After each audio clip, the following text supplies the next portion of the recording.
addressing the protection of critical infrastructure, but also the hybrid threats that are in this region.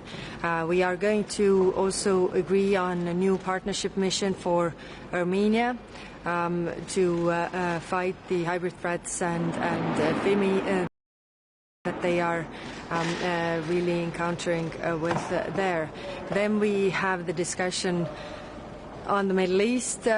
We also have the lunch with the Gulf partners regarding the security of the Gulf region. It has been on top of everybody's mind. The MOU is there but not really holding, and we are discussing what more can we do, what kind of messages we can send, that the Strait of Hormuz has to be open, their freedom of navigation has to be respected, there can't be no tolls, no fees for navigation there. And of course, then our internal discussion on the Middle East, where we have now the options paper from the Commission on the table, highlighting the different options that we have.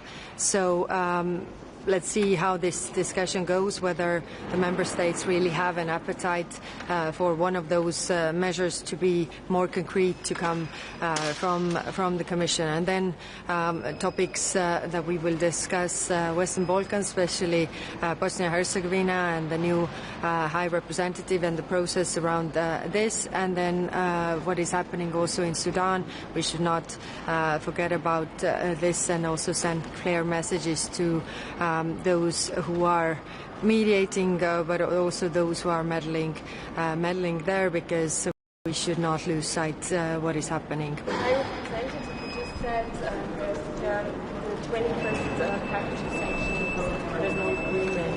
Will there be other sanctions against Russia today that will be adopted, maybe outside of the package? Well, yes, we have the 250 listings. I mean, there are different people, individuals that have been engaging in different activities. So it's a vast list. This I hope that we get to adopt today. When it comes to the 21st package, there are still some open questions, but we are working towards agreement. When you talk about the MOU, High Representative, when you talk about the MOU, what practically can the EU do to try and help the implementation of that? I know you talked about messages and that type of thing, but can you give us a little bit more meat on the bones in terms of that? Yes, that is also the discussion that we have with the Gulf countries, because they also want to help that this process goes to the right direction. I mean, the MOU is there for having also the pause to negotiate the hard topics, and there EU has a lot of expertise when it comes to the nuclear, for example. We have offered our expertise, our people, that could be the ones who are negotiating and putting these issues together. Also, when it comes to other topics like the issues of proxies, and there again we have the same interests with the Gulf countries. So we are really discussing how we can make sure that we are around that table, so that actually our voices are heard, because Gulf countries are living in the vicinity of Iran, and all these threats are really having an effect, but they're also having effect on us, and we are very like-minded there. Settlements, what would be your preferred option that you would be pushing to? Well, it really doesn't matter what is my preferred option, because I try to put together the 27 where we have a common ground. So let's see. There has been a lot of asks and requests from the member states regarding the ban of the trade with illegal settlements, and let's see if these options that have been provided now will have a stronger push from member states, and do some of them also change their mind that we should take this approach, because everybody agrees that the situation in the West Bank is really intolerable, and it's also clear that we are all supporting the two-state solution. What is happening in West Bank is actually making it more and more impossible that this two-state solution ever can come to effect, and that's why. Ukraine now is resetting its government again. How do you feel about it? How do you feel about resignation of Prime Minister Sviridенko, and what do you expect in this case of a new government? Well, of course, forming a government is everybody's internal political business. For us, of course, it's important that we have our interlocutors and we can continue the work. For us, it's also important that the work with the reforms continues, because we also want to push the enlargement agenda, and therefore we also need to see that Ukraine is doing the reforms from their side. But we need to work with whoever the people or the the government is put together, so we need to work with those people. The last time you mentioned that now we have almost 2 coalition of the willing. Now we have 3, maybe, because NATO is saying we can also play a role. How do you see this going to work? All these coalitions for wings, and there is no action. Yes, that's a very good question, and that is actually should be part. Excuse me. Should be part of this MOU and the discussion forward, because right now, I mean, Iran is saying that they don't accept any kind of outside intervention in the Strait of Hormuz. So first there has to be really agreement that holds, and then of course all those can also move forward. I've always advocated for the Operation Aspides that is already there, that is already functioning and has a mandate, just needs to change the operational plan. But the member states were saying that let the Operation Aspides stay in the Red Sea, because there is also the freedom of navigation that is under threat. So really, I mean, we have a lot of goodwill. How to make it work in action when Iran does not agree to this is a big question that needs to be solved in the negotiations, and therefore we are offering our help as well. Regarding the political transition in Syria, what's the message you have right now for the Syrian population?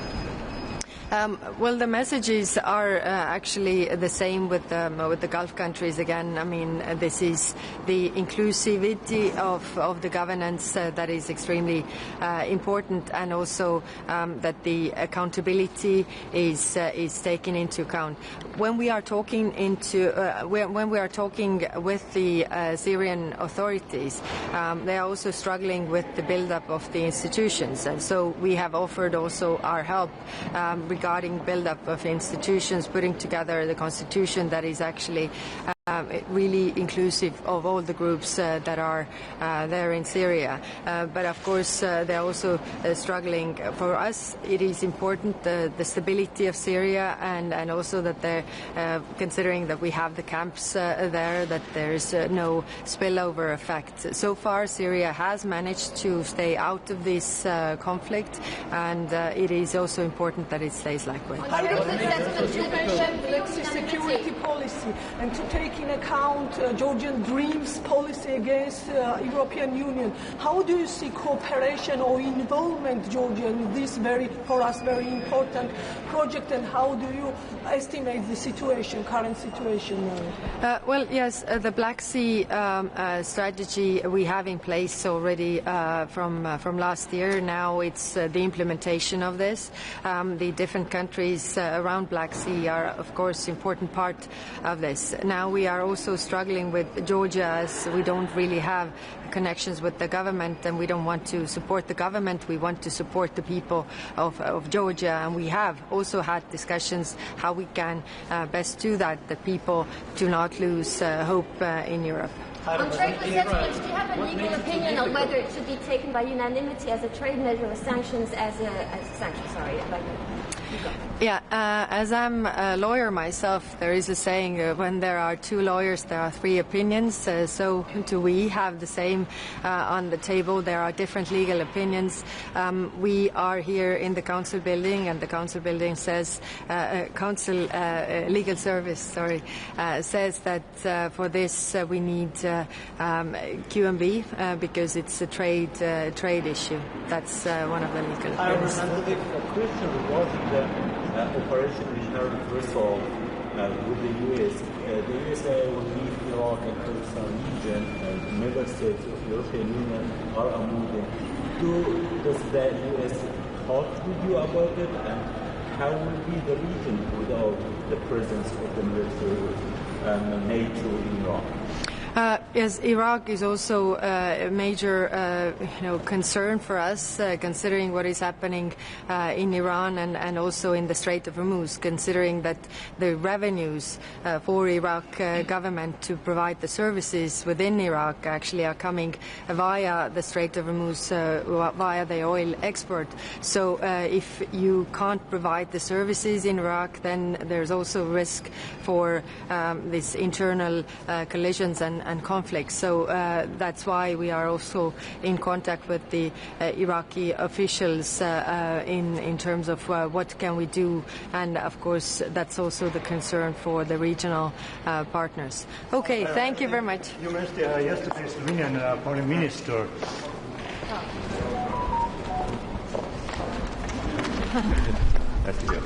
Nii, sanktsioonide teemal, kui me Luksemburgis viimast korda rääkisime, siis mulle tundus, et me mõlemad olime veidi optimistlikud, et saab teha rohkem. Nüüd tundub, et hakatakse valima sealt üksikuid kirsse. Kas me saame selle tugeva 21. sanktsioonipaketi või ei?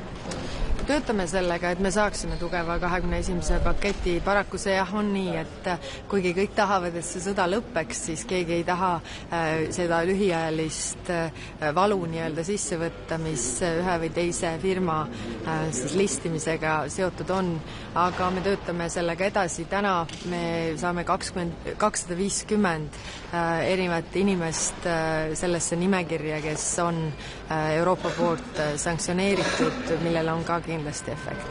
Nende Vene sõdurite keelu osas, sellest kohta oli ka teated, et lahjendatakse, et hakkame eristama, et kes oli nüüd supitädi ja kes oli nüüd see tulistades päriselt relvast. Kas on see siis, et tuleb mingi lahjendatud vorm, teeme selliseid eristusi või keelame lihtsalt ära, kes on Ukraina vastu sõdinud? Jällegi see näitab, et meil on erinevad arvamused siis Euroopa Liidu erinevates liikmesriikides ja see sõltub väga palju sellest, kui kaugel sellest sõjast tuntakse ennast olevat. Ja see ei ole geograafiline distants, millest me räägime. Nii et õige oleks see, et kes iganes seda sõda on toetanud, selles sõjas on osalenud, peaks olema siis selles nimekirjas, kellel ei ole tegelikult Euroopasse asja, sest et see sõda on olnud ju ka Euroopa vastu. On see viimane sõna sellel teemal või ootame ka mingisugust pikaajalist keeldu, kui sanktsioonidega ei õnnestu? No me töötame sellega, et kindlasti ei ole see viimane sõna, et ma arvan, et siin sündmused, kas või rünnakud Ukraina tsiviilelanike vastu võib-olla toovad ka sellist selgust paljudesse, et me peame tegema ikkagi väga tugevaid samme. Aitäh!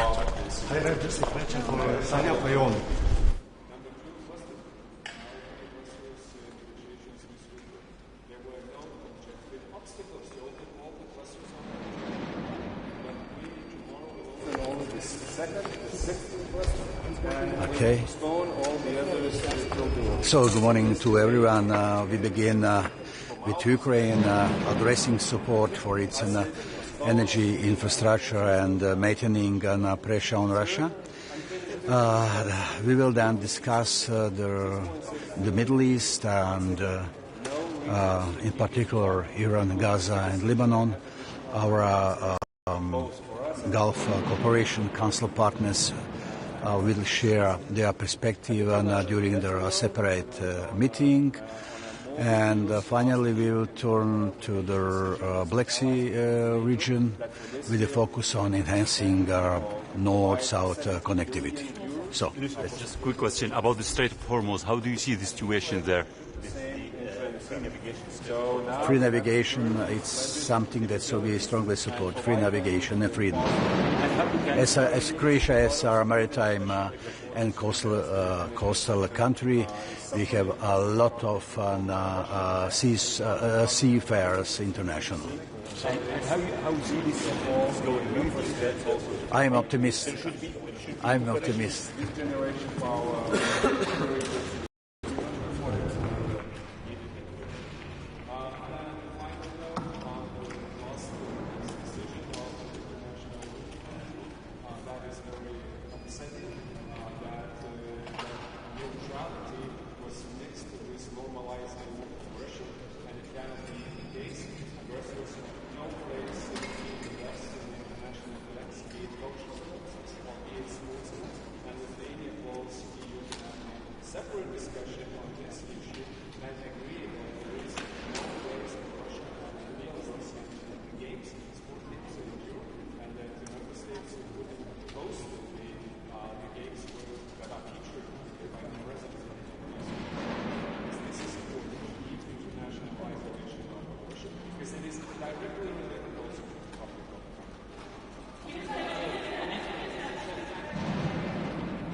Dobro jutro želim. Dobro jutro. Kako ste? Ste v redu?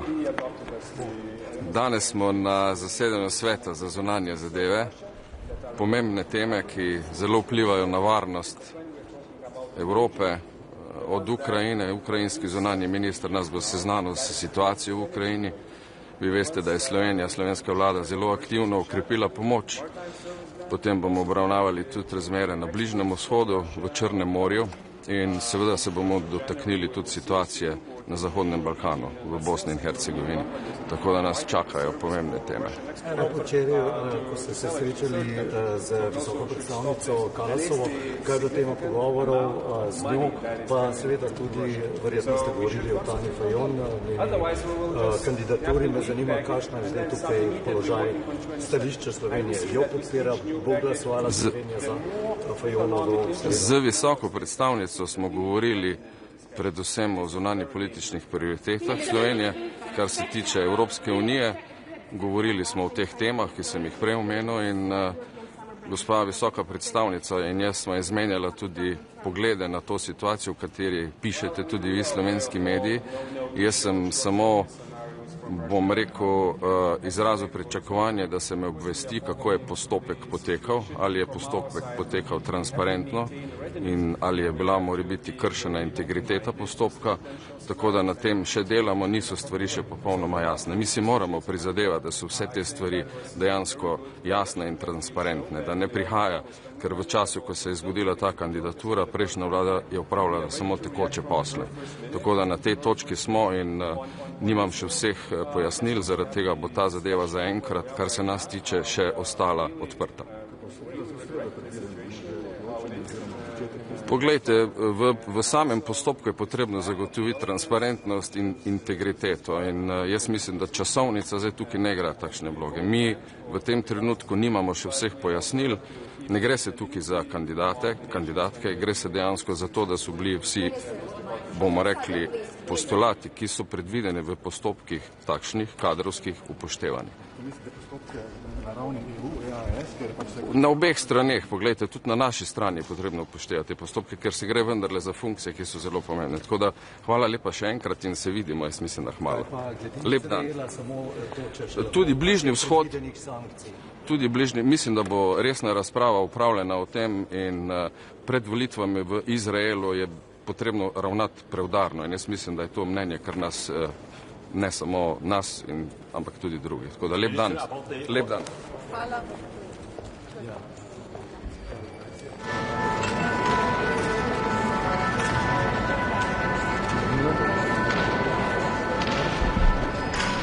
Good morning. Morning, everyone. It is the last FAC meeting before summer holiday, and we still have unfinished business on our desks. 21st sanctions package. We are not there yet. I'm looking forward for the discussion to see where we stuck with these decisions. As you know, Lithuania was calling for listing the main prime energy companies of Russia, like Rosatom, Lukoil, and the others, and finally to stop the source of finances to Russia's war machine. We still do not have decision on maritime service ban. We're still struggling with the provision of the LNG transfer service. So I'm looking forward and to see whether we are serious enough, because it cannot be that our commerce interest is the level of ambition what concerns sanctions. We cannot put in front economic interest above the security interest. So that is number one, unfinished business. Number two, clusters. Opening clusters negotiations with Ukraine. There were no objective obstacles to open all the clusters already this July. But we tomorrow will open only the sixth cluster, and we will postpone all the others till the autumn. So this delay again and again, from our perspective, is very counterproductive, as it postpones and also slows down the negotiations. The third unfinished business, that's a European peace facility, 6.6 billion euros. Once again, no reasons to keep it blocked. We could make a decision and have additional finances, both for us and for Ukraine, for their security and defense needs. A bit on a better note and on a more good news, last week in Ankara we made a decision as the allies within the NATO that for this year we will spend or provide 70 billion euros for security and defense needs of Ukraine, and we pledge to do the same in 27. So now we have to turn these pledges into capabilities and provide them fast to Ukraine. Ukraine needs a lot of support, and especially before this winter, as the energy sector is suffering from Russian attacks. They're targeted heavily, as you see. So it is the duty of all the member states also to provide the energy support, as Lithuania does, with generation power, generators, with transformers and other needed equipment. And then the final note on last week's decision of the International Olympic Committee, that is very upsetting, that neutrality was mixed with normalizing aggression, and it cannot be the case. Aggressors have no place to be with us in international events, be it cultural events or be it sports events, and Lithuania calls EU to have the separate discussion on this issue and agree that there is no place for Russia and Belarus in the games, in the sport games in Europe, and that member states wouldn't host the games that are featured by the presence of these two countries. Because this is important, to keep international isolation of aggression, because it is directly related also to the topic of accountability. The 21st sanctions package is blocked, and you said where? What kind of sanctions outside the package could be adopted today? So they will be adopted as the sanctions against some of the entities of Russia that are related to the hybrid activities, to the cyber activities. But when we are talking about the major ones, the ones that we stuck for years now, that is of course energy related. The ones that are related to the operations of Shadow Fleet, maritime service ban, also related to the exports from Russia of LNG. From the 1st of January we will cease to import in the European Union, but still some European companies are providing the service for Russian exporters to sell it to the third countries. So we also should stop this. And it's the significant amount of money that is coming to Russia. So we should concentrate on them. Otherwise, we will just have the weak package and then start immediately working on 22nd. And we see that with each new package, the more economic interests of member states are taking the lead than in the discussion. And it's a very dangerous trend. Do you expect from Russia any kind of escalation during this European summer break? Because this is what they actually do, and this is what some intelligence services are reporting about. Well, we are aware of all no-notice, short-notice scenarios from Russia and how they can escalate horizontally. Of course, we are following the situation. From our side, we have to maintain readiness, and we have to be very open-minded with the potential scenarios and deter in a proper way. So the last week's decisions in Ankara, I think that was the very good direction when we showed that we are not only spending money, but also building the capabilities on the very front line, and we are ready to react from the very first minute, from the very first inch. On Israel, yes, we will have the discussion where we are right now. We really regret the situation, how it is in West Bank, and also with the lack of developments, what concerns ceasefire, implementation of ceasefire, and of the whole plan for the Gaza Strip. But we also have to keep unanimity among the nations when we're dealing with sensitive things and with the partnerships. Yeah, thank you.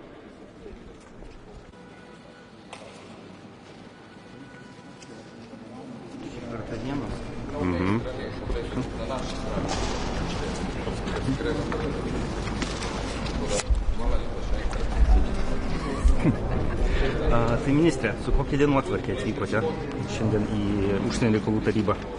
Šiandienos uždavinys yra pabaigti kuo daugiau darbų prieš vasaros periodą. Kaip žinia, šita užsienio reikalų taryba yra paskutinė prieš vasaros atostogos, o tų nebaigtų darbų yra tikrai daug. Pirmas dalykas, tai yra taip ir nepriimtas sprendimas atidaryti visus darybinius blokus su Ukraina. Rytoj bus priimtas sprendimas dėl 6-ojo bloko atidarimo, tačiau lieka dar 4. Kaip žinia, mūsų interesas buvo ir tikrai daug dirbame, kad būtų visi 6 atidaryti, tačiau vėl striginėjame dėl tam tikrų politinių priežasčių, o nesusijusių su plėtros metodologija. Tai yra pirmas nebaigtas darbas. Antras, tai yra Europos taikos fondo pinigų panaudojimas Ukrainai. Kaip žinia, užblokuotas nuo 23 metų klausimas dėl 6,6 milijardo eurų. Žiūrėsime, ar mes galime atblokuoti jį dabar. Lietuva sako, kad padarykime tai, nes turėsime laisvų lėšų tiek savo pasidengti jau suteiktą paramą, tiek duoti iš karto Ukrainai. Trečias nebaigtas klausimas yra 21 sankcijų paketas. Kalbėjom, kad jisai bus labai ambicingas. Lietuva tikrai santykinai turbūt daugiausia teikia siūlymų tiek dėl individualių asmenų, tiek dėl įmonių, tiek dėl sektorių sankcionavimo. Norim, kad pagrindinės energetikos kompanijos sankcionuotos būtų, taip pat pritaikytos, tai yra nuimtos kvotos ir iš viso uždraustas importas iš Rusijos trąšų, kitų prekių. Tai taip, kad dar ir iš čia nėra sprendimo, esame užstrigę dėl tam tikrų paslaugų teikimo šešėliniam laivynui ir bendrai Rusijos energetinių išteklių eksportui. Tai čia laukia irgi sunki diskusija. Taip pat turim pasiruošti paramai Ukrainai, jai atlaikyti žiemą, kai Rusija jau dabar atakuoja energetinę infrastruktūrą. Žinom, kad tai bus vienas pagrindinių taikinių šią žiemą. Rusija tikrai pabandys šalčiu perlaužti Ukrainos valią priešintis, ir Lietuva taip pat čia nemažai daro, taip kad raginsiu šalis ieškoti senesnės įrangos, išmontuoti senesnę įrangą ar tą, kuri yra rečiau naudojama, naudotis ES siūlomomis gabenimui skirtomis priemonėmis, kad kuo greičiau jinai pasiektų Ukrainą. Lietuva pagal šitos rodiklius yra pirmaujanti, pagal generavimo galią mes esame numeris 1, pagal transformatorius numeris 3 pasaulyje, tiek kiek mes esame suteikę Ukrainai ir neketiname sustoti. Tai čia skaičiai nepasigirti, bet skaičiai yra paraginti kitas šalis daryti tiek pat ir dar daugiau. Ir taip pat kalbėsim šiandien apie praeitos savaitės Tarptautinio olimpinio komiteto visiškai nuvilinti sprendimą sugrąžinti Baltarusijos sportininkus. Pagrindinė žinia yra tai, kad negalima laikyti neutralizavimu to, kad kai įsileidi agresorių, tai nėra neutrali pozicija, tai yra tiesiog agresoriui suteikimas tam tikro tarptautinio veikimo, tai yra tarptautinės izoliacijos mažinimas, ir norėsim diskusijos apie tai kaip atskiro klausimų ir sieksime, kad ES priimtų sprendimą, kad ne viena ES šalis narė neorganizuotų sporto renginių, kuriuose dalyvautų Rusijos ar Baltarusijos sportininkai. Nes matome, kaip visas tas režimas silpnėja. Tiek dėl kultūros renginių, Venecijos bienalė, ką tik matėm, dabar sporto renginiai, tai viskas tvarkoje, niekas Europoje nevyksta, galime grįžti prie buvusių praktikų. Lietuva sako, negalime. Ir turime laikytis griežtai. Kalbant apie sankcijų 21 paketą, atrodė pokyčio Vengrijos valdžioje, viskas, jokių trūkumų nebus, viskas eis sklandžiai, ambicingai ir taip toliau. Kodėl stringam ir kada tikėtis jo, kada jis jau galutinai turėtų būti patvirtintas? Tikimės, kad jisai šį mėnesį bus patvirtintas, nes kitu atveju ES siunčia žinutę, kad mes negalim susitarti dėl keitesnių priemonių. Šiaip ta tendencija, kuri išryškėjo turbūt dar su 20 paketu ir 21 pakete, kad šalis vis daugiau kelia savo ekonominių interesų į viršų ir tokiu būdu nustuminėja tokius stipresnius sprendimus arba kaip tik yra linkusios peržiūrėti sprendimus, kurie buvo prieš tai.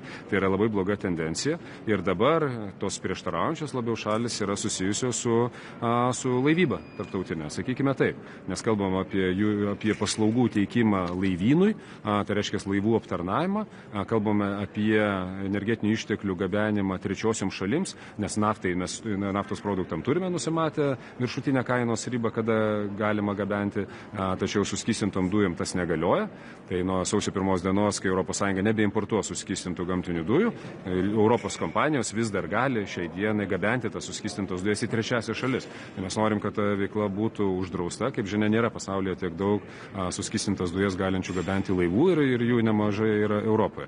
Tai taip, kad šitie blokai turbūt klausimų yra labiausiai trukdantis. Aš jau nekalbu apie tai visokiausius mažus tokius merkantilinius interesus, kurios bando kai kas prakišti. Ar įmanomas kažkoks ilgalaikis sprendimas, kad išvengtume tokių situacijų, kurių susidurėm į metus 2 kartus kiekvieną kartą, kai turime naują sankcijų paketą? Tai buvo lyderių diskusija apie tai, kad 12 mėnesių pratęsinėti sankcijas sektorinės, o ne 6 mėnesiam.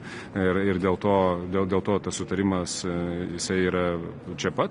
O dėl, sakykime, naujų sankcionuojamų įmonių, stringa. Lygiai taip pat kaip ir dėl išėjimo iš Rusijos rinkos. Vis dar yra šimtai Europos kompanijų, kurios ten yra ir bando ne tik tai savo gerus gauti viršpelnius dirba su gerom maržom, kurios susijusios su rizika, bet dar ir kompensacijų papildomai siekia išsimušti. Tai yra visiškai nepriimtina.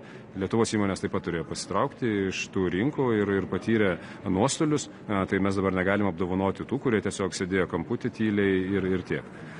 Kitas klausimas būtų apie šiuo metu šiandien bus Europos komisija pristatys tyrimą dėl socialinės medijos poveikio vaikams. Ar Lietuva yra tų griežtųjų šalių pusėje, kurios pasisakytų uždrausti socialinę mediją iki 13 metų vaikams, ar mes liberalios?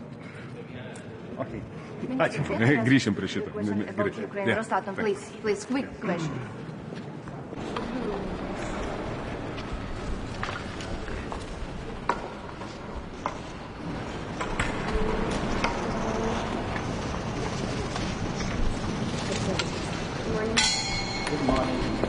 Good morning. A full day ahead. I'm going to start with what's most important for Romania. We have a point on the agenda at Romania's and other countries' request on the Black Sea. This is very important because we're evaluating the implementation of the strategic approach of the European Union to the Black Sea. And we do have a flagship project that we want to focus on. It's the Maritime Security EU Hub at the Black Sea. Romania, together with Bulgaria, have put forward to the EU institutions and member states the full concept of the Maritime Security Hub with clear objectives to increase situational awareness, because we need to understand the data of the Black Sea in an integrated manner, the common capacity to prevent hybrid threats, as we have seen, especially as the number of drones in the Black Sea has increased, but also to be able to have this bilateral security hub, have a platform for regional inputs and coordination, especially with Turkey, with EU institutions, and to make it complementary with the efforts we have within NATO as well.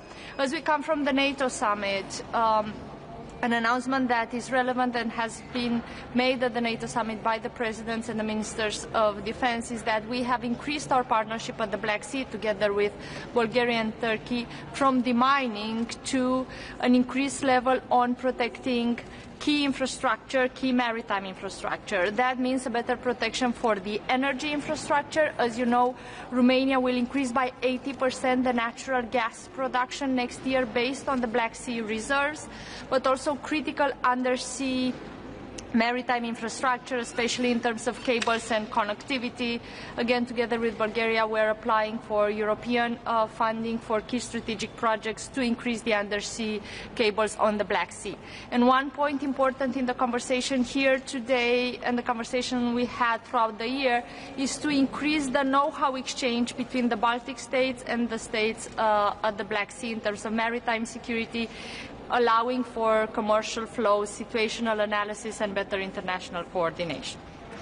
On Ukraine's point on the agenda, we start today with a breakfast, especially on Ukrainian civilian prisoners. Romania has been among the first countries at the leaders' level to support that efforts towards the Council and in partnership with Ukraine to make sure civilians are freed, and especially the return of the Ukrainian children to their family. This is an effort Romania is actively engaged in. On the Middle East, we're meeting our partners from the Gulf. Of course, this is a moment to reiterate the reopening of the Strait of Hormuz. That's something essential under international law, and we are partners in the diplomatic efforts to reach that.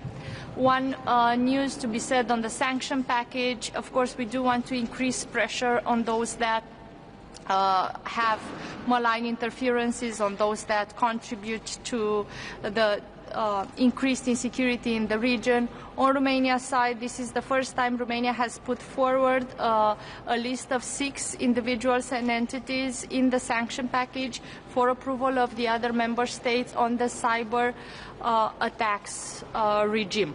Specifically, entities that have targeted our key IT infrastructure, our key websites, and we have worked throughout the last months together with our National Directorate on Cybersecurity, and this is the first time we put forward the list on the sanction package.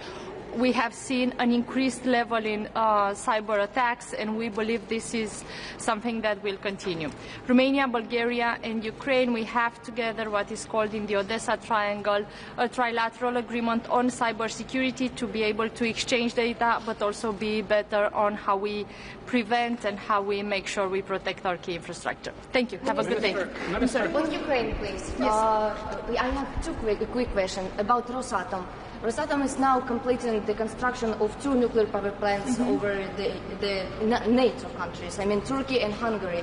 What do we expect from the 21st package of sanctions regarding Rosatom? And the second question, Ukraine is now resetting its government. What do you expect from a new government? Thank you. I have worked very well with the previous government, with Yulia as well, with the ministers in the government. We have actually managed to increase the connections in terms of infrastructure, especially on the connection on energy, and we believe this to be important, especially as the winter is coming. President Nicu Șordan and President Volodymyr Zelensky, with the help of the governments, we have increased our partnership at the strategic level in May. So I have to say again a positive feedback for Ukrainian government. We're looking forward to continue working with the politicians that have been part of the government and the new assigned ministers as soon as possible. In terms of the nuclear energy, Romania has the vice governor role at International Association on Atomic Energy, and that's a platform where we're also supporting the monitoring that is needed and to make sure that what is happening, especially on Ukrainian territory, is going to come back to Ukrainian property, and also make sure that the risks in terms of nuclear are decreased. On the 21st package of sanctions, the full list of sanctions has been discussed throughout the days, and we're going to have a dedicated conversation here in the meeting. Minister, on Black Sea security. I'm sorry, just Minister, on Black Sea security, how do you see to take in account Georgian Dreams policy regarding European Union, Georgians' involvement or Georgians' connections with this strategy? It's very interesting and important for us. No, thank you. As you know, in terms of key infrastructure, in terms of ports and access to the Black Sea, for Romania it is very important that we continue the relationship we have with partners in the region. Of course, that means we're also supporting the European path for Georgian citizens, and therefore our messages are clear on the fact that a country that wants to join the European Union needs to have a healthy democracy, and steps need to be taken in that direction. Minister, can I ask a quick question on the Strait of Hormuz? You mentioned international law when you talked about the Strait of Hormuz, but can I ask you, what is Romania's position in relation to the legality of the initial strikes by the US and Israel against Iran? Do you have a position on that in terms of international law? Thank you. Here, Romania is a contributor at UN and also always has respected the decisions of international courts, and that is our general position on every of the conflicts. On the High Representative just said there was a 250 listings adopted today outside of the 21st sanctions package. Can you tell us more what kind of listings that will be? What kind of sanctions will be adopted today? Yes, thank you. It is the longest list of listings that has been adopted in the last 4 years. It is focused on the business environment and those that generate profit from illegal activities connected to financing the war. It has individuals and also entities, but the High Representative is going to have a dedicated statement on that. Thank you so much. Have a good day.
Bonjour, et voilà une nouvelle réunion placée sous le signe une nouvelle fois de la gestion de crises multiples.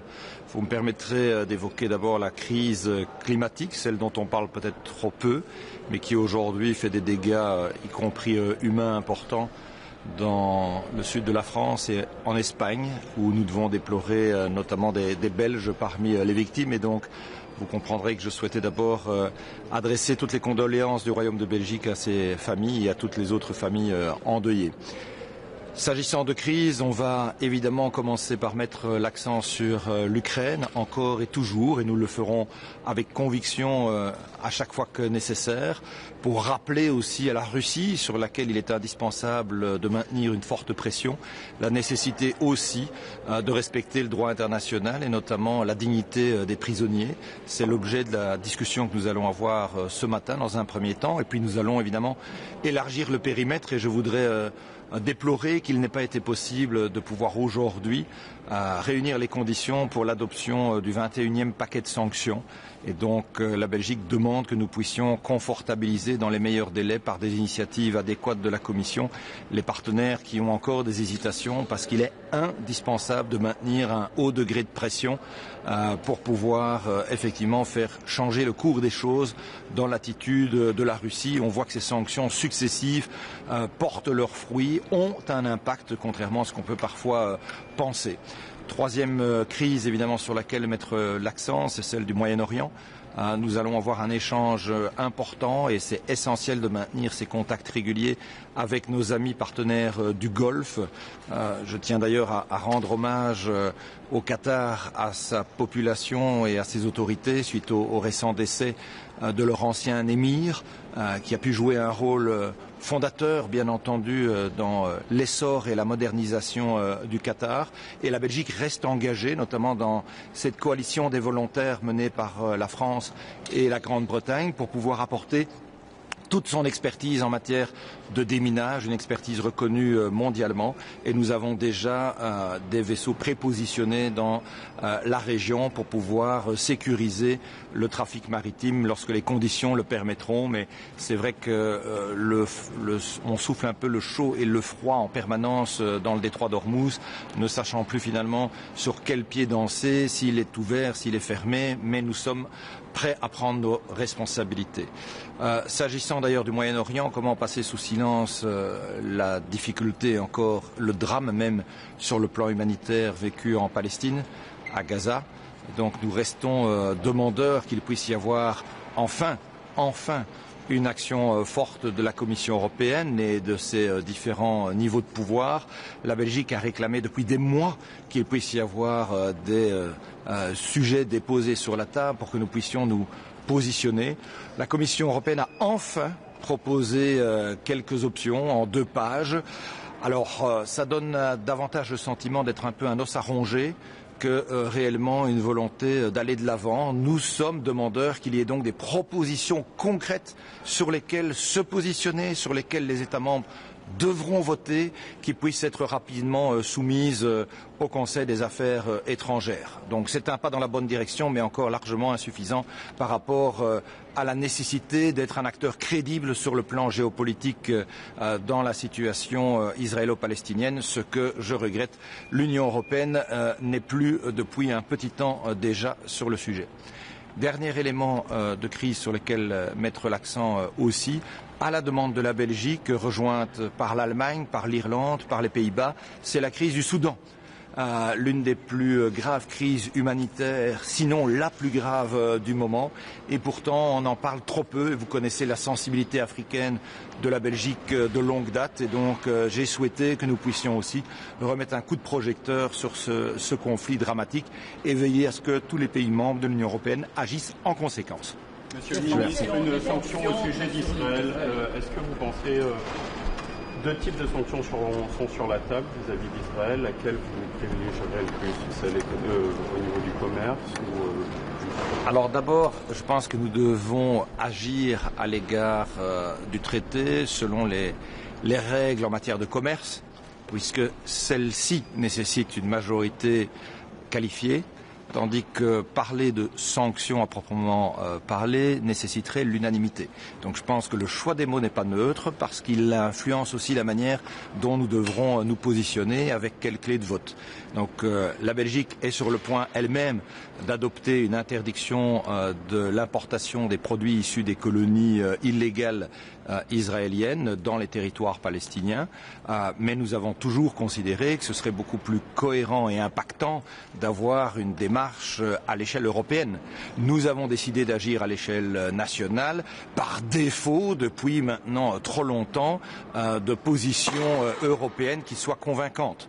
Et donc toute initiative qui ira dans ce sens aura le soutien de la Belgique. C'est tellement difficile de trouver une unité quand il s'agit d'Israël. Ailleurs, tout semble possible. Et puis Israël, ces sanctions, ça bloque toujours. Je le regrette comme vous, mais force m'est de devoir constater, depuis 1 an et demi que j'ai le plaisir de siéger dans ce Conseil des affaires étrangères, qu'il y a tantôt des raisons idéologiques, tantôt des raisons historiques, tantôt des raisons économiques qui poussent certains États membres à ne pas souhaiter prendre de décisions qui seraient susceptibles de contrarier Israël. Et je le regrette parce qu'on le voit dans d'autres conflits pour lesquels nous adoptons pareille attitude. C'est en faisant pression, en activant des leviers à disposition de la Commission européenne que des changements d'attitude sont possibles et donc il est temps aussi qu'il y en ait là-bas. Je vous remercie. Bonne journée. I already thought about that. Okay.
Morning.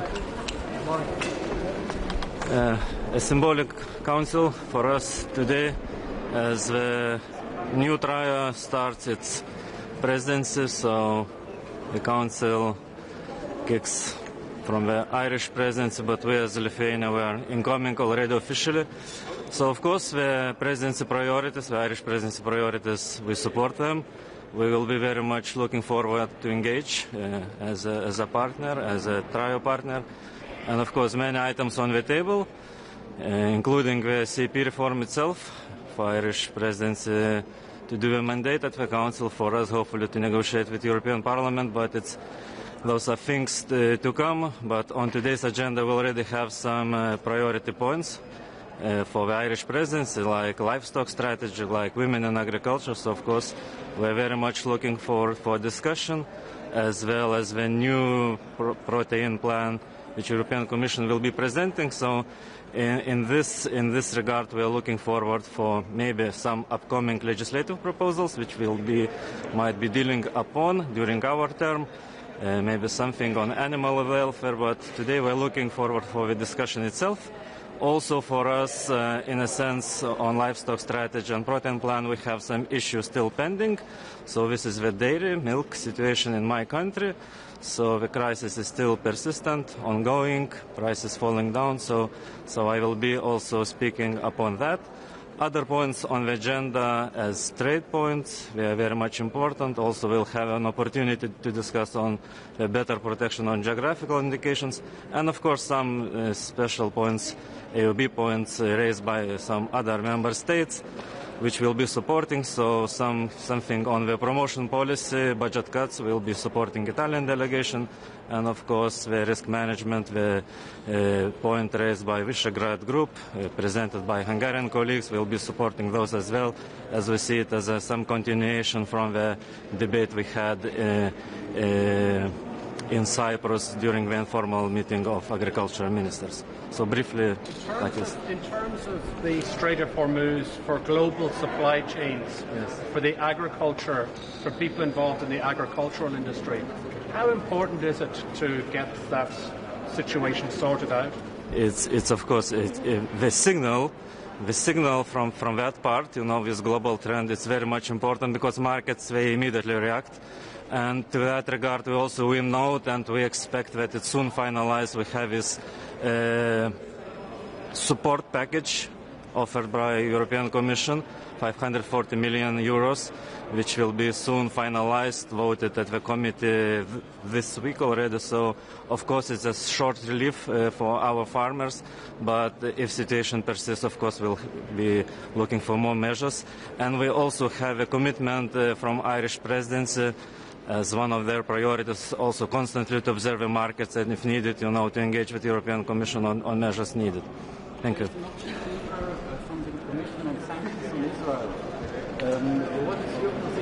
Sorry, I cannot comment on this because it's not in the scope on today's agenda. So, thank you very much. Good morning. It's great to be here in Brussels this morning for the first Agri-Fish Council of the Irish Presidency. I would like to start by thanking my colleague Maria and all of the Cyprus team on an excellent presidency, and we in Ireland look forward to taking up the mantle now and running with the progress that they have made over that intervening period. Ireland's priorities for the presidency encompass three key areas of competitiveness, security and values, and they will be our guiding light throughout the 6 months of this presidency as we look to substantially increase and progress the Common Agricultural Policy post-2027 negotiations, and also agree fishing opportunities for 2027 for Member States. On the agenda for today's Council meeting also are the important areas of sustainable livestock strategy and the protein action plan, both of which were published last week, and we look forward to hearing members' views on this and facilitating that debate today. Ireland is keen during this presidency, I'm very keen, to put a focus on the role of women in agriculture. This is the UN Year of the Woman Farmer, and we will have a discussion on that today. Also, the the recurring item every month is that of trade, and I've framed the agenda here Ireland has around protected geographical indications and the value-added piece that they provide for our farmers in all member states. So it'll be an opportunity for members to discuss that here today. So really looking forward to a fruitful debate and discussion and having that engagement and hearing members' views on all of these key topics. For directive. In the livestock strategy, the Commission mentioned methane and Ireland's way to account for emissions. What do you expect next, and did you take this as a recognition of your specific approach to emissions? And then on the trade discussion and JIs, what input do you want to give the Commission exactly? So, as the Presidency, Ireland will be an honest broker for this discussion and facilitate all of the Member States to have their say on both the livestock strategy as well as trade and PGIs. We believe having protected geographical indications on the agenda allows us to focus that debate on trade, which is a recurring item. And from the perspective of the livestock strategy, all Member States have an input and a perspective on this. And this is really about building the resilience in our agricultural food systems and that competitiveness piece as Ireland's core priorities. Thank you, Minister. Thank you.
Goedemorgen, we moeten ons er een beetje tussen wringen. Ja, willen jullie mij dichterbij hebben? Ja, graag. Sorry. Goedemorgen. Ja. De sancties tegen, de handelssancties tegen de Israëlische nederzettingen. Denkt u dat daar vandaag beweging in komt, schots in komt, laat ik het zo zeggen? Nou, wij zijn er als Nederland in ieder geval voorstander van. We hebben ook gevraagd aan de commissie om die opties op tafel te leggen. Die liggen nu op tafel, dat is al een goede stap. En we gaan vandaag met de collega's bespreken hoe iedereen erin zit. Welke opties vindt u het meest haalbaar of bespreekbaar? Nou kijk, Nederland heeft natuurlijk nationale maatregelen genomen. Dat doen we het liefste in Europees verband. En dat betekent dat de optie die dichtstbij komt bij de Nederlandse nationale maatregel wat ons betreft de voorkeur zou hebben. Maar goed, we gaan kijken hoe de collega's er naar kijken. Maar kunt u iets concreter zijn? Nou, kijk, wij hebben als Nederland een maatregel, een importverbod voor producten uit illegale nederzettingen. Wij doen dat liefst op Europees niveau. Dus het zou natuurlijk onze voorkeur hebben als een Europese maatregel zijn die past bij onze nationale maatregelen. Ja. Maar we weten dat de meningen over verdeeld zijn, dat er ook verschillende inzichten zijn. Dus we gaan kijken in de discussie hoe het loopt. Maar gewoon belangrijk dat we dit gesprek voeren. Uiteindelijk doen we dit ook omdat we conform internationaal recht ook genoodzaakt zijn stappen te zetten tegen de illegale nederzettingen en nederzettingenbeleid van Israël. Er is ook nog los van de inhoud of überhaupt sancties, ja nee, de discussie of het met gekwalificeerde meerderheid kan of met unanimiteit. Hoe staat u daarin? Het zijn wat ons betreft handelsmaatregelen, dus dat betekent dat dat met gekwalificeerde meerderheid wat ons betreft zou moeten kunnen. Maar de discussie loopt nog en die laat ik ook graag aan de juristen over. En een aantal landen, waaronder Duitsland, ziet het nog steeds niet zitten. Zou het zonder Duitsland lukken om zo'n gekwalificeerde meerderheid te halen? Een gekwalificeerde meerderheid is met veel verschillende vormen. In veel verschillende vormen is dat mogelijk. Maar laten we echt eerst even de discussie afwachten. Heb jij nog hierover vragen? Nou ja, één gerelateerd voor naar Oekraïne gaan. Er is vandaag ook weer een donorconferentie. En je krijgt toch een beetje de indruk dat de hele tijd Europa moet betalen. Terwijl er allemaal hele rijke golfstaten ook bij betrokken zijn. Die lachen om bedragen van $1 miljard, maar ondertussen helemaal niet storten. Is het niet een beetje... Ja, creëren we ook niet een beetje een situatie waarin de rest van de wereld denkt, oh die Europeanen die betalen wel weer? Ja, kijk, ik vind dat wij zelf onze eigen verantwoordelijkheid, ons eigen stukje van de verantwoordelijkheid moeten nemen. Wat we doen met die donorgroep is de Palestijnse autoriteit steunen. Juist heel erg belangrijk, omdat we heel duidelijk zijn over het feit dat Hamas geen rol mag spelen in de toekomst van Gaza. En dat betekent dat we daar ook de Palestijnse autoriteiten moeten steunen. En daar is deze groep op gericht. Ja, maar hoe kijkt u er dan naar dat die golfstaten, die zo ontzettend rijk zijn, dan wel vaak bij dit soort vergaderingen langskomen? We zijn hier vandaag ook weer, maar niet de portemonnee trekken. Ja, ik voer over allerlei zaken het gesprek met mijn partners ook in de golf. En natuurlijk hopen we dat iedereen mee zijn verantwoordelijkheid neemt om dit soort situaties verder te brengen. Ja. Misschien naar Oekraïne. Mag ik hier? Ja? Gaat Nederland zelf nog iets doneren? Ja, wij dragen via het Europees mechanisme $5 miljoen weer bij. En dat is nieuw geld dan? Of, ja, dat is begrotingsgeld. Dus wij dragen dat bij, ook voor deze groep dragen wij $5 miljoen bij via het Europees mechanisme. Ja. Is het nou, want komt ook een soort, geen 10 Europe, maar 10 Gaza of hoe het dan ook heet. Of 10 Palestina. Waar Nederland onder meer in zit. Is dat een soort tegenhanger van die board van Trump? Nou, we hebben voor die Palestijnse donorgroep hebben we nu de bijdrage gedaan. En ik ben benieuwd naar de discussie die daar plaatsvindt. En wat u nu zegt, daar ben ik niet mee bekend. Maar wij proberen ons steeds bij te dragen daar waar we kunnen. Okay. Naar Oekraïne toe. Gisteren het overlijden van Amerikaanse senator Graham. Wat betekent dit nu voor Oekraïne? Want dit was natuurlijk wel een belangrijke schakel in Washington. Ja, het is natuurlijk ook voor wat betreft Nederland ontzettend belangrijk dat we Oekraïne steunen en de druk op Rusland opvoeren. Senator Graham was natuurlijk een duidelijke voortrekker als het gaat om de druk op Rusland ook opvoeren.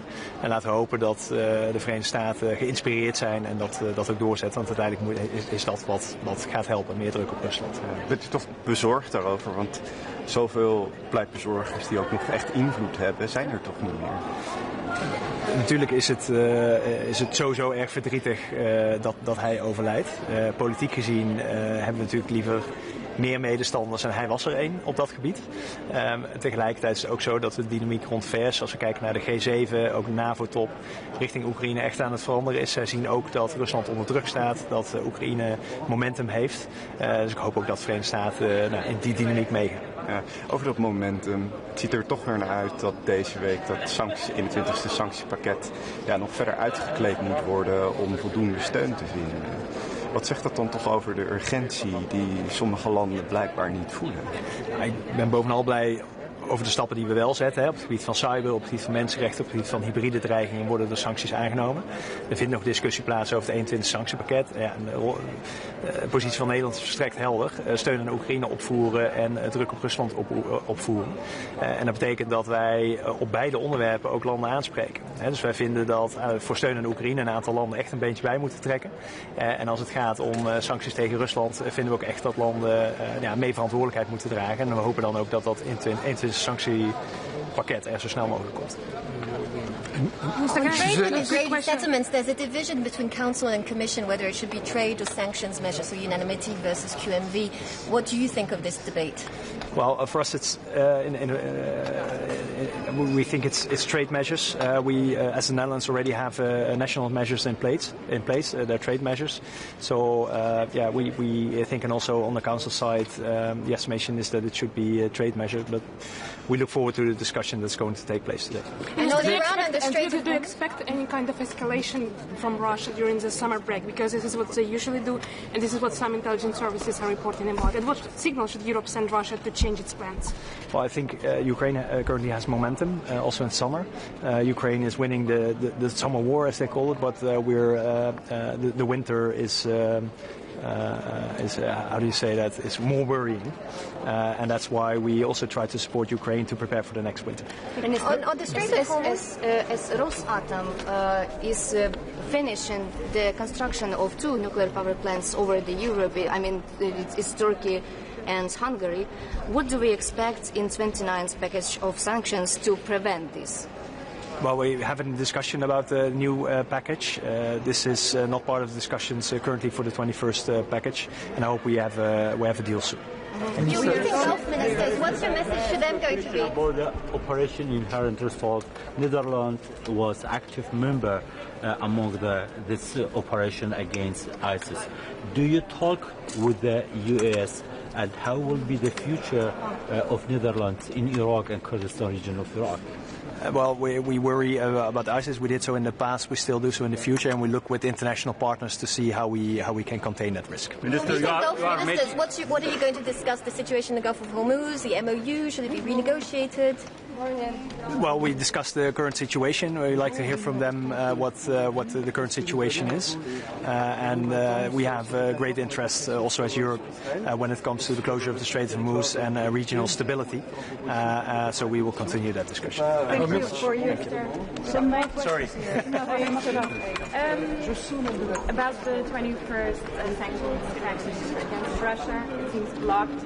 Will there be other sanctions against Russia adopted today outside of this package, and what will it be? Yes, so it will be on cyber threats, on hybrid, and on human rights. But for us, it's very important that the 21st regime that we also strike a deal there. So we'll continue the discussions on that because we feel that more support for Ukraine and more pressure on Russia is needed, and the 21st sanction package should be in place as soon as possible. The war between Iran and the US still keep going. What's your priority in Netherlands right now? Well, the priority is de-escalation and make sure there's a diplomatic solution and that the Strait of Hormuz will be open as soon as possible. There's an option on the table from the Commission on sanctions in Israel. How do you look at this proposal, and why is it so difficult to get any unity in Europe? The Netherlands already proposed national measures, which means that we would prefer a European solution. We asked the Commission to put options on the table, so it's good that the options are on the table, and we'll continue the discussion on it. And what is your preference in these different options? Well, our national measure is an import block, or how you say that, to products from illegal settlements. So for us, a European measure that is very close to the national measure would be preferable. Thank you. Would it be possible without Germany, if necessary? Well, in our view, it's a trade measure, which means on quality majority you have enough, and quality majority you can find with many different in many different ways. How can Europe help de-escalate the US-Iran tensions? Well, we're in continuous contact with all our partners in the Gulf, also with the US and other partners involved, and it's in the European interest that there will be a solution as soon as possible. We have to go now. Thank you. Thank you very much. Enjoy your summer. Alles was auch kommerziell.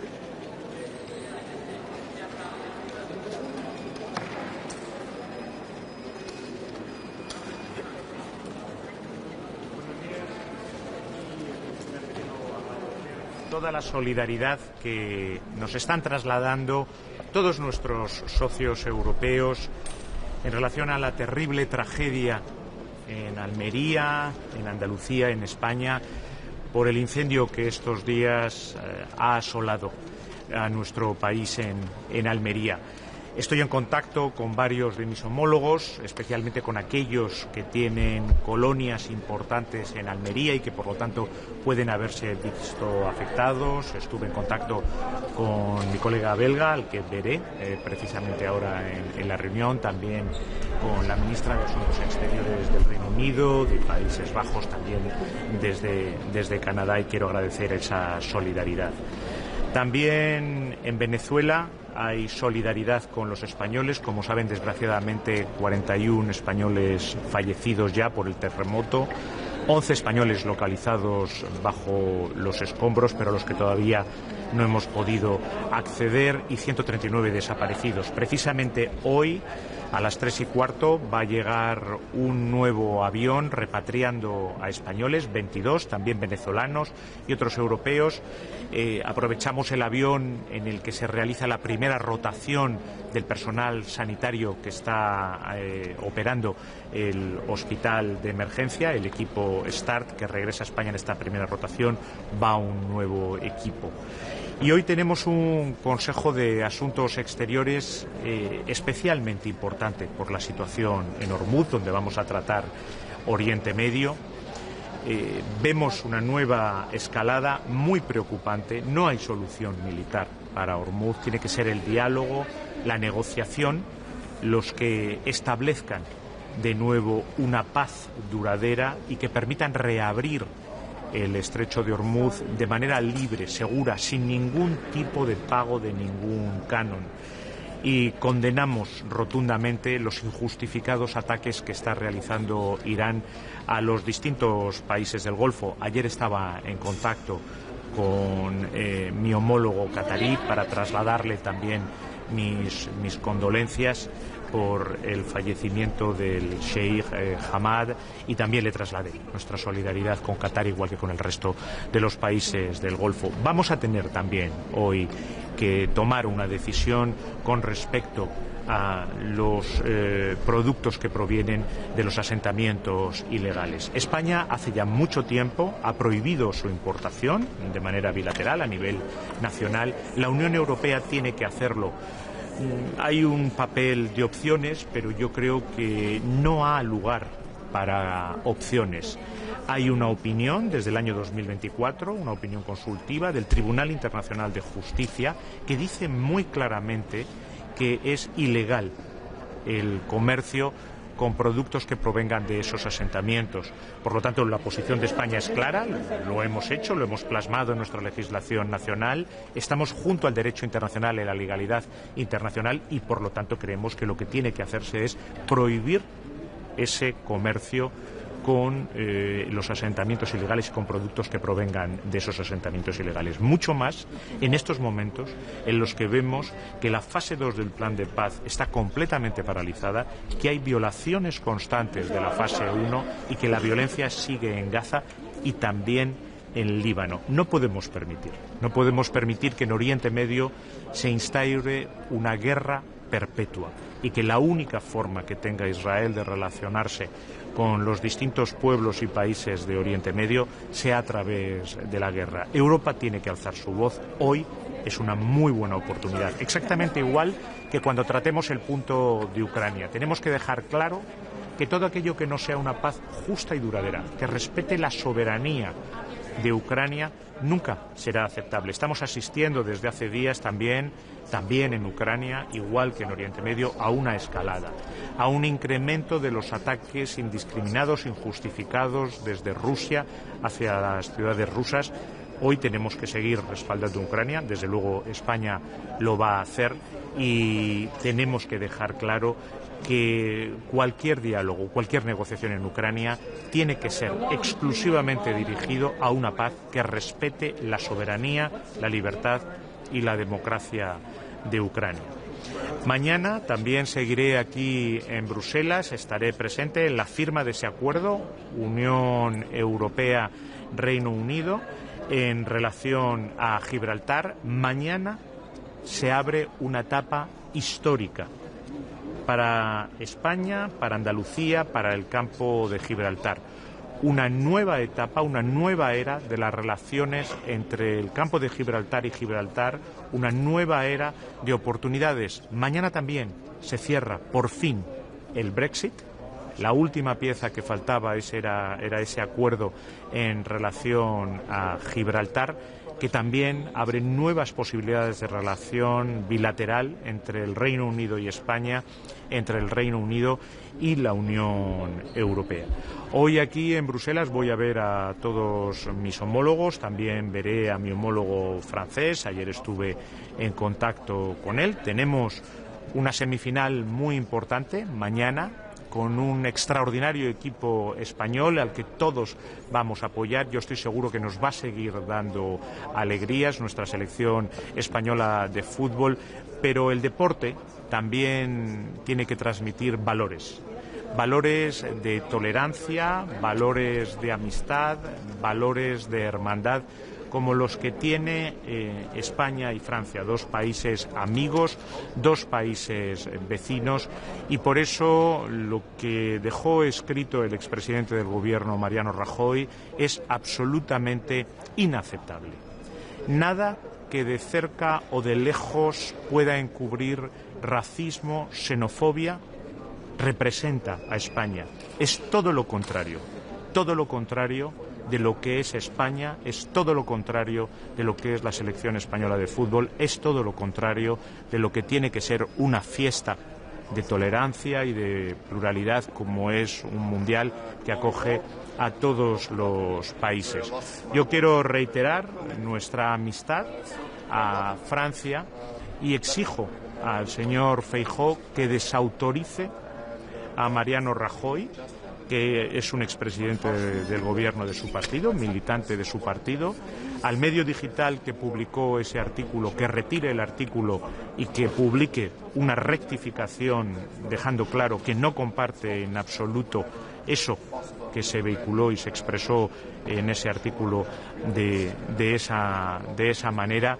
Y desde luego quiero dejar claro que no hay cabida en España para ninguna expresión de corte racista, de corte xenófobo, y al Partido Popular una reflexión más amplia.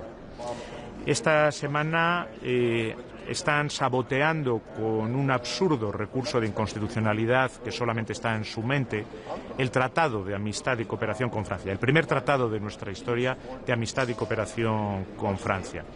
Hacen declaraciones peligrosísimas, hirientes, hacia la selección francesa de fútbol en lo que tendría que ser una fiesta y una alegría como es esa semifinal que va a tener lugar mañana en el Mundial de Fútbol. Se posicionan claramente como un partido antifrancés contra Francia. Eso en el norte. En el sur son desde hace mucho tiempo un partido antimarroquí, con posiciones abiertamente beligerantes a esta extraordinaria etapa de amistad que tenemos con Marruecos. Difaman a otro de nuestros grandes amigos y vecinos, como es Argelia, diciendo que nos van a cortar el gas, cuando todo el mundo sabe que son un suministrador fiable. Por lo tanto, El Partido Popular, su línea de política exterior es enfrentamiento al norte con nuestro amigo Francia, enfrentamiento al sur con nuestro amigo Marruecos, intentan envenenar la relación con un pueblo hermano como es México. ¿En nombre de qué política exterior? ¿En nombre de qué política de amistad? ¿En nombre de qué política europea el señor Feijóo, el Partido Popular, se conduce de esa manera? Yo entiendo que uno no sepa hablar idiomas, pero hay un idioma que todo el mundo tiene que entender. Es el idioma de la vecindad, es el idioma de la amistad, es el idioma de los grandes socios, como son Francia, como es Marruecos, como es Argelia, o los pueblos hermanos, como es México. Yo exijo al señor Feijóo no solo que desautorice a Mariano Rajoy, que deje claro que no comparte esa posición, sino también, de una vez por todas, que deje de intentar incendiar, boicotear y torpedear la extraordinaria política exterior que tiene España en estos momentos, que es reconocida y aplaudida en el mundo entero, y que deje de intentar sabotear las relaciones estrechas de amistad que tenemos con los pueblos vecinos, los países amigos como son Francia, como es Marruecos, como es Argelia, y con los pueblos hermanos de América Latina, muy especialmente con el mexicano. Ministro, tiene una crisis diplomática con Francia por eso de Rajoy, y también que dice a aquellos españoles que quieren que jueguen como la misma mal con Mire, crisis con Francia ninguna. Yo creo que Francia es muy consciente de cuál es la posición del gobierno español y de la inmensa mayoría del pueblo español. Yo la reflexión que me hago es si esto lo hace el Partido Popular en la oposición, ¿qué no harían si estuvieran en el gobierno? Choque al norte con Francia, choque al sur con Marruecos, choque al sur con Argelia, choque con los países de América Latina, el pueblo hermano de México. Están absolutamente incapacitados para gobernar. Una cosa es no saber idiomas, otra cosa es no entender dónde están los intereses y los sentimientos de los españoles. Francia es el principal socio comercial de España en el mundo. El segundo emisor de turistas hacia España, 13 millones. 56.000 millones anuales de exportaciones hacia Francia. Uno de los mayores inversores y mayores creadores de empleo en España, empresas como Renault, como Citroën, como Decathlon, como Carrefour. Imagínese el tamaño de lo que representan. 330.000 españoles viviendo en Francia, 1 millón de españoles viviendo en municipios y zonas transfronterizas. Francia es un motor, junto a España, de la construcción europea. Compartimos valores. Contra todo eso va el Partido Popular. Contra todo eso va nada más y nada menos que un expresidente del gobierno. Yo respeto muchísimo a las figuras de los expresidentes del gobierno, pero les exijo también responsabilidad en cómo se conducen y en lo que dicen, y por eso es tan importante que el señor Feijóo le desautorice. Estoy orgullosísimo de los españoles, de todos los españoles de la selección española de fútbol. Por supuesto, Lamine Yamal, Nico Williams, son tan españoles como cualquiera. Son extraordinarios jugadores. Me llena de alegría verles jugar. Me enorgullece verles jugar y me enorgullece que Nico Williams y Lamine Yamal vistan los colores de la selección española. Mire, al final el racismo, la xenofobia, son enfermedades graves, enfermedades del alma, y siempre tienen dos síntomas, que son la estupidez y el odio. Esa es la mezcla que va hacia el racismo. España no tiene ninguna de las dos y no vamos a permitir, y yo como ministro de Asuntos Exteriores, que nadie introduzca ese veneno en nuestro país. Por eso es tan importante que el señor Feijóo desautorice a Mariano Rajoy y que ese digital que le da pábulo hoy mismo publique una rectificación y retire ese artículo, para dejar claro. Ministro, ha dicho que ayer estuvo en contacto con su homólogo francés. Estuvieron en contacto por esos comentarios o por ese artículo del expresidente Rajoy.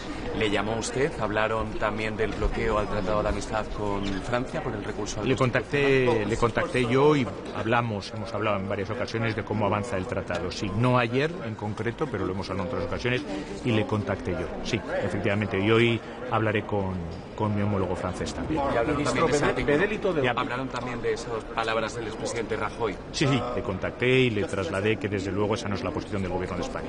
¿Ve un posible delito de odio y descarta al gobierno tomar acciones legales contra el expresidente Rajoy?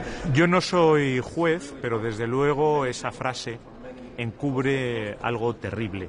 Lo dije ayer, lo puse por escrito. No solamente es hiriente, es extraordinariamente peligroso. No podemos permitir que bajo frases que quedan así dichas, que bueno, parece que encubran en el fondo, de cerca o de lejos, sentimientos racistas y xenófobos. Por supuesto que todos los jugadores de la selección francesa son franceses. Nadie en su sano juicio tiene ninguna duda. Por supuesto, como todos los jugadores que visten la camiseta de la selección española son españoles. Pero descarta tomar acciones legales de momento. No es al ministro de Exteriores a quien le corresponde eso, no me consta que haya planteado ninguna acción de ese tipo. Yo espero que las cosas se reconduzcan por su propio cauce, que es pedir disculpas, que el señor Feijóo le desautorice y que el medio publique una rectificación.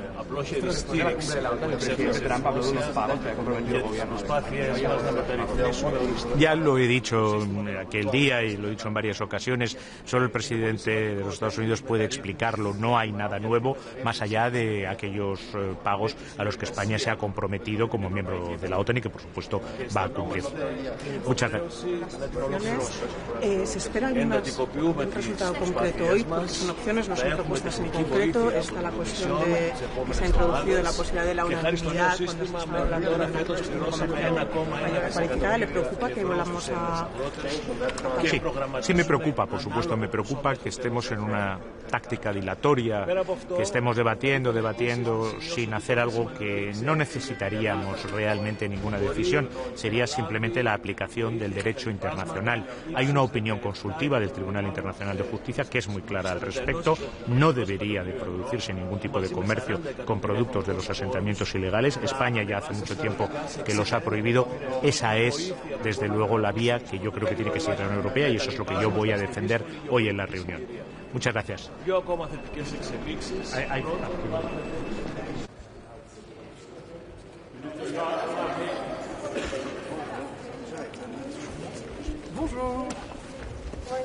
Good morning.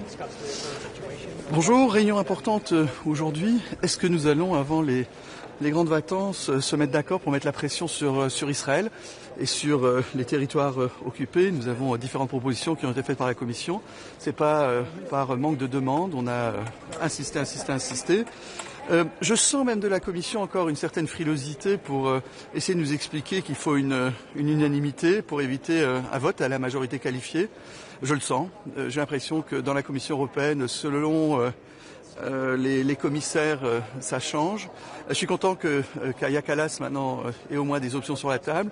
Mais je sens qu'aujourd'hui, on va encore nous trouver une raison pour pas prendre de vote. Mais je tiens à rappeler qu'il y a les élections en octobre en Israël. Est-ce qu'on veut vraiment attendre que le gouvernement change pour pouvoir enfin prendre une décision? Je trouve que c'est un peu honteux et j'espère qu'on arrivera à avancer dessus. L'Ukraine, un dossier qui malheureusement dure depuis trop longtemps, mais bon, on voit le 21e paquet, on est en train d'y bosser dessus, je pense que c'est important de garder la pression. On voit que l'économie russe aussi est à la traîne, est à la peine. Et vous savez, c'est difficile de trouver des arguments, mais il ne faut pas oublier que si on trouve pas de solution pour l'Ukraine, qui sera le prochain demain, c'est toujours ce qu'il faut avoir en tête. Et enfin, je reviens d'Ankara. Comme vous savez, on avait la réunion de l'OTAN. Alors j'étais un peu surpris parce que tout le monde me rappelle à tire-larigot qu'il faut respecter le droit international maritime. Mais je tiens à rappeler que l'initiative d'attaquer l'Iran, pour moi, il faudrait un mandat. Il n'y a pas eu de mandat au début, donc si on parle de droit international, ça ne peut pas être à géométrie variable. Et peut-être que l'ONU est le problème, parce que si on a besoin d'un mandat, c'est qu'il faut en chercher un.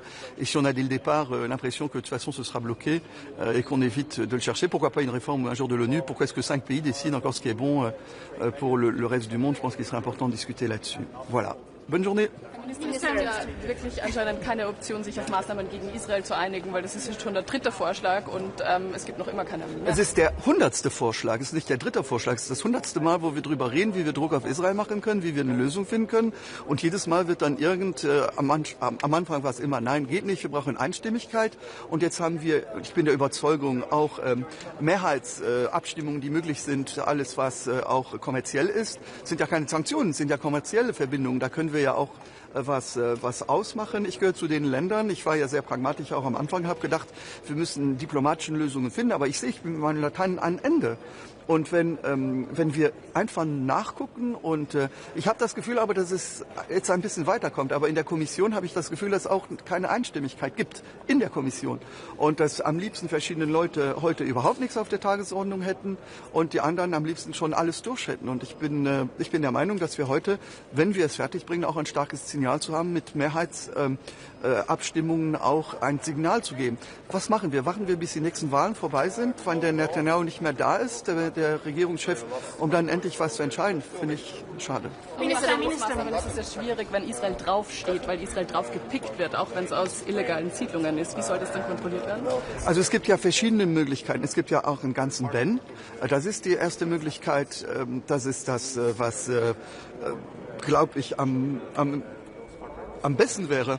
Aber nachher geht es jetzt, dass es vielleicht dann bessere Bedingungen dann vielleicht abgeschossen werden sollen.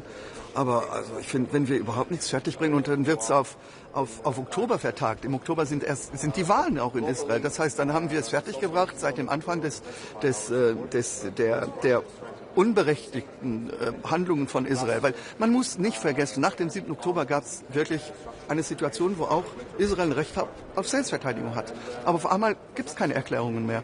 Und dass wir einfach nachgucken und immer irgendwie eine Ursache finden und ich finde es einfach nicht gut. Und ich wäre wirklich froh, wenn wir heute fertigbringen, dass Europa auch nur so ein zahnloser Hund ist, der sehr viel bellt, aber nie beißen kann. Und dass wir einmal auch was entscheiden können. Das wäre schön. Aber heute werden wieder Länder probieren, uns zu sagen, prozedural, dass es nicht eine Mehrheit soll geben, aber Einstimmigkeit und dann sind wir wieder mit dem Latein am Ende. Und ich hoffe, dass wir jetzt trotzdem fertigbringen, heute ein starkes Signal rauszugeben. Minister, do you expect any kind of escalation from Russia during summer break?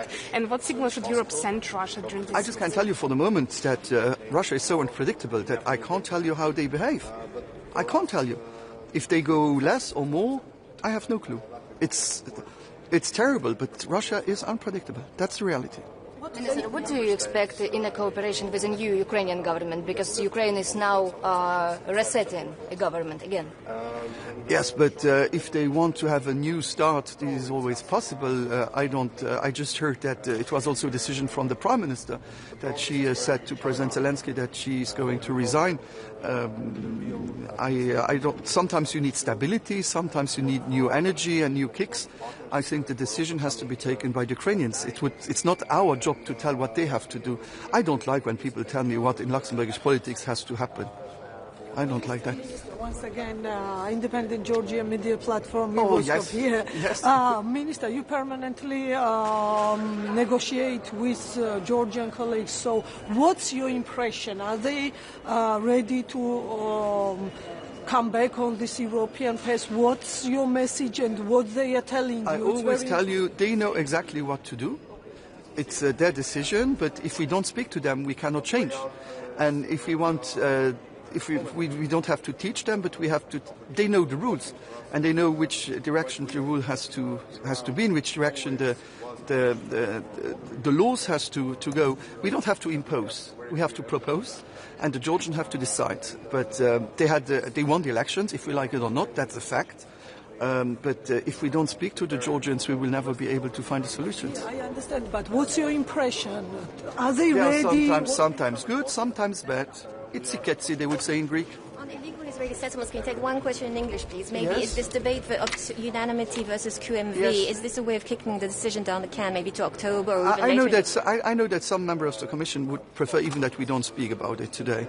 Some other will love to have procedure without having to discuss about the topic, so just if it's unanimity or majority. I think we know that if it's sanctions, it's unanimity, but we have commercial links, this is majority, and I don't know why we are not able to take a vote today. And if today we just discuss about the procedure, and I just want to remind that the first proposal was to discuss this at 3 or 4 o'clock this afternoon. I asked to change it and to put it this morning on the agenda, because I know how it goes. We are now 27, but during the day it's like in Agatha Christie's book. At the end there is no one left. And so I thought it was important to discuss this morning, that we have a good debate and a good exchange to be able to have it. And I hope that we will be able not to wait, that the elections are over. And I know the arguments of some of the colleagues. They say if we decide something today, this will help Netanyahu. Since 2 years I hear it. So I hope that now it's time for decisions. Okay, ciao. Thank you. Ich bin der Meinung, dass wir heute, wenn wir es fertigbringen, auch ein starkes Signal zu haben, mit Mehrheitsabstimmungen auch ein Signal. Was machen wir? Warten wir bis die nächste Wahl?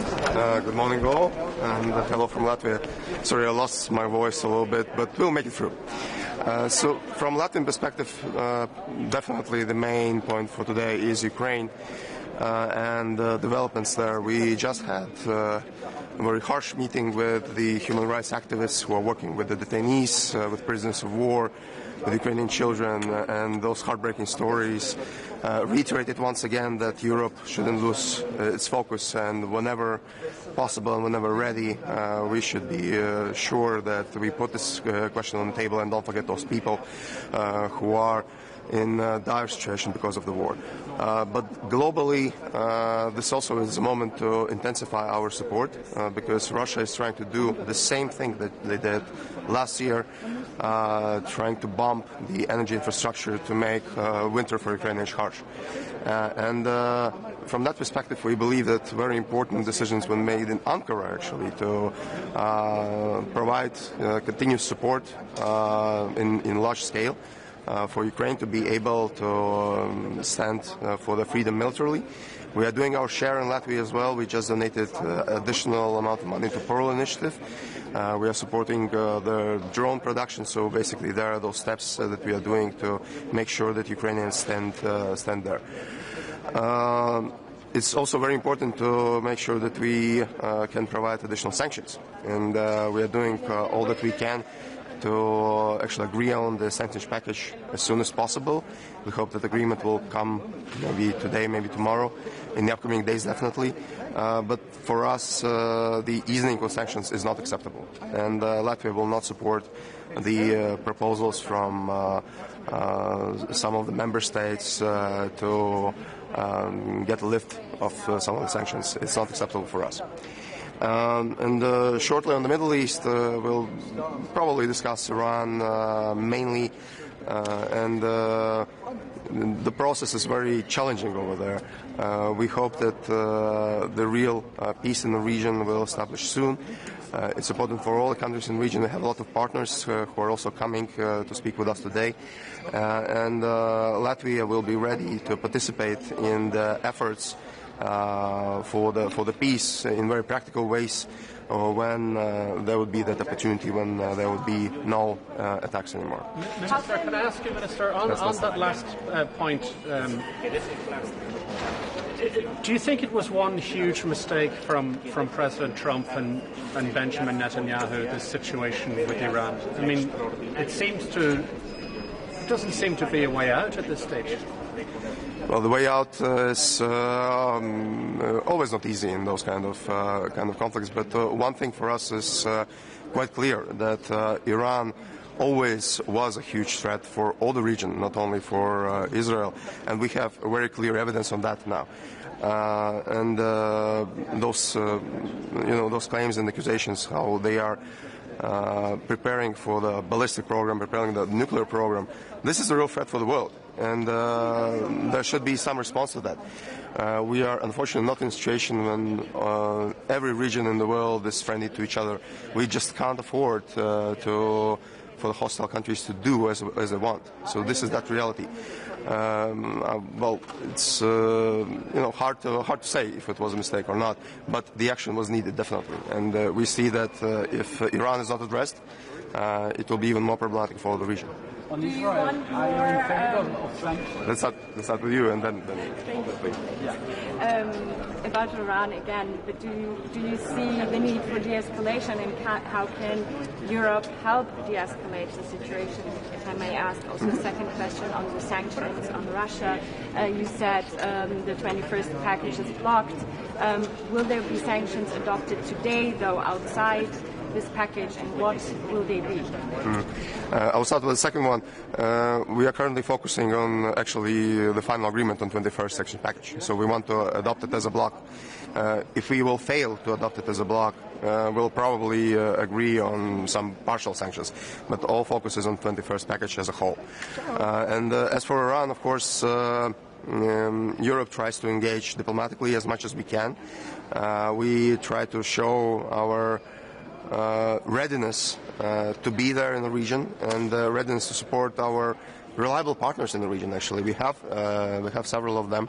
We are supporting them both economically, politically, diplomatically, all that we can.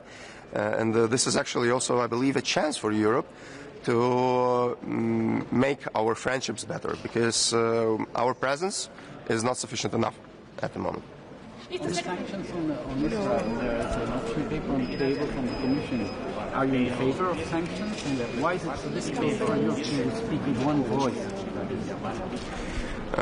With Israel, it is much more complicated for many European countries indeed. This position is on the table. We are currently in a position that we are in favor for speaking with them and not closing the communication channels. So this is important, because the situation is definitely much more complicated. There are some smaller sanction items we could possibly agree in the future, but at the moment we are not ready to agree to the proposal. We'll probably discuss this issue as well, but there are really quite huge differences among European countries. I don't believe that we are currently ready for the decision. Do you expect from Russia any kind of escalation during summer break, and what signal should Europe send to Russia to change any of its plans? Well, it's of course always hard to predict. They are trying to do what they can to escalate. The good news is probably that Ukraine is now much more ready to actually do harm to the Russian economy and do harm for their efforts to wage a war. Just as I said in the beginning, Europe's response must be decisive as always. Sanctions package is a very strong signal, because 21st package is really harmful for many people in Russia and for many of those who are close to Putin and for many of those who are actually getting money from the war. And but of course, bigger military support and our joint commitment to support Ukrainian people and those who are hostages of the war, this is also in the line of that. Please, yes. Question: will you discuss about visa ban for Russian? Yes. Yes. And will you still see a blockade from France, Italy, and Spain, or?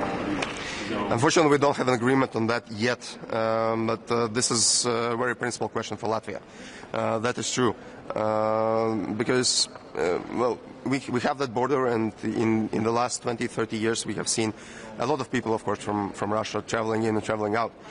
And what they're trying to do, unfortunately, is they are infiltrating. They are agents of influence. They are KGB guys, former KGB guys, and so they're infiltrating them here. And this is a danger for many European countries. And we are working relentlessly with our partners to get that information and get their understanding that this could be harmful for every single capital, not only for Riga or Tallinn, but also for Lisbon, Madrid, Paris, etc. We are probably not there yet, but this is a very principal question for us. We will continue to work on that. Mr. Secretary, Please. what do you expect in a cooperation with the new Ukrainian government, and how was the previous one? We had great cooperation with the previous government. I don't think that anything should change on that front. We have great friendship with Taras Kachka, with Andriy Sibiha. They are always been reliable partners. And frankly, at least at this point, there were no indications that anything would change. We are glad that we have partners from which whom we can work directly and work on every single issue. No problems on that, definitely. If there's any more questions, I will go. There's a line definitely over there. But thank you very much and have a nice day. Bye, guys. That is true. Because, we have that border, and in the last 20-30 years we have seen a lot of people from Russia traveling in, traveling out. And what they're trying to do... Ήθελα να ευχαριστήσω πάνω απ' όλα τον Επίτροπο Γεωργίας, τον Κρίστοφ Χάνσεν, για την απλόχερη στήριξη που εξέφρασε δημόσια για τις προσπάθειές μας να μεταρρυθμίσουμε οριστικά το σύστημα των αγροτικών πληρωμών στην Ελλάδα. Είναι πολύ σημαντικό ότι αυτή η μεταρρύθμιση, η εμβληματική αυτή μεταρρύθμιση γίνεται με τη συνεργασία με την Ευρωπαϊκή Επιτροπή και αισθανόμαστε την υποχρέωση να την ολοκληρώσουμε. Εντατικοποιούμε τις προσπάθειές μας, θα έχουμε τεχνική βοήθεια από την Κομισιόν τις επόμενες εβδομάδες και χάρη στο νέο σύστημα μέχρι τώρα φέτος πληρώσαμε 1,1 δισεκατομμύρια ευρώ στους Έλληνες αγρότες και προγραμματίζουμε ανάλογο ποσό μέχρι τέλος του χρόνου. Πέρα από αυτό, θα ήθελα επίσης να σημειώσω την πολύ σημαντική εξέλιξη για την Ελλάδα που μπορεί να λάβει βοήθεια για τα λιπάσματα ύψους 21 εκατομμυρίου ευρώ που μαζί με 40 εκατομμύρια εθνικούς πόρους θα ανεβάσει συνολικά σε 61 εκατομμύρια ευρώ τη βοήθεια που μπορούμε να δώσουμε στον πρωτογενή τομέα για τα λιπάσματα στη δύσκολη γεωπολιτική συγκυρία. Δύο ακόμα θετικές εξελίξεις. Πρώτον, βάλαμε τέλος σε μια ιστορική εκκρεμότητα για τις δημόσιες γέες, όπου δικαιούχοι αγροτικών γεών για δεκαετίες είχαν το άγχος να νομιμοποιήσουν αυτές τις ιδιοκτησίες που τους έδωσε το κράτος, ενώ τώρα τους δίνουμε το δικαίωμα να οριστικοποιήσουν ρυθμιστικά αυτές τις καταστάσεις, να γίνουν κύριοι της γης που καλλιεργούσαν για τόσα χρόνια. Νομίζω έπρεπε να το είχαμε λύσει εδώ και πολύ καιρό, αλλά χαίρομαι πάρα πολύ που μας έλαχε εμάς ο λαχνός να ολοκληρώσουμε αυτή τη διαδικασία. Και τέλος, επίσης μια πάρα πολύ σημαντική διαδικασία, πιστεύω ότι είναι η απόφασή μας να διαθέσουμε 80 εκατομμύρια ευρώ σε μικρά αρδευτικά έργα σε όλη την Ελλάδα. Σε μικρά αρδευτικά έργα που θα είναι στα χέρια των Δήμων. Είναι πόροι τους οποίους εξοικονομήσαμε από την πάυση των πληρωμών στα βιολογικά προϊόντα κτηνοτροφίας και μελισσοκομείας και για πρώτη φορά βλέπουμε ότι μπορούμε να μετακινούμε πόρους παραγωγικά μέσα στο ίδιο πλαίσιο για να αντιμετωπίσουμε πιεστικές ανάγκες. Με αυτές τις θετικές ειδήσεις λοιπόν προσέρχομαι στο Συμβούλιο σήμερα, συνεχίζουμε τη δουλειά μας εδώ σε όλα τα μέτωπα. Η μόνη μας έγνοια είναι να ξεχερσώσουμε την ελληνική γεωργία από τα προβλήματα του παρελθόντος. Question for Euractiv. Considering how Greece has struggled with animal diseases, are you satisfied with what you see in the livestock strategy? Do you have other demands for either Hansen or Commissioner Valery? We're very happy with the livestock strategy and the protein strategy. I think these were long overdue. These were initiatives that were expected. It's indeed that we are fighting the animal disease on all fronts, and I would very much hope that on top of these two strategies, in the next CAP and the next MFF, we could do more to help the primary sector to fight against animal disease. I think there are possibilities, but we haven't nailed down the details yet, and I very much hope that these strategies would help us to do so. Minister, we've seen recent extreme heat across much of Europe. It's a wildfire season, which is a huge problem. Do you want to see discussion of this? Do you want to see further action? And how much concern is there around the impact on agriculture for this summer? We have discussed in Luxembourg last month the impact of agriculture policy to forest fires. Clearly, there is a link. We have to have an agriculture sector that is supporting the environment, that is working on the preventive side, not only on the remedial side. And of course, climate change is something that concerns us all. Agriculture is not immune in climate change. Again, we have an opportunity now with the MFF to try to find inventive ways, creative ways to establish this link between sustainable agriculture and fighting forest fires. Aristopoli. I missed you. Nice to see you. Minister, about the influence that the Gulf and Strait of Hormuz crisis on the agriculture sector, especially if it's prolonging more or becoming more complex, how you see the situation? clearly the Strait of Hormuz is the bloodline of international commerce, and clearly the geopolitical uncertainty has a direct impact on agriculture policy. I'm very happy that with the fertilizers plan, we found a very meaningful and tangible way to help our farmers. But of course, the more uncertainty prevails, the more difficulty we would have in managing the situation in the long run. So my personal wish is that the situation normalizes as soon as possible, not only for agriculture, for the world we live in general. Αυτή η χρηματοδότηση τι σημαίνει, είναι ένα μήνυμα? Η χρηματοδότηση για τα λοιπάσματα είναι πολύ σημαντική, γιατί μέχρι τώρα είχαμε σχηματοποιημένες πολιτικές πρωτοβουλίες, για πρώτη φορά τώρα έχουμε και χρηματοδοτικές. Νομίζω ότι μας δίνει μια ανάσα, γιατί μπορούμε να αποδείξουμε στους γεωργούς ότι ο αντίκτυπος της γεωπολιτικής ασφάλειας στη γεωργία δεν είναι κάτι που απλά υπάρχει στα λόγια, αλλά γίνεται στην πράξη. Και αυτά τα χρήματα που έρχονται στην ελληνική αγροτιά για τα λοιπάσματα είναι πάρα πολύ σημαντική εξέλιξη. Ευχαριστώ πολύ.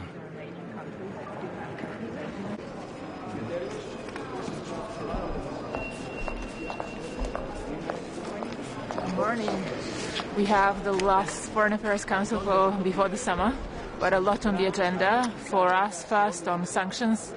Bulgaria is ready to support the 21st package. We see that still there are a couple of countries that have unresolved issues, but hopefully we'll be able to adopt the package soon. A big topic for us is the Black Sea strategy, and we are very happy to see the progress made there. We have a common agreement with Romania to have a maritime security hub, and we are happy to see that concept going forward.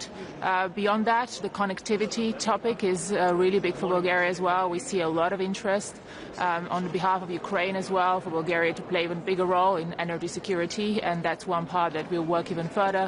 We had very good meetings of our Prime Minister with President Zelensky, both here in Brussels during UCO, but also now in Ankara around the NATO summit. And I'm going to Ukraine on Wednesday to follow up on those because energy security will be perhaps one of the most important areas that Ukraine wants and needs support for the upcoming winter. And that's where we could play a big role.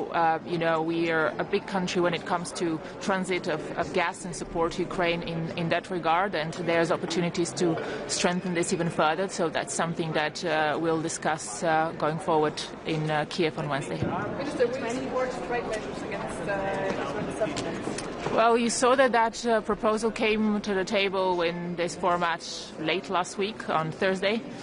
So we are still studying what it would actually mean for us. What's important is to make sure that whatever measures we put in place, they actually have an impact, or they're not really further harming our relationship with Israel, but also whether there's economic impact that's negative for us. We're still studying what it means, because there are specific proposals on the table. So hopefully we'll have the time needed and to make decisions on those. I'm glad that we have some proposals, because in the past there was a lot of hypothetical discussions, and I think now it's good that we come to a proposal. It's still not clear whether proposals can be adopted with a qualified majority or with unanimity, and I think that's where we also would benefit from some guidance. But for us it's important the measures that have already been taken in place, or any sanctions from the previously, for us to have guidance from the Commission of how to make sure that we don't have circumvention. And so we really welcome that there's been discussions on how countries can be better prepared in this regard for previous sanctions to be implemented correctly. So that's the focus there. Why is it so difficult to find any unity in Europe when it comes to sanctions to Israel? Towards other conflicts, it's so easy. I wouldn't say it's easy for other conflicts. I mean, we see that for the 21st package, we still haven't managed to reach a consensus. So it's never easy, because countries have their own positions, have their own interests. I would say here it's more a matter that it was about time we have something concrete at the table. There's a lot of technicalities around what do these trade measures mean for specific goods and products, what impact would they have, considering the amount of trade do we actually have, does it have a meaningful impact or not, what role could they play as a political message, and would this be escalatory in a wrong direction? So I think it's a combination between purely economic and political aspects, and that's why it's difficult to find consensus. I think that the important step forward that we are bringing this discussion in a very concrete terms to the table at the Council, and which allows us to have much more detailed and concrete steps forward. Yes, the sanctions on Russia, it's blocked. What kind of signal does it send that it's still not agreed? And do you think there will be sanctions agreed on today, adopted today, outside of this package? And what will be? Well, it's a lot of questions in one. I think it would be important for us to find a consensus this week. And I trust that the remaining countries that still have their reservations are working very closely with the Commission to find those paths forward. It will be important for us to show unity there, and we've done our best to be constructive in the process. I am always very respectful of individual countries' positions, but I think that everybody is approaching with a knowing and awareness that it will be a bad sign if we don't manage to find an agreement before the 15th. So I trust with that in mind, countries will manage to find a compromise. But Minister, on the potential measures against Israel, the point is we can easily, apply package after package of sanctions on Russia, Iran, other countries as well. But when it comes to Israel, nothing, almost nothing. And despite what we've seen in Gaza, it's unbelievable what we've seen in Gaza, the ongoing situation in the West Bank, and so on. Why is it so difficult to do anything, to put pressure on Tel Aviv? I don't think it's a matter of not doing anything. It's just how well have we studied the impact of sanctions when it comes to, for example, in Ukraine. In this case, it's been a way of would it be an effective political measure or effective economic measure, and can we find a measure that would do justice on both fronts? It's very hard to find exactly those measures that are not creating a negative political rhetoric that we can't manage and it's not in our interest, and in the same time have a meaningful economic measure. And I think that balance is the trickiest one to reach. But so for a bit too long, we've had just as I said, hypothetical discussion. So it's still good that we are getting there. And I know that everybody's frustrated that there's not a clear message, but in the same time, the messages about the low tolerance to the humanitarian situation is something that I think everybody has made. It's just a matter of whether the sanctions, the way they are right now, are a useful measure there, and how can we find that balance between political and economic signaling. Germany seems to be the main country to block any kind of sanctions against Israel. Would you be in favor of finding majorities without Germany? Well, here it's not about me being in favor or not. It's just what's legally possible and what not. And I think that's where there's been slight difference in what the legal service and the different sides of Council and Commission thinks. And that's why there have been voices about finding measures that allow to have decisions with qualified majority there. Individual countries can have their position, and we need to respect it. I think for this specific package right now, there seems to be some maturity and some evolution around what is possible without full unanimity. So if we have clear guidance, legal guidance that is possible, then it can go ahead without Germany. This question about the Operation Inherent Resolve. Bulgaria have been a member of the coalition against ISIS, and this mandate will be end in September. Do you think that will be a security gap in Iraq and in the region? Well, we haven't really looked at that. If the ending of the mission is something that is considered safe enough, then of course it's always good to maintain one. But it's a matter of capacity, and I think that's what played the biggest role there. One question was Iran. Like, how concerned are you about the new escalation, and what should Europe now do to prevent those further escalations? I mean, we all welcome the memorandum. Then we were in Ankara when the president of the US mentioned that perhaps it won't hold. It's very fragile. It's clear that it's fragile. It's in European interest to have Hormuz open. It's in our interest for diplomacy to play its course there. But we also need to learn our lesson from here and think about the fact that we need alternatives to Hormuz as well, because we cannot expect that such bottlenecks would not affect the rest of us. And that's where a big role that we put on connectivity. Bulgaria can be a key entry point to Europe on multiple routes that allow us to find alternatives to Hormuz, and that's where we will put our effort mid to long term. Thank you.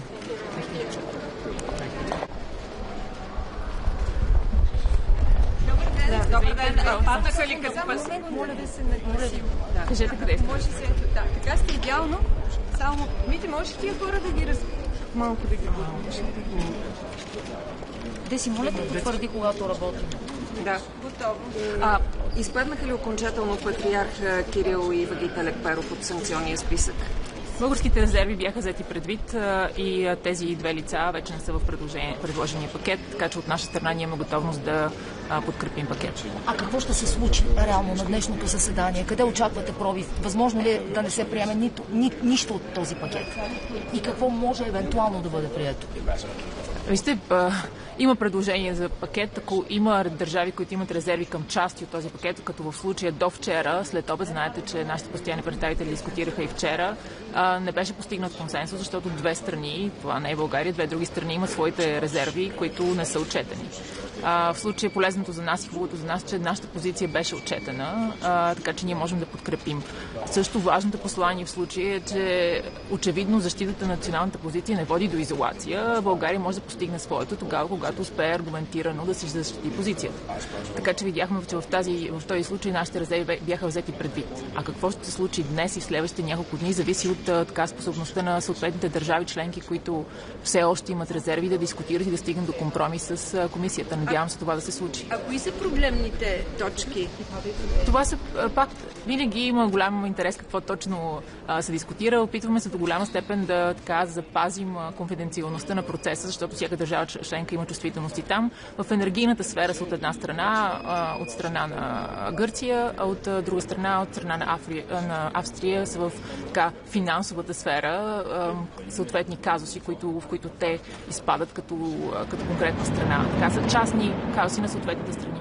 Ще има ли таван на руския петрол на цената? То таван има, въпрос е по коя процедура ще се изчислява. Да, но може да падне, ако днес не постигнете съгласие по тази тема. Ако днес не постигнем съгласие до 15 не се постигне съгласие, това би означавало качване на цената, която по никакъв начин не е в полза на процеса, който се опитваме да въведем с санкциите и натиска, който се опитваме да наложим върху Русия икономически, по-скоро би довело до допълнителни ресурси за тях, така че наистина се надявам да се стигне до решение. Госпожо министър, веднага след вашето заседание, недалеч от тук, в Париж започва коалиция на желаящите. България ще бъде ли представена от някого, от кого? Ако да, 30 държави ще бъдат там.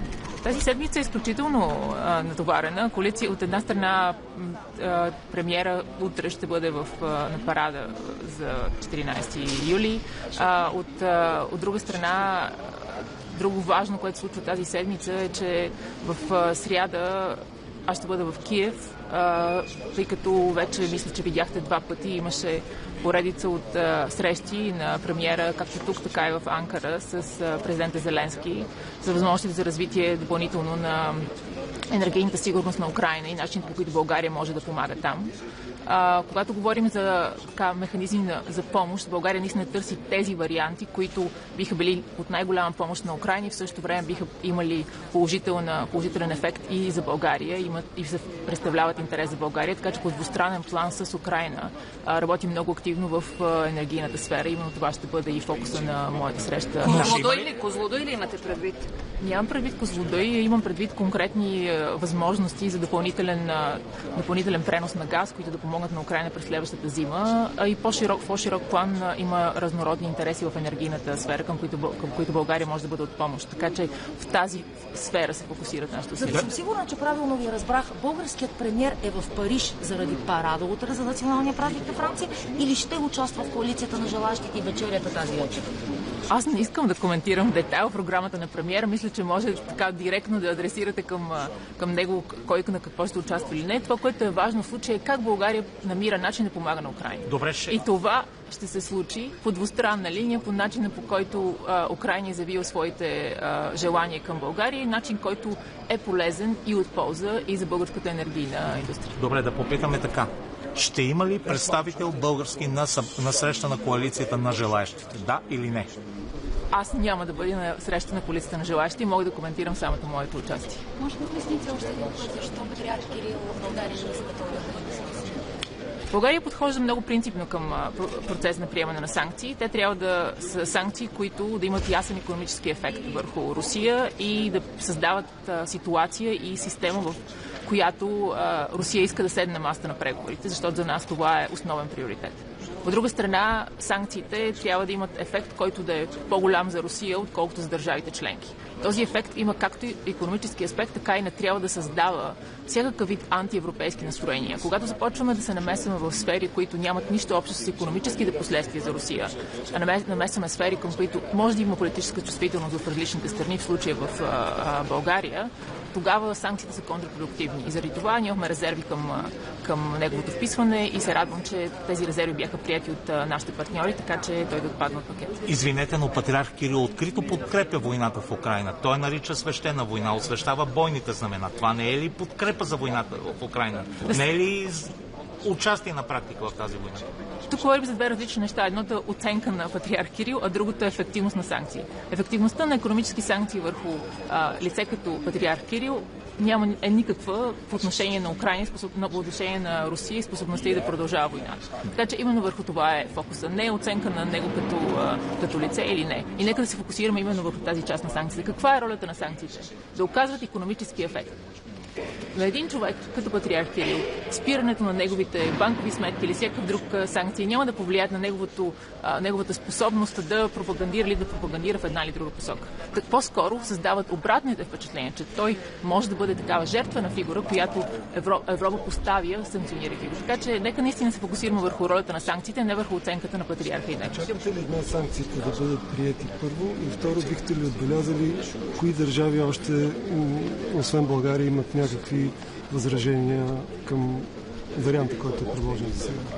Нека да отбележим, че България няма вече възражения. Така предложения пакет от петък България има готовност да приеме, защото, пак казвам, нашите резерви бяха отчетени. Това е една голяма победа за България и е много важно да се отбележи, че в случаи, в които България много ясно аргументира своята позиция, тя бива приета и не води нито до скандал, нито до нещо, някаква катастрофа, не води нито до изолация, а води до отчитане на позицията ни. Именно това се случи. А останалите страни, както казах и по-рано, са Гърция и Австрия и те имат съответни резерви, които все още предстоят да бъдат прияти.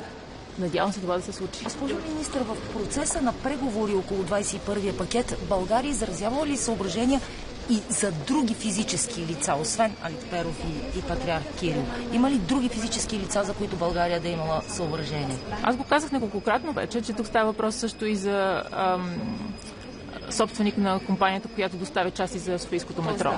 Така че не мисля, че е нещо... А той изваден ли от списък? Да, отпаднал, за да може България да приеме, разбира се, че е отпаднал. Така, че, а България има ли съображение за спортния министър на Русия? Вижте, процесът на приемане на санкциите е един дълъг процес, в който всяка държава изразява резерви относно ефективността на съответните санкции.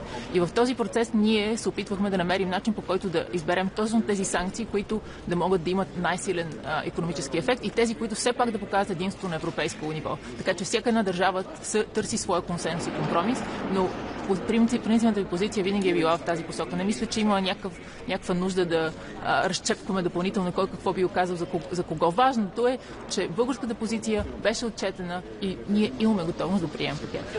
Благодаря ви!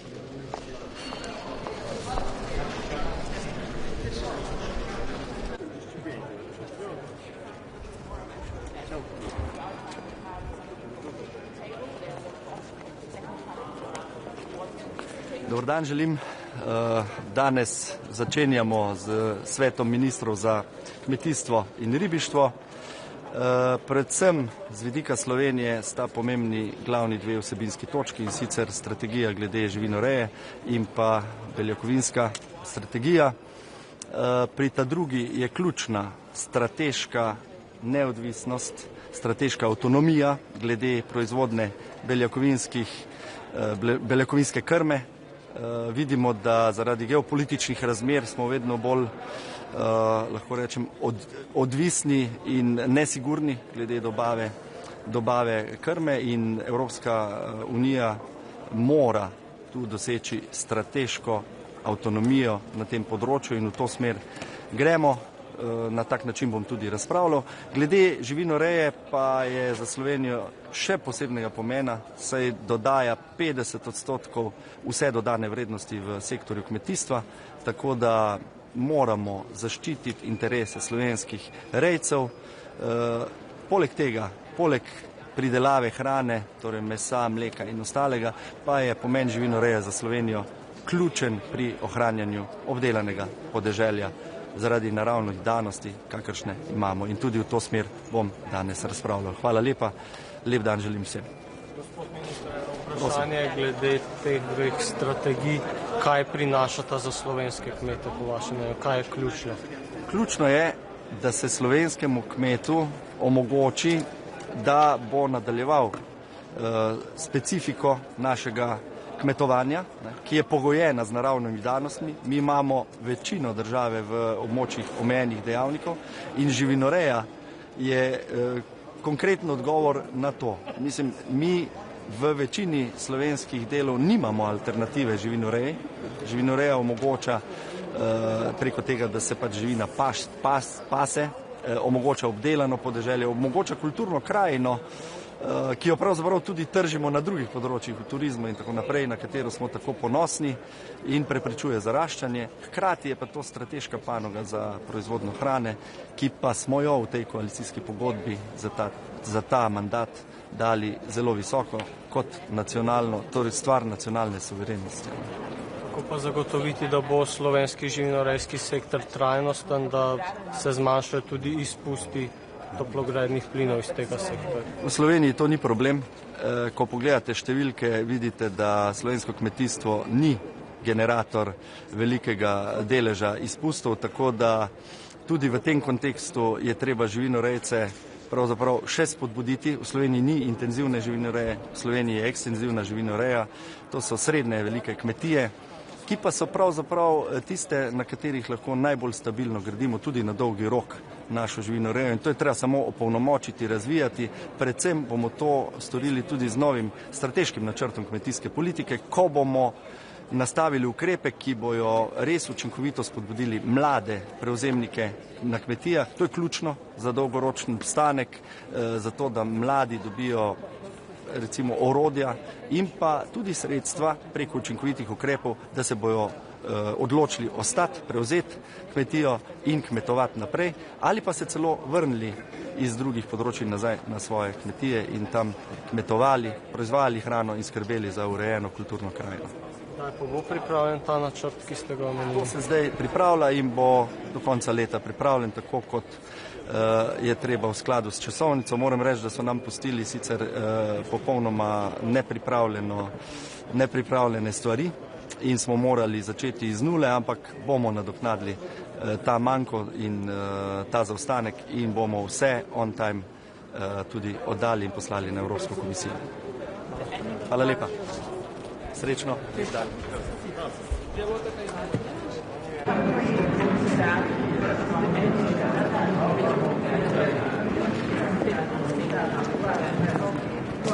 Buenos días. Sí, si me permiten, quería empezar mis palabras esta mañana expresando lógicamente el cariño y la solidaridad con las víctimas del trágico incendio que se produjo en Almería y que, por desgracia, continúa en estos momentos siendo extinguido. Es verdad que nos enfrentamos a una situación de incremento de temperaturas muy significativo en el conjunto de Europa, junto a otros fenómenos climatológicos extremos, y todo eso significa que estamos evidentemente en un momento de cambio climático, se quiera aceptar o no. Esta situación, lógicamente, tiene consecuencias sobre la salud humana, tiene consecuencias sobre el funcionamiento de nuestra sociedad y tiene también consecuencias sobre la producción de los alimentos. Y yo creo que hay que tomar buena nota de ello para, lógicamente, las políticas de mitigación de las emisiones a la atmósfera y también la de adaptación al cambio climático. Hoy es el primer Consejo Agrifish de la presidencia irlandesa de la Unión Europea. Va a ser una presidencia muy importante porque en el cronograma de trabajo está lógicamente la conclusión de la discusión sobre las perspectivas financieras, en principio, y sobre los reglamentos de la PAC y de la política pesquera. Para nosotros un elemento fundamental. Y yo creo que no voy a repetir lo que ustedes ya conocen sobre la posición de España, pero es evidente que necesitamos una PAC bien financiada y de forma estable. Y creo que en eso vamos a trabajar estos 6 meses al respecto. Junto a ello, en el orden del día de hoy también hablaremos, lógicamente, de fertilizantes y del plan de fertilizantes de la Comisión Europea, que es un plan importante que saludamos en su momento. El lunes pasado, justamente hace 7 días, el presidente del Gobierno presentaba en España el plan estatal de fertilizantes, que va a ser nuestra aportación española complementando la europea desde el punto de vista de los desafíos inmediatos que tenemos, la mejor utilización de los fertilizantes para tener que utilizar menos en cantidad, por tanto, agricultura de precisión y asesoramiento a este respecto. En segundo lugar, autonomía estratégica, es decir, tener suficiente producción para no depender de otros, como nos ocurre en este momento, y utilizar en la producción de productos de fertilizantes orgánicos y también de bioestimulantes, temas como el hidrógeno verde o el amoníaco verde, que son elementos importantes al respecto. Eso es un elemento fundamental. Y tercer aspecto, la transparencia de los mercados, la formación de precios, que es también un elemento fundamental a este respecto. Quiero señalar que España ha puesto a disposición de los aproximadamente 450.000 agricultores potenciales beneficiarios 665 millones de euros. Hemos publicado ya la primera relación y se van a abonar durante este mes de julio y el mes de agosto. Constituye la mayor suma puesta a disposición de los agricultores de la Unión Europea, incluso más que la Comisión Europea ha puesto a disposición del conjunto de la Unión. Y todo ello por una razón muy sencilla, porque consideramos que este es un elemento estratégico para la producción de alimentos y España es una potencia agroalimentaria. En el día de hoy se van a ver también el Plan Europeo de Proteínas y lo relativo a la comunicación en relación con el sector ganadero. Uno y otro están ligados. La producción, como saben ustedes, de proteínas vegetales tiene un destino para el consumo humano y también para la alimentación animal. En relación con el consumo humano, vamos a subrayar la necesidad de incrementar las variedades vegetales y la investigación a este respecto y el desarrollo, y también el etiquetado de origen, que es muy importante, saber, por ejemplo, de dónde vienen las legumbres que son consumidas por nuestros consumidores, por nuestros ciudadanos. Y también muy importante la producción, lógicamente, de proteína con destino a la alimentación animal. Tenemos un gran sector ganadero. Creo que este es un elemento fundamental. Y ojo, la ganadería es no solo producción de alimentos, sino equilibrio territorial y desarrollo rural, cosa que es muy importante. En los temas de bienestar animal, nuestra posición es bien clara, que todo lo que sea, lo sea bajo el soporte de la evidencia científica. Y un último punto en el día de hoy, también clave, es el de la situación de los mercados. Hemos visto en las últimas horas de nuevo el bloqueo del estrecho de Hormuz. Todo eso tiene consecuencias directas desde el punto de vista de del gasóleo y también de los fertilizantes, como decía hace un momento. Lo vemos con preocupación, evidentemente, y lo vamos a seguir de cerca, como lo va a hacer sin duda la presidencia irlandesa. Un segundo aspecto, si vemos el informe de la Comisión, es la situación del comercio internacional agroalimentario. Hace unos meses y hemos visto cómo conflictos, guerras comerciales han afectado a los intercambios, pero a pesar de ello, desde el punto de vista cuantitativo, la afectación ha sido mucho más baja de la esperada, cosa que nos parece positivo. Pero, en fin, hay que seguirlo de cerca y no echar, sin duda, las campanas al vuelo. Y un último aspecto específico de la discusión de hoy es el papel de las indicaciones geográficas en la exportación agroalimentaria y su promoción. España está absolutamente de acuerdo. De hecho, de todas las exportaciones de la Unión Europea, aproximadamente el 15,5% del valor lo es procedente de indicaciones geográficas a nivel de UE. En el caso de España es ligeramente superior. Calculamos que en torno a un 18%. Y ahora, por ejemplo, hemos tenido magníficas noticias y voy a felicitar a la Comisión Europea, pues hemos conseguido ya superar, estamos en 568 indicaciones geográficas reconocidas por México. Pongo este ejemplo porque estamos negociando en paralelo a los acuerdos comerciales la protección de esas indicaciones geográficas que tan importantes son para nosotros, tanto las indicaciones geográficas como las denominaciones de origen, como las especialidades tradicionales garantizadas. Por tanto, este es un elemento de discusión muy importante para el día de hoy y espero y deseo que esta sea una presidencia fructífera porque, como decía inicialmente, tenemos que intentar avanzar de forma sustantiva en la PAC y en la política pesquera y en las perspectivas financieras. A su disposición. Usted ha mencionado el tema de la PAC. El Consejo Europeo quiere cerrar un acuerdo de presupuesto antes de terminar el año. La PAC es uno de las partidas más afectadas según la propuesta de la Comisión, pero teniendo en cuenta la historia ganadera y agricultura de Irlanda, ¿cree que será más fácil la negociación a partir de ahora, a pesar de que ellos han querido mantenerse neutros teniendo en cuenta el rol de presidente? Permítame que le diga, no hay negociación que sea fácil, pero evidentemente yo soy optimista sobre el resultado de la misma. Es decir, creo que tenemos sobre la mesa todos los mimbres para conseguir que tengamos una PAC que sea con personalidad propia, que sea sustantiva, que esté bien dotada financieramente y sobre todo que sea eficaz para la producción de alimentos para nuestros agricultores y ganaderos y también para nuestros ciudadanos, que son quienes de forma indirecta se benefician también de la PAC. Por tanto, creo que hay una gran oportunidad de aquí a final de año y si no se concluye, pues tendremos que hacerlo después, pero la perspectiva, creo que el presidente del Consejo lo ha indicado así, su voluntad sería intentar acabar este año. Ministro, un par de preguntas sobre las indicaciones geográficas. ¿Qué demandas tienen para la Comisión de cara a un potencial plan? Y sobre promoción, ¿qué preocupación tienen respecto a los fondos, si habrá suficientes? También ha mencionado el etiquetado de origen.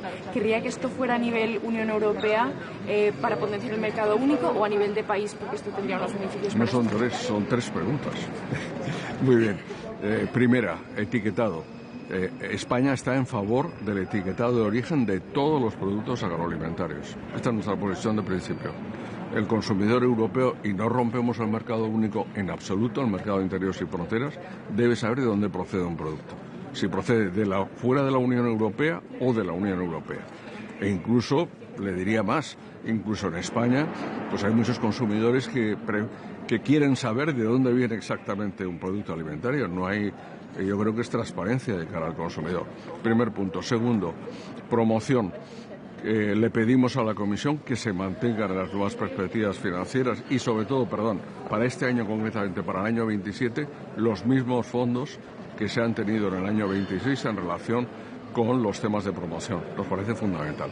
Y tercero, indicaciones geográficas. ¿Qué más se puede hacer? Bueno, yo lo he dicho hace un momento, creo que la Comisión está haciendo bien su tarea. Está ampliando en paralelo a los acuerdos comerciales las indicaciones geográficas protegidas. Esa es una labor que yo creo que permanente. Ojo, que no todo el mundo lo acepta. Por ejemplo, Estados Unidos no acepta nuestras indicaciones geográficas europeas. Y, por tanto, en los acuerdos, pues por ejemplo, con India, estamos trabajando sobre ello. Es muy importante porque ahí estamos hablando de un mercado de 1.400 millones de personas y, por tanto, tenemos que claramente, igual que lo hemos hecho con China, si mi memoria es correcta, hemos superado ya los 300 indicaciones geográficas reconocidas, de las cuales un tercio aproximadamente son españolas. Por tanto, todo ese trabajo es un trabajo continuo y hay que continuar haciéndolo y bien. Muy bien, pues muchas gracias. Buen día a todos. Gracias.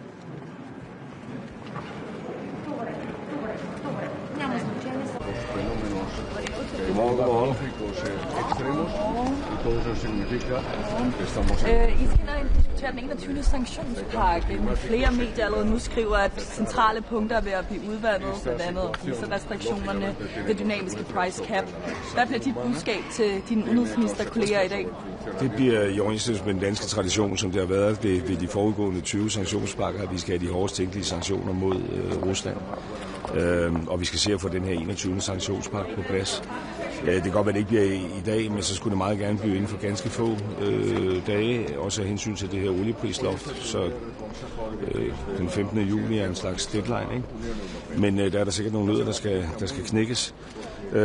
Og det er jo sådan, at hver gang vi laver en sanktionspakke, så bliver det jo sådan stadig lidt sværere, ikke? Fordi det er jo også noget, vi selv mærker, og det er vi indstillet på fra dansk side, samtidig med, at vi også yder stor støtte til Ukraine. Så vores budskab bliver selvfølgelig til de lande, der ømmer sig lidt, at det går ikke. Er der et særligt punkt, du vil kæmpe for, at vi er fastholdt? Jamen altså, vi kæmper for de hårdest tænkelige sanktionspakker, og det vigtigste er, at vi får det her på plads, og det er meget, meget vigtigt af hensyn til også olieprisloftet, at det sker her inden for få dage. Hvordan har du det med, at mens man diskuterer de sanktioner, så sætter EU nærmest rekord i importen af russisk energi? Ja, det er jo ikke så godt, men det er jo sådan set også derfor, at vi er glade for, at det lykkedes under dansk formandskab at få truffet den beslutning om at udfase russisk energi et år før oprindeligt lagt til grund. Men det understreger jo også behovet for de her sanktioner, ikke? Fordi det er jo ikke bare et spørgsmål om import, det er jo også et spørgsmål om, at europæiske rederier indgår i den globale forsyningskæde af russisk gas, ikke? Og det skulle vi jo gerne sætte en stopper for.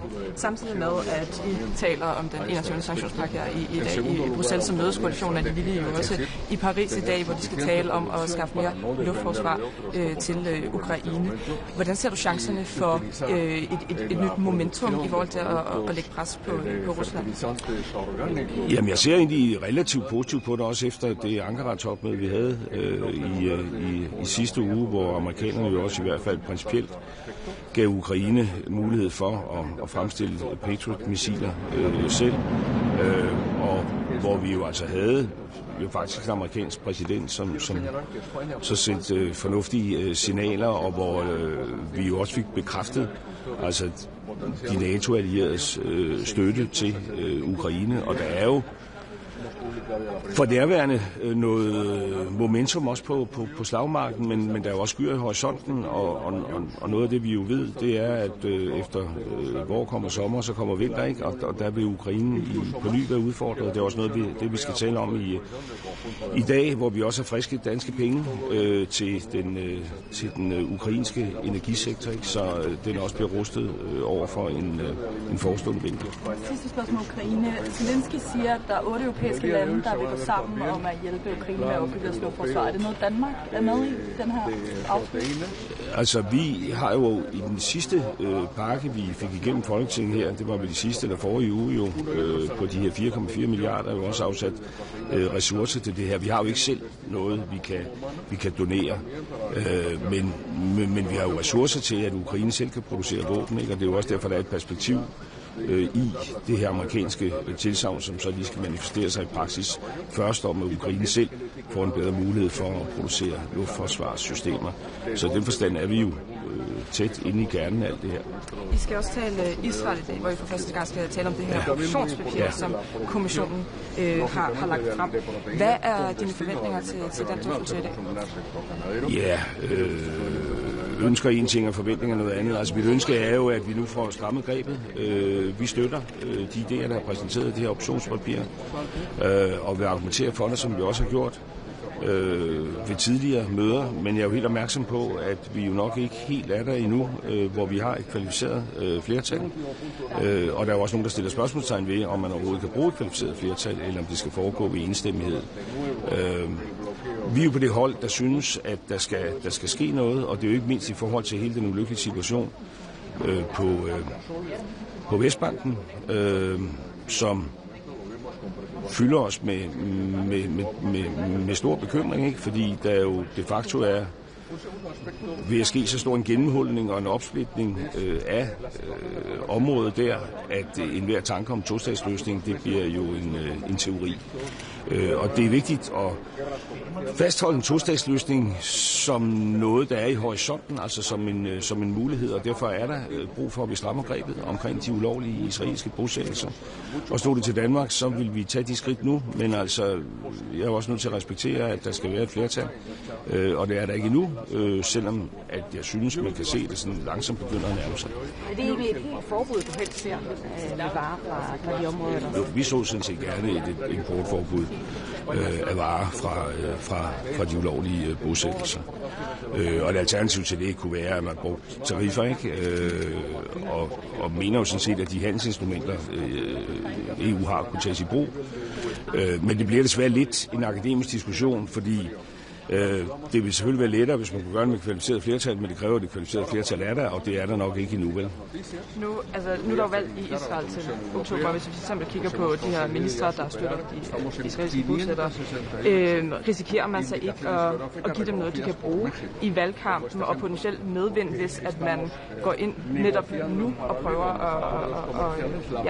at lave nogle tiltag, sætte nogle tiltag i søen? Altså, det er jo det argument, der lyder, men jeg synes, det er et meget, meget svagt argument, fordi hvor stiller det os henne, hvis vi sådan i forhold til et problem ude omkring i verden sagde, at vi vil ikke søge at gribe ind over for dem, fordi dem vi griber ind over for, de får så et eller andet argument, hvor de får en ydre fjende, de kan henvise til. Altså så skulle vi jo lade alting passere. Og vi er venner i Israel, det gælder Danmark, det gælder Europa, har også bakket op omkring Israel, efter det skete den 7. oktober, men det kan jo ikke i sig selv trækkes til at være en undskyldning for, at man i strid med alle internationale regler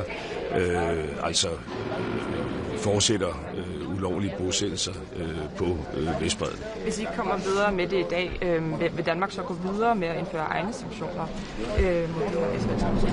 Meget, meget påpasselig over for tanken om at begynde at lave sanktioner bilateralt. Altså, det svækker hele sanktionsværktøjet, hvis det var sådan, at Europa ikke taler med én stemme, og vi havde 27 forskellige løsninger hver gang.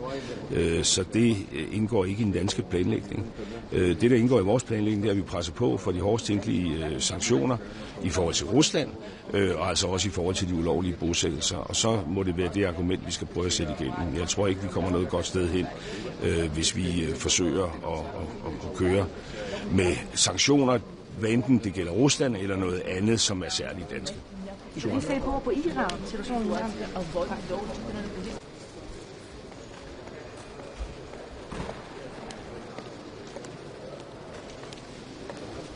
Καλημέρα. Συμβούλιο Υπουργών Γεωργίας σήμερα εδώ στις Βρυξέλλες υπό την Προεδρία της Ιρλανδίας, πρώτο Συμβούλιο υπό την Προεδρία της Ιρλανδίας, και να ευχηθούμε κάθε επιτυχία στον Ιρλανδό συνάδελφο αλλά και στην ομάδα του. Είμαστε βέβαιοι ότι θα έχουμε μια παραγωγική εξάμηνη Προεδρία και εμείς φυσικά ως απερχόμενη Προεδρία θα συνεχίσουμε να στηρίζουμε τις προσπάθειές τους ώστε να ολοκληρώσουμε τις διαδικασίες για μια ισχυρή κοινή αγροτική πολιτική προς όφελος των αγροτών μας. Σήμερα έχουμε τρία σημαντικά θέματα στην ατζέντα, τα οποία ξεχωρίζω. Το πρώτο είναι η νέα στρατηγική για το ζωικό κεφάλαιο και το δεύτερο είναι το σχέδιο δράσης για τις πρωτεΐνες. Και τα δύο είναι πάρα πολύ σημαντικά γιατί σχετίζονται άμεσα με την παραγωγικότητα των κτηνοτρόφων μας, με την παραγωγικότητα του τομέα. Είναι ζητήματα τα οποία είναι άρρηκτα συνδεδεμένα με την επισιτιστική ασφάλεια και με την καθημερινότητα των γεωργών. Εμείς αυτό το οποίο αναμένουμε και αυτό το οποίο διεκδικούμε είναι προφανώς ευελιξία, να λαμβάνονται υπόψη ιδιαιτερότητες των κρατών μελών και να υπάρχει επαρκής χρηματοδότηση. Δεν αρκεί απλώς να έχουμε στρατηγικές, αλλά να πρέπει αυτές οι στρατηγικές να μπορούν να εφαρμοστούν μέσα σε ρεαλιστικό πλαίσιο στο ίδιο το πεδίο εκεί όπου γίνεται η παραγωγή. Το τρίτο σημαντικό ζήτημα της σημερινής ατζέντας είναι η συζήτηση για τη στήριξη των γυναικών, η στήριξη στήριξη των γυναικών στην Ύπαιθρο, των γυναικών των αγροτησών μας που παράγουν. Για μας η επένδυση και η στήριξη προς την γυναίκα αγρότησα είναι στήριξη και επένδυση προς την ίδια την ανάπτυξη της υπαίθρου.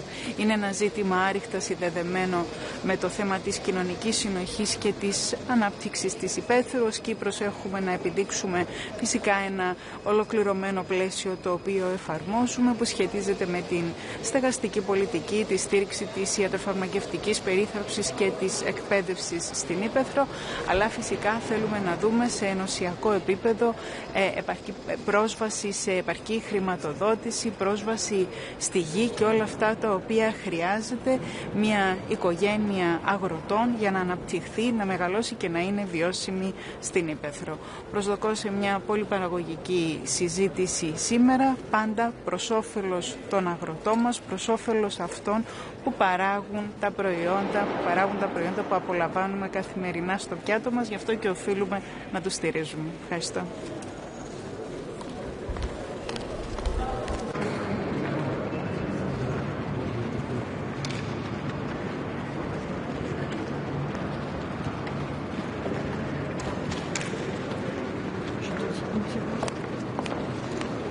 Mesdames, Messieurs, bonjour. Voilà. Donc ce Conseil Agri-Pêche est le premier sous présidence irlandaise et je voudrais à cette occasion adresser tous mes vœux de réussite à Martin Eden, ministre de l'Agriculture d'un pays avec lequel nous sommes souvent en accord sur les grandes orientations. Ce Conseil, et notamment en ce qui concerne la PAC et son budget, ce Conseil est aussi l'occasion pour le commissaire Hansen de présenter son plan élevage et son plan protéines. Et je voudrais y revenir en quelques mots. Vous savez combien la France, grand pays d'élevage, est attachée à cette activité agricole qui est vraiment fondamentale dans l'écosystème agricole de notre pays. Et ce plan élevage réaffirme l'importance de l'élevage, à la fois au regard de la souveraineté alimentaire, mais aussi des services environnementaux et paysagers que rend l'élevage. Et donc ce plan élevage est tout à fait bienvenu dans un moment où on voit les effets de la décapitalisation, surtout par ces temps de canicule, où on voit aussi à l'œuvre tout un discours anti-élevage que je pense très préjudiciable à l'agriculture française singulièrement, mais aussi à l'agriculture européenne. À cette occasion, je voudrais dire aussi à quel point nous sommes attachés à la réciprocité des normes entre nos exigences en matière de bien-être animal, de mode d'alimentation, de mode d'élevage et ceux des pays tiers. Et puis réaffirmer l'intérêt que la France porte au renforcement de l'étiquetage des produits carnés, notamment dans les produits transformés, disposition contenue dans la loi d'urgence agricole qui est en navette au Parlement français.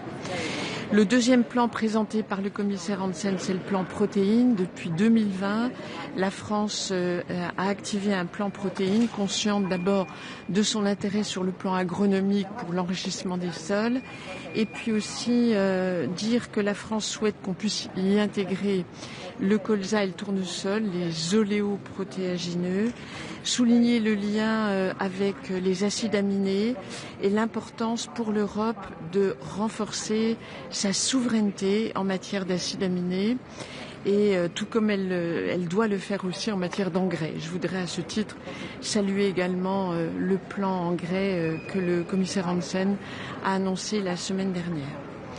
Un autre sujet très important sera évoqué dans ce Conseil Agri-Pêche. C'est un sujet dont je me suis emparée dès mon arrivée au ministère de l'Agriculture en septembre 2024. C'est la place des femmes en agriculture. Bon, elles ont toujours rempli un rôle extrêmement important, pas toujours reconnu. Aujourd'hui, un quart des chefs d'exploitation sont des femmes. Je pense qu'il y a une marge de progression souhaitable. Dire aussi que dans le grand plan qui vise à renouveler les générations, qui est un enjeu fondamental auquel tous les pays européens sont confrontés, les femmes occuperont une place stratégique très importante. Parfois en deuxième partie de carrière, parfois après avoir élevé leurs enfants. Donc il faut intégrer dans la notion de jeunes agriculteurs les nouveaux agriculteurs, deuxième partie de carrière, les femmes. être particulièrement attentif si nous voulons convaincre les femmes d'intégrer la carrière agricole et de devenir chef d'exploitation, intégrer les notions de formation, la prise en compte des contraintes familiales et notamment la question si sensible qui nous revient toujours du remplacement pendant le congé maternité.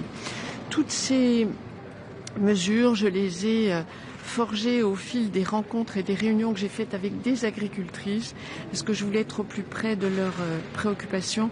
Et nous avons déployé en France un plan et assorti d'une 40aine de mesures que j'ai présentées au dernier salon de l'agriculture. Vous dire enfin que 2 sujets importants seront évoqués durant ce Conseil Agri-Pêche. La question des indications, la valorisation des indications géographiques. C'est aussi une exigence de réciprocité à l'égard des pays tiers. On ne peut pas, et c'est un point de vigilance absolu, on ne peut pas s'asseoir sur les règles qui régissent les indications géographiques et il faut lutter contre les contrefaçons. Donc ça, c'est une exigence que nous devons avoir dans les accords de libre-échange. Dire enfin que, conformément à ce que l'Italie espère, nous voulons un budget de communication, de promotion sur les produits agricoles européens. Voilà. Merci. Une question sur l'étiquetage d'origine. Est-ce que c'est possible d'introduire des obligations en France sans perturber le marché européen? Je pense que c'est possible. Je pense que c'est possible dès lors qu'on peut démontrer la spécificité des produits carnés français, sans faire offense à quiconque, mais nous l'avons fait, l'étiquetage obligatoire dans les restaurants.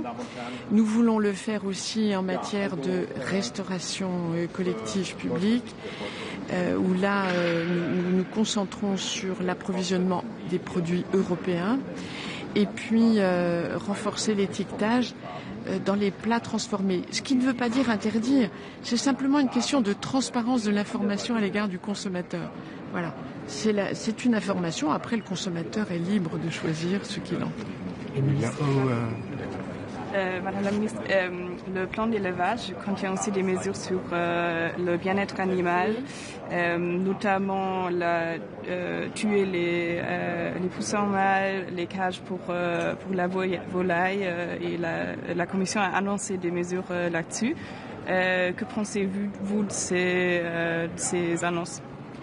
La France a largement anticipé ces questions, puisque 85% de l'élevage de volailles aujourd'hui est hors cage.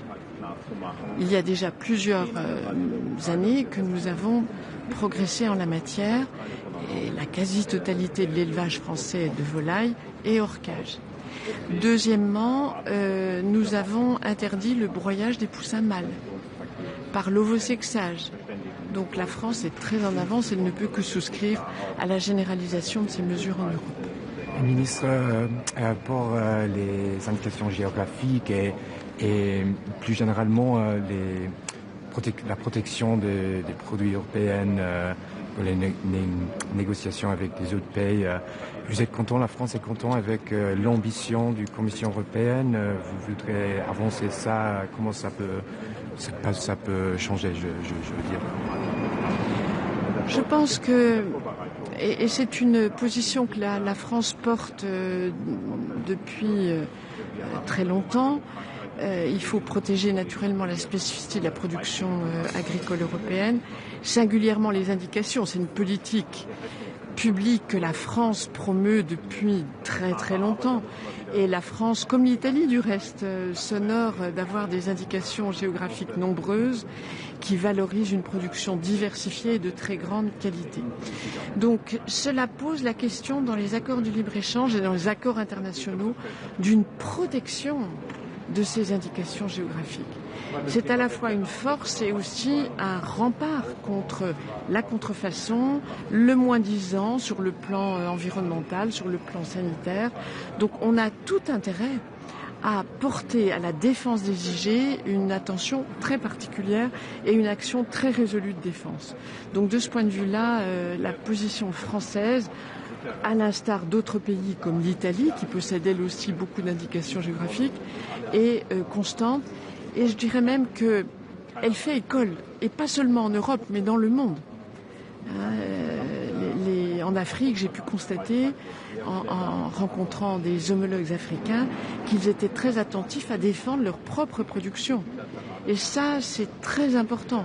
Je pense qu'il en va d'abord de la nécessité de conserver des savoir-faire, des productions, et aussi de protéger le revenu des agriculteurs, qui est mieux valorisé par des indications géographiques. Merci à vous.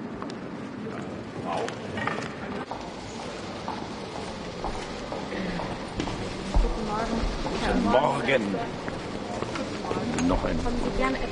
Ja, wenn es geht. Wenn es geht. So, guten Morgen, meine sehr verehrten Damen und Herren. Ja, also aus deutscher Sicht wird heute im Zentrum stehen, dass wir die Politik fortsetzen, die wir auf anderen Ebenen ganz klar zum Ukraine-Konflikt formuliert haben. Die G7 haben sich zu einer klaren Erklärung an der Seite der Ukraine verstanden und haben hier die ukrainische Regierung unterstützt in dieser schwierigen Situation, in der sich der Konflikt nach wie vor befindet. Das war ein klares Zeichen auch an Moskau. Das hat sich fortgesetzt auf dem NATO-Gipfel, wo der deutsche Vorschlag Unterstützung gefunden hat, jetzt ein weiteres Paket zu packen für die Ukraine von insgesamt 140 Milliarden Euro für die beiden Jahre, also das jetzige Jahr und das kommende Jahr. Und ich finde, jetzt ist Europa gefordert, im nächsten Schritt ebenfalls klar zu machen, wir stehen an der Seite der Ukraine und wir setzen unsere Politik nicht nur der Unterstützung der Ukraine, sondern auch der Erhöhung des Drucks auf Russland fort. Deswegen erwarte ich, dass wir in dieser Woche uns auf ein 21. Sanktionspaket verständigen sollten, insbesondere mit Blick darauf, dass wir den Ölpreisdeckel brauchen. Das ist ein sehr wirkungsvolles Instrument, was Moskau deutlich macht, wo wir stehen. Ich bin zuversichtlich, dass das in dieser Woche gelingt und werde Gespräche jetzt hier führen, die in diese Richtung gehen. Ich treffe jetzt gleich den ukrainischen Kollegen Andrei Sibir, freue mich auf das Gespräch. Ein sehr vertrauensvolles, ein sehr wichtiges persönliches Verhältnis auch zu ihm. Und ich möchte noch mal deutlich machen, dass Deutschland jetzt auch in der Vorbereitung auf den Winter die Anstrengungen fortsetzen wird. Wir haben gemeinsam mit Frankreich an die Kolleginnen und Kollegen appelliert, Beiträge zu leisten, dass die Energieinfrastruktur, dass die Wasserinfrastruktur, dass die Heizungsinfrastruktur der Ukraine Unterstützung findet. Das ist harte Arbeit, da muss immer wieder Überzeugungsarbeit geleistet werden. Das werden wir jetzt in dieser Situation fortsetzen. Und ich möchte natürlich informiert werden über den letzten Stand der Dinge der Innenpolitik auch in der Ukraine. Wir haben von einer Regierungsumbildung gehört. Das interessiert mich, aber das stellt natürlich in keiner Weise in Frage, wo wir stehen. Zweites Thema wird der Nahe und Mittlere Osten sein. Uns besorgen außerordentlich die Fortsetzung der Kampfhandlungen zwischen USA und Iran. Ich verurteile ausdrücklich, dass der Iran erneut Schiffe in der Straße von Hormuz angegriffen hat. Das ist eine internationale Wasserstraße. Jedes Schiff, das dort durchfährt, tut dies auf sicherer Rechtsgrundlage und jeder Angriff ist ungerechtfertigt. Insbesondere sind alle Angriffe gegen Golfanrainerstaaten in keiner Weise berechtigt. Der Iran muss das unterlassen. Und ich kann insgesamt nur der Hoffnung Ausdruck verleihen, dass beide Seiten jetzt sehr schnell an den Verhandlungstisch zurückkehren. Besser gesagt, endlich effektive bilaterale Verhandlungen aufnehmen. Wir werden heute die Gespräche auch mit den Kollegen aus den Golfkooperationsstaaten nutzen, um zu sehen, wo wir sind und was getan werden kann, damit jetzt effektiv Verhandlungen beginnen. Diese Welt braucht endlich eine frei passierbare Straße von Hormuz. Die Freiheit der Navigation muss gewährleistet werden und ich hoffe, dass wir Beiträge dazu leisten können, dass dies geschieht. Herr Außenminister, zwei Fragen. Bitte. Einmal zum Iran. Was kann Europa ganz konkret tun, um eine weitere Eskalation zu verhindern? Und zum 21. Sanktionspaket. Wo klemmt es ganz besonders? Und Werden heute konkrete Sanktionen vielleicht außerhalb des Pakets verabschiedet werden? Und welche sind es dann konkret? Ich glaube, wir werden jetzt heute weitere Gespräche führen. Ich habe auch über das ganze Wochenende noch im Kontakt gestanden mit einigen Staaten, die hier noch Fragen haben und die noch nicht allen Punkten haben zustimmen können. Ich bin aber insbesondere optimistisch, dass wir beim Ölpreisdeckel jetzt schon eine Einigung wahrscheinlich haben werden. Aber das Paket muss insgesamt beschlossen werden. Wir werden auch einen größeren Personenkreis wieder in den Blick nehmen. Insgesamt gesehen glaube ich, wir machen Schritte nach vorne, aber die Einigung wird vielleicht nicht heute geschehen, sondern erst in den nächsten Tagen. Aber Europa muss in dieser Woche zeigen, dass es handlungsfähig ist. Wir sind vor der Sommerpause. G7 haben gezeigt, dass sie eine klare Positionierung haben. Die NATO-Staaten haben zusammengefunden. Und jetzt muss Europa Handlungsfähigkeit zeigen und auch Klarheit zeigen. Und ich glaube, muss jetzt gerade mit der neuen ungarischen Regierung muss das insgesamt möglich sein. Was die Verhandlungen angeht, glaube ich, geht es jetzt darum, dass wir ein Gefühl aus der Region bekommen. Und deswegen ist es sehr wichtig, dass wir jetzt Gäste aus dem Golf hier haben. Und dass Sie uns ein Gefühl geben, wo dort die Verhandlungen sind, wo Abholpunkte sind. Ich glaube, Europa muss hier auch in eine aktivere Rolle hineingehen. Ich würde auch die hohe Vertreterin ermutigen, aktiver auch die Europäische Union ins Spiel zu bringen. Denn es ist für unsere Wirtschaft von entscheidender Bedeutung, dass die Straße von Hormuz wieder frei wird. Wir alle merken, wie sehr die Ölpreise dadurch wieder neu unter Druck geraten. Und das spüren die Verbraucherinnen und Verbraucher und das spüren die europäischen Staaten ganz unmittelbar. Herr Minister, wie steht die Bundesregierung zu den Optionen, die die EU-Kommission mit Blick auf die israelische Siedlungspolitik im Westjordanland vorgeschlagen hat, zu den Handelsbeschränkungen mit den Siedlungsprodukten? Sind das Maßnahmen, die aus Sicht der Bundesregierung jetzt beschlossen werden können? Und wenn ja, aus Sicht der Bundesregierung, ist das mit qualifizierter Mehrheit möglich, so welche Maßnahmen zu beschließen? Ja, die Kommission hat ja selbst gesagt, dass Einstimmigkeit dort erforderlich ist und diese Auffassung teilen wir oder teile ich. Also ich denke, unter diesen Voraussetzungen werden wir das zu besprechen haben. Wir haben eine klare Auffassung zu der Siedlungspolitik.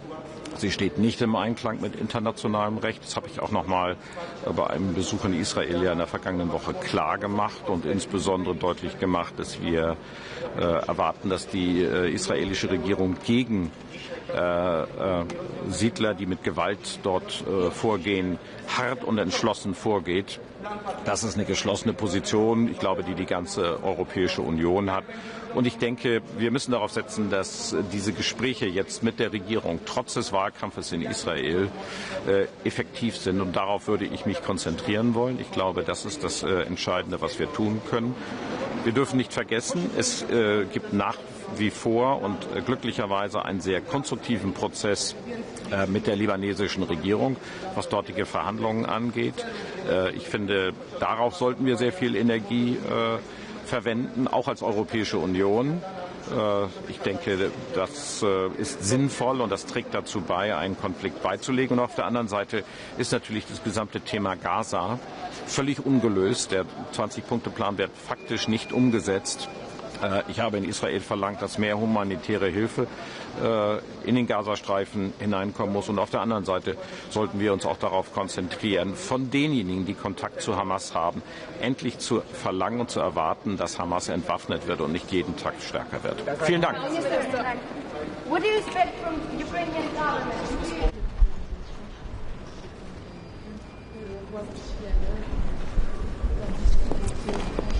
Good morning. Today is the first Agriculture Council under the presidency of Ireland, and I wish them all the success for the next 6 months. Today we will discuss about the strategic plan for our agriculture and also the complementary protein plan. The livestock strategy is very important and timely in EU because in the current geopolitical situation we must underline the importance of our livestock sector in Finland, the livestock sector is very important because of our northern circumstances, and actually the livestock sector is producing most of our added value in agriculture.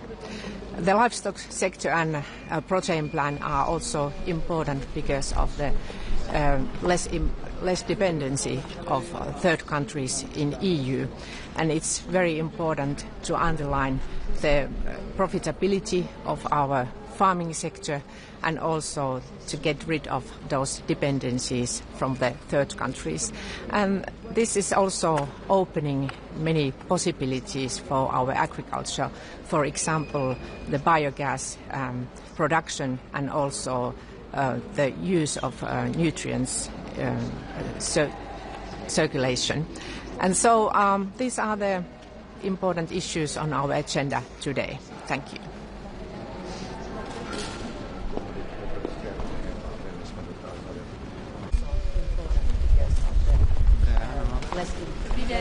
Bychom začali a pak vám předáme slovo. Můžeme. Dobrý den, tak na dnešní radě vlastně budeme projednávat novou strategii Evropské komise pro chov hospodářských zvířat a otázku proteinů.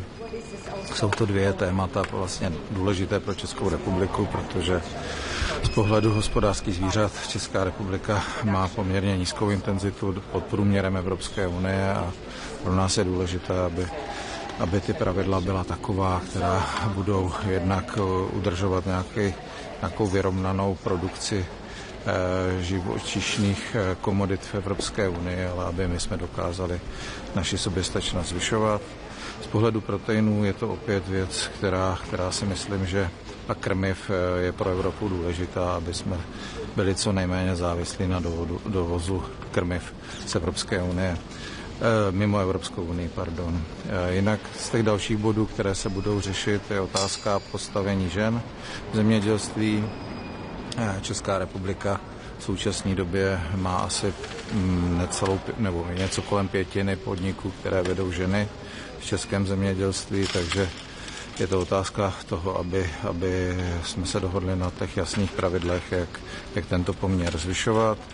A z těch dalších věcí budeme řešit komodity a krizi, určitě částečně, jak v živočišných produktech a komoditách nás zajímá zejména mléko a vepřové maso. Budeme řešit obchodní dohody.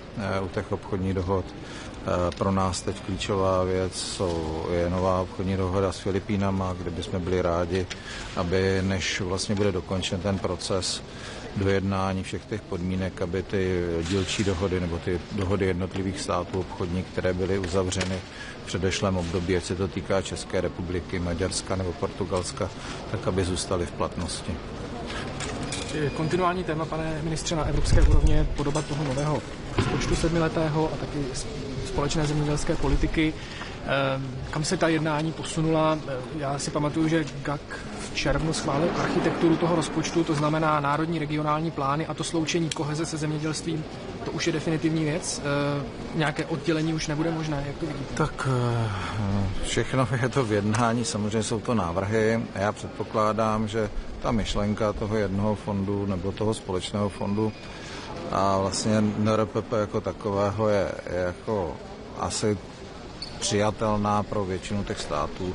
Na druhou stranu se domnívám, že ten tlak na to, aby společná zemědělská politika zůstala v rámci tohoto celku samostatná, aspoň z pohledu legislativy a rozpočtu je velký a že to směřuje tímto směrem.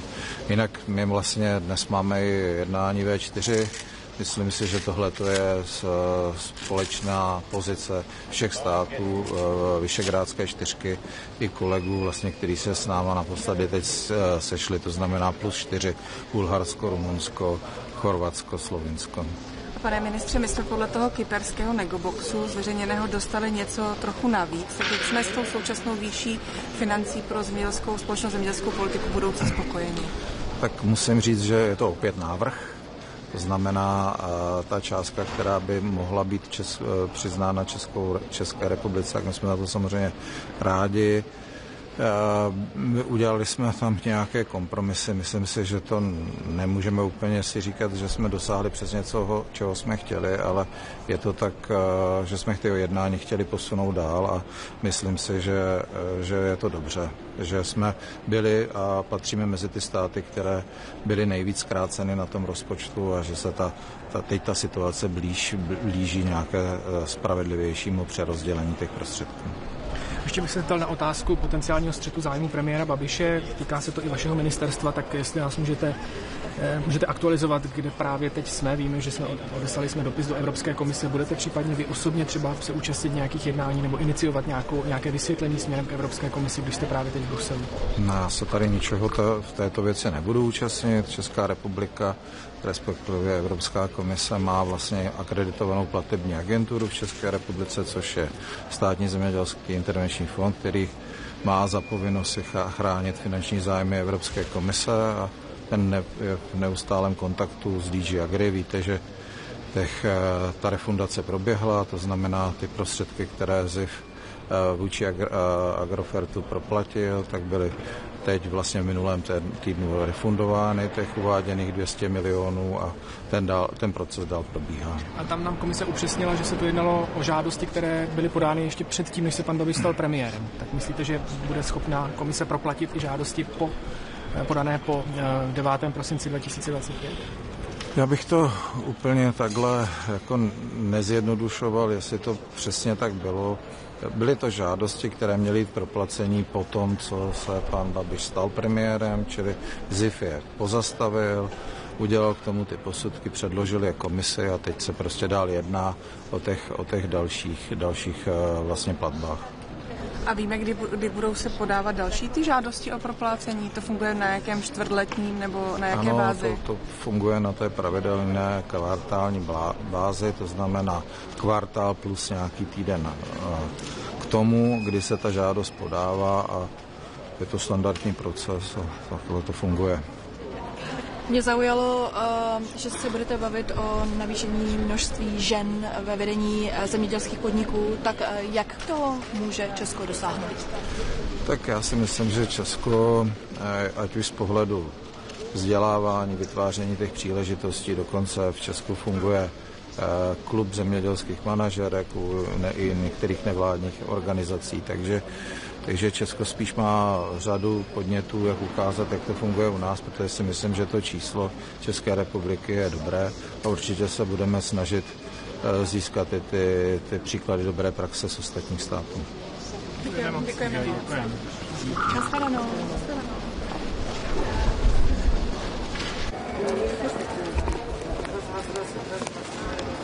Dzień dobry Państwu. Jesteśmy przed posiedzeniem Rady do Spraw Rolnictwa i Rybołówstwa, Rady AgriFish, która co miesiąc prowadzi swoje prace. Wśród dzisiejszych tematów jednym z głównych jest dyskusja na temat strategii produkcji zwierzęcej oraz planu białkowego. To dla nas, dla Polski, bardzo ważny obszar, bo bez produkcji zwierzęcej nie ma takiego kompleksowego rozwoju rolnictwa. Ważne jest dla nas, aby produkcja zwierzęca nie była ograniczana, tylko bazowała na zwiększaniu konkurencyjności naszych gospodarstw rolnych. Oczywiście z polskiego punktu widzenia dotyczy to i produkcji mleka, wołowiny, ale też drobiu i trzody chlewnej. Jest to powiązane z planem białkowym. W tej chwili Unia jest uzależniona od zewnętrznych źródeł białka, dlatego zależy nam na zwiększaniu niezależności paszowej Unii Europejskiej i wspieraniu tego obszaru. Dobrym rozwiązaniem wspierania dostępu do rodzimych źródeł białka jest rozwój odnawialnych źródeł energii, na przykład w zakresie biopaliw, które dają wysokiej jakości pasze białkowe non-GMO, co w Polsce jest szczególnie istotne. Drugim ważnym tematem, który będzie poruszany, są kwestie handlowe. Polska konsekwentnie twierdzi, że nie ma możliwości zawierania nowych umów handlowych bez oceny kompleksowego wpływu tych umów na rynki rolne w Europie. Mamy wciąż w pamięci konsekwencje nieprzemyślanej liberalizacji rynku, dostępu zliberalizowanego do rynku dla Ukrainy, co do dziś odbija się czkawką dla części gospodarstw rolnych. Dlatego konsekwentnie postulujemy oceny, analizy wszystkich umów skumulowanych na poszczególne rynki rolne. I obszar trzeci, który będzie poruszany, to jest rola kobiet w rolnictwie. Dziś wieś z jednej strony mierzy się, nie tylko Polska, cała europejska wieś, z wyzwaniami demograficznymi, depopulacją, dlatego włączenie młodych rolników, w tym kobiet jako osoby prowadzące gospodarstwa rolne jest bardzo ważne, ale do tego potrzebne są po pierwsze odpowiednie instrumenty i mechanizmy wsparcia finansowego, ale też zapewnienie zrównoważonego rozwoju obszarów wiejskich, bo rolnicy są też mieszkańcami wsi i chcą żyć na odpowiednim, wysokim poziomie i to są tematy, które będą kluczowymi, które będziemy dzisiaj poruszali. Oczywiście dodatkowo jako Polska cały czas mamy w tyle głowy, mamy w pamięci potrzebę wsparcia dla rolników w związku z trudnymi sytuacjami na rynku, będące skutkiem sytuacji na Bliskim Wschodzie, konieczność wsparcia dla rolników w ramach pomocy nawozowej. Polska jest drugim największym beneficjentem środków na poziomie 66 milionów euro. Dzisiaj pracujemy nad odpowiednimi rozwiązaniami na poziomie krajowym i oczywiście dyskusja kluczowa. Plan partnerstwa krajowego i regionalnego, nowe ramy finansowe i tego, jak będzie wyglądał nowy budżet na rolnictwo, nowy budżet Unii Europejskiej, nowe ramy finansowe i jakie będą możliwe interwencje i mechanizmy wsparcia, tak aby utrzymać konkurencyjność polskiego i europejskiego rolnictwa. Posiedzenie zaczynamy prezentacją planów prezydencji irlandzkiej, więc liczymy, bo do tej pory mieliśmy z Irlandią wiele wspólnych celów, wiele wspólnych punktów, chociażby w ramach blokowania umowy Unii Europejskiej z Mercosurem, że ta prezydencja da nam przestrzeń do wykazania się i działania zgodnie z polskimi celami strategicznymi. Panie ministrze, Komisja Europejska wciąż czeka na to, żeby Polska, Węgry i Słowacja zniosły embargo na ukraińskie produkty rolne. Czy to jest rozważane przez ministerstwo, zwłaszcza biorąc pod uwagę wpływ pogody na tegoroczne plony? Biorąc pod uwagę sytuację na rynkach rolnych, też ten moment, w którym się znajdujemy, że jesteśmy przed żniwami, gdzie zazwyczaj ceny zbóż są najtańsze, bo rolnicy są tutaj często zmuszeni do sprzedaży prosto z pola swoich produktów, swoich surowców, bo nie mają możliwości do magazynowania.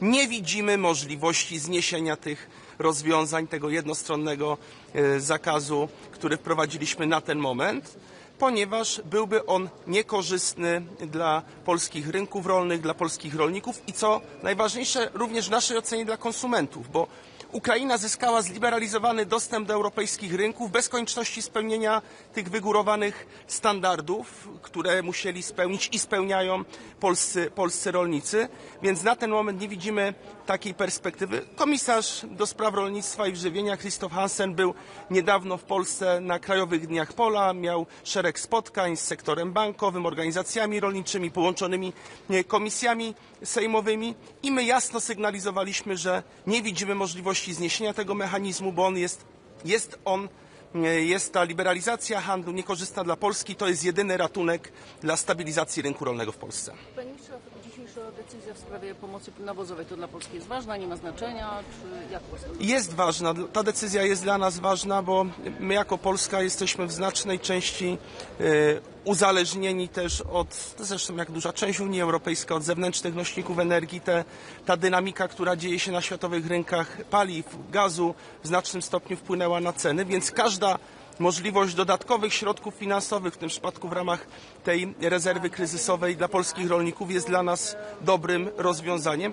Trwają dyskusje, na ile będziemy mogli środki pozyskane z Unii Europejskiej wzmocnić środkami z budżetu krajowego. Pan minister Stefan Krajewski prowadzi w tym zakresie bardzo burzliwą dyskusję z ministrem finansów. Wiem, że miał też rozmawiać na ten temat z panem premierem Donaldem Tuskiem, bo pamiętajmy jedno, kwestia wsparcia rolników, utrzymania stabilności produkcji rolnej, pewnej przewidywalności i też obniżenia konsekwencji tych wysokich cen środków produkcji jest ważne dla konsumentów. Dlaczego? Bo jeśli te gospodarstwa upadną, nie będziemy mieli zapewnionego bezpieczeństwa żywnościowego, a w czasach kryzysu bezpieczeństwo żywnościowe jest nie mniej ważne niż to militarne, to konsumenci lada chwila odczują te skutki, więc dziś w czasach kryzysu wspieranie bezpieczeństwa żywnościowego i wspieranie rolników, ich konkurencyjności konkurencyjność, a przede wszystkim trwałości gospodarstw jest polską racją stanu. To pytanie, ile rząd może dosypać do tych 66 milionów, które Komisja Europejska zaproponowała? Według regulacji, które mamy w Polsce, możemy dwukrotnie więcej niż to, co uzyskaliśmy ze środków krajowych dołożyć, czyli jeśli tu mamy 66 milionów euro, czyli tam niespełna 300 milionów złotych, to możemy dwukrotność w ramach obowiązujących w Polsce regulacji dosypać, ale w ramach akurat tego jednego instrumentu, tego mechanizmu wsparcia. Wiemy, że oczekiwania ze strony rolników są większe, dlatego te dyskusje, na ile miałoby to się odbyć w ramach budżetu już teraz dyspozycji w rezerwie Ministra Rolnictwa i Rozwoju Wsi, na ile z innych środków budżetowych w najbliższym czasie będziemy wiedzieli po ustaleniach ministra Krajewskiego i ministra finansów i gospodarki Andrzeja Domańskiego. Dziękuję bardzo.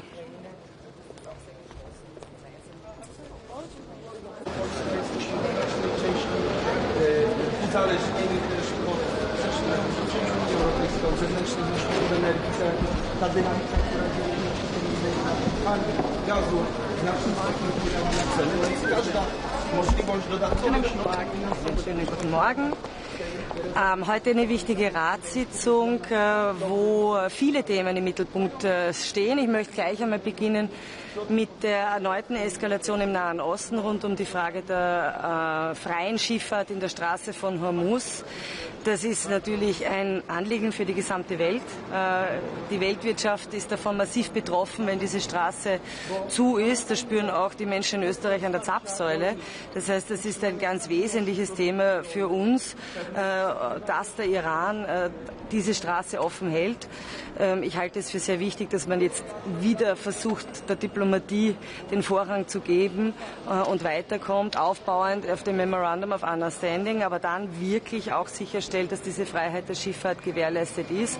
Europa ist hier bereit, auch Verantwortung zu übernehmen, und wir werden das heute diskutieren. Es wird einer der wichtigen Punkte sein, die wir diskutieren mit unseren Freunden aus den Golfstaaten, weil natürlich die unmittelbar betroffen sind, aber für uns die Golfstaaten wichtige Partner sind, gerade in der Frage der Energieversorgung, aber nicht nur. Und auf dieses Gespräch freue ich mich schon sehr.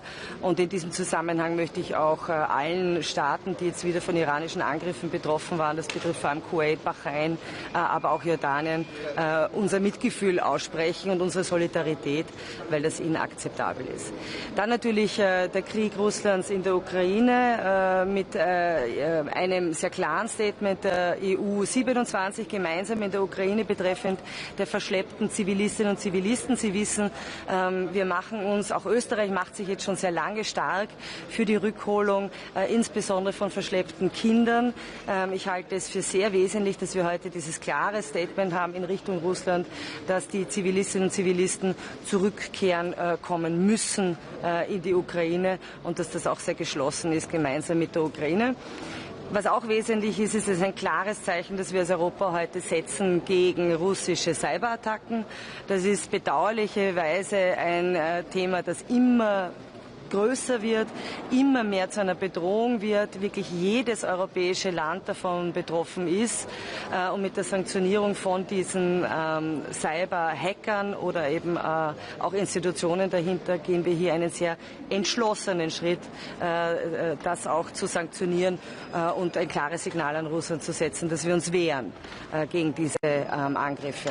Dann gibt es natürlich die Diskussionen wahrscheinlich heute noch zum 21. Sanktionenpaket. Es liegt aber kein finaler Text vor.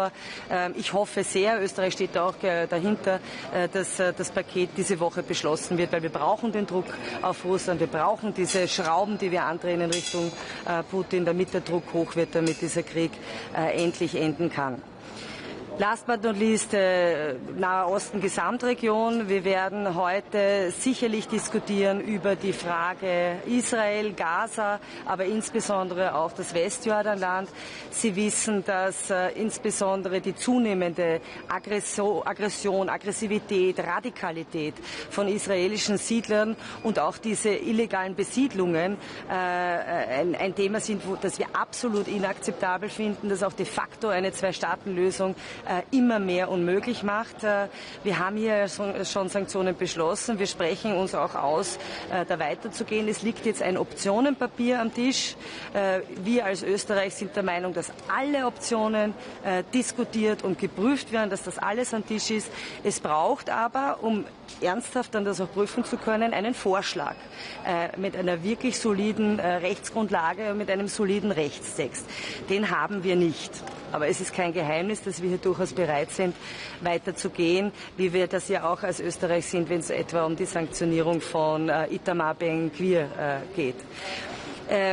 Es finden jetzt dieser Tage auch Verhandlungen in Kairo statt. Ich weiß, dass sehr viel Aufmerksamkeit natürlich jetzt gerade auf den Iran war. Es ist immer auch zu Recht Aufmerksamkeit auf die Ukraine, aber wir dürfen diesen Friedensplan für Gaza nicht aus dem Blickwinkel lassen. Dieser Übergang von Phase 1 zu Phase 2 scheint auch immer schwieriger zu werden. Aber es ist das einzige politische, diplomatische, was wir am Tisch liegen haben. Und daher sollten wir alle unsere Kräfte jetzt bündeln, dass wir hier einen Schritt weiterkommen. Es gibt immerhin symbolische Akte, wie die Übergabe der Verwaltung der Hamas an diese Übergangsregierung. Aber wir müssen am Boden weiterkommen und das betrifft insbesondere auch den Rückzug der IDF-Soldaten, aber vor allem auch die humanitäre Hilfe. Und letzter Punkt, der mir sehr wichtig ist, ist Libanon. Ich habe das sehr begrüßt und ich danke auch den USA für ihre wichtige Rolle hier zu diesem auch Friedensplan zwischen Israel und Libanon zu kommen. Aber auch hier, Papier ist geduldig. Wir müssen jetzt in die Implementierung kommen. Ohne Umsetzung ist das alles nichts. Und ich hoffe sehr, dass wir da Fortschritte machen. Wir sind hier auf jeden Fall unterstützend. Was ich aber sagen möchte, und da haben wir eine sehr klare Haltung als Österreich, es zeigt sich hier, wie wichtig es war, ist und sein wird, dass es eine internationale Friedenstruppe im Libanon gibt. Sie wissen, dass sich Österreich schon lange engagiert bei UNIFIL mit einem großen Kontingent. Das läuft aus und ich bin wirklich der Meinung, und das ist die Position Österreichs, dass wir eine Art der Nachfolgemission für den Libanon dringend brauchen. Und ich hoffe, dass wir hier auch in der EU gemeinsam diesen Druck aufbauen. Frau Ministerin, zu den Handelsmaßnahmen gegen die illegalen israelischen Siedlungen. Welche der Optionen halten Sie denn da für am wahrscheinlichsten oder soll das einstimmig oder mit Mehrheit beschlossen werden? Aber schauen Sie, genau das ist das Thema. Ich finde die alle gut, die Optionen, aber es sind Optionen, die wir diskutieren müssen und wir als Österreich wollen über alle diskutieren. Aber es ist eben vieles offen. Auf welcher Rechtsgrundlage passiert das jetzt? Da gibt es keinen Vorschlag. Wir brauchen einen Vorschlag mit einem soliden Rechtsdokument. Man kann jetzt vielleicht Stimmungen einfangen und Sie wissen, Sie haben es ja auch angesprochen, es macht einen Unterschied, ob ich mich sozusagen im außenpolitischen Teil Einstimmigkeit oder im Handelsteil befinde. Das ist aber nicht unsere, wie soll man sagen, Pouvoir der Wünsche zu äußern, sondern es liegt an der Kommission oder am EAD, hier solide Vorschläge zu machen. Und darauf warten wir. Ich freue mich auf die Diskussion. Wir als Österreich wollen alle Punkte diskutieren, aber ohne sauberen Rechtstext, den wir auch dann prüfen können, kann ich Ihnen seriös keine Antwort geben. Falls Sie zur Innenpolitik bzw. zu Ihrer Partei fragen, Veit Dengler wirft Ihnen nach dem Ausschluss einen autoritären Führungsstil vor. Stimmt das? Die Neos waren ja immer die Partei, die Meinungen sehr offen ausgestritten haben. Ist das jetzt vorbei? Genau das tun wir. Wir sind eine liberale Partei und wir lieben leidenschaftlich sogar die Debatte. Und das tun wir und das ist auch wichtig und richtig. Mir ist es auch immer wichtig, diese Räume zu haben. Zu dieser Debatte braucht es immer Offenheit. Und für Offenheit braucht es Vertrauen. Und ein Abgeordneter hat dieses Vertrauen gebrochen. Das bedauere ich wirklich sehr, dass es zu diesem Vertrauensbruch durch sein Handeln gekommen ist. Ich bedauere das auch deshalb, weil natürlich Veit Dengler einen wichtigen Beitrag für NEOS geleistet hat mit seinem Impuls der NEOS-Gründung und dann insbesondere, wie er 2024 aus der Privatwirtschaft zurückgekommen ist. Belgische und niederländische Kollegen haben eigentlich die Kommission vorgeworfen mit diesem Optionspapier für die Sanktionen gegenüber Israel eigentlich, dass das ein bisschen viel zu dünn ist und auch zu spät kommt und reden von Verzögerungspolitik seitens der Kommission. Wie sehen Sie das? Ich kann Ihnen nur meine Sicht schildern und die ist ein bisschen sozusagen eine EU-Außenministerin. Ich finde das unbefriedigend, dass wir monatelange Diskussionen über etwaige Optionen führen, ohne eine Grundlage zu haben. erst wenn wir einen Rechtstext haben oder einen Text überhaupt haben, können wir ihn seriös prüfen und dann eine Entscheidung treffen. Und dann kann es Ja oder Nein geben. Und dann ist es entweder nötig eine qualifizierte Mehrheit oder eine Einstimmigkeit. Mir ist schon bewusst, dass es auch wichtig ist, gerade eine solche Frage, die durchaus polarisiert ist, da glaube ich, das ist kein Geheimnis, das wissen wir alle, in der Öffentlichkeit zu führen. Aber ich frage mich manchmal schon, ob damit nicht ein wenig der Eindruck entsteht, der eben Nichthandlungsfähigkeit Europas. Und das ist weder im Interesse der Mitgliedstaaten, weder noch in unserem österreichischen Interesse, noch kann es meines Erachtens im Interesse der EU-Kommission sein. Was macht Sie so sicher, dass es beim Sanktionenpaket gegen Russland klappen wird jetzt? Bulgarien wollte ja da auch einige Bestimmungen nicht umsetzen. Ich halte es für wichtig, dass das Sanktionenpaket kommt. Es ist auch unsere Position als Österreich. Wir unterstützen das. Es sind technische Fragen offen. In innenpolitischen Verhandlungen gibt es so einen Satz, meistens wird das Händel erst am Schluss knusprig. Ich bin sehr zuversichtlich, dass wir eine Einigung hinbekommen und es müsste auch diese Woche passieren. Ich hielt es für sehr, sehr wichtig. Also ich bin zuversichtlich. Sie haben angesprochen, Verdenker war ein Gründungsmitglied der NEOS. 2 der Gründungsmitglieder sind jetzt weg. Was bleibt von der NEOS von der Anfangszeit? Nochmal, wir debattieren leidenschaftlich gern. Dazu braucht es eine offene Debatte, aber auch Vertrauen. Und dieses Vertrauen hat ein Abgeordneter durch sein Handeln gebrochen. Das haben die anderen Abgeordneten so sehen und ich bedauere das, weil er natürlich einen wesentlichen Beitrag geleistet hat. Als Impulsgeber bei der Gründung, wie viele andere auch, aber ja, er war ein wesentlicher Impulsgeber und weil er ja auch zurückgekommen ist. Und alles andere hat mein Generalsekretär, glaube ich, schon gesagt, der Duxi Hoyos und ich glaube auch unser Abgeordneter Clubobmann Janik Schetti. Vielen Dank.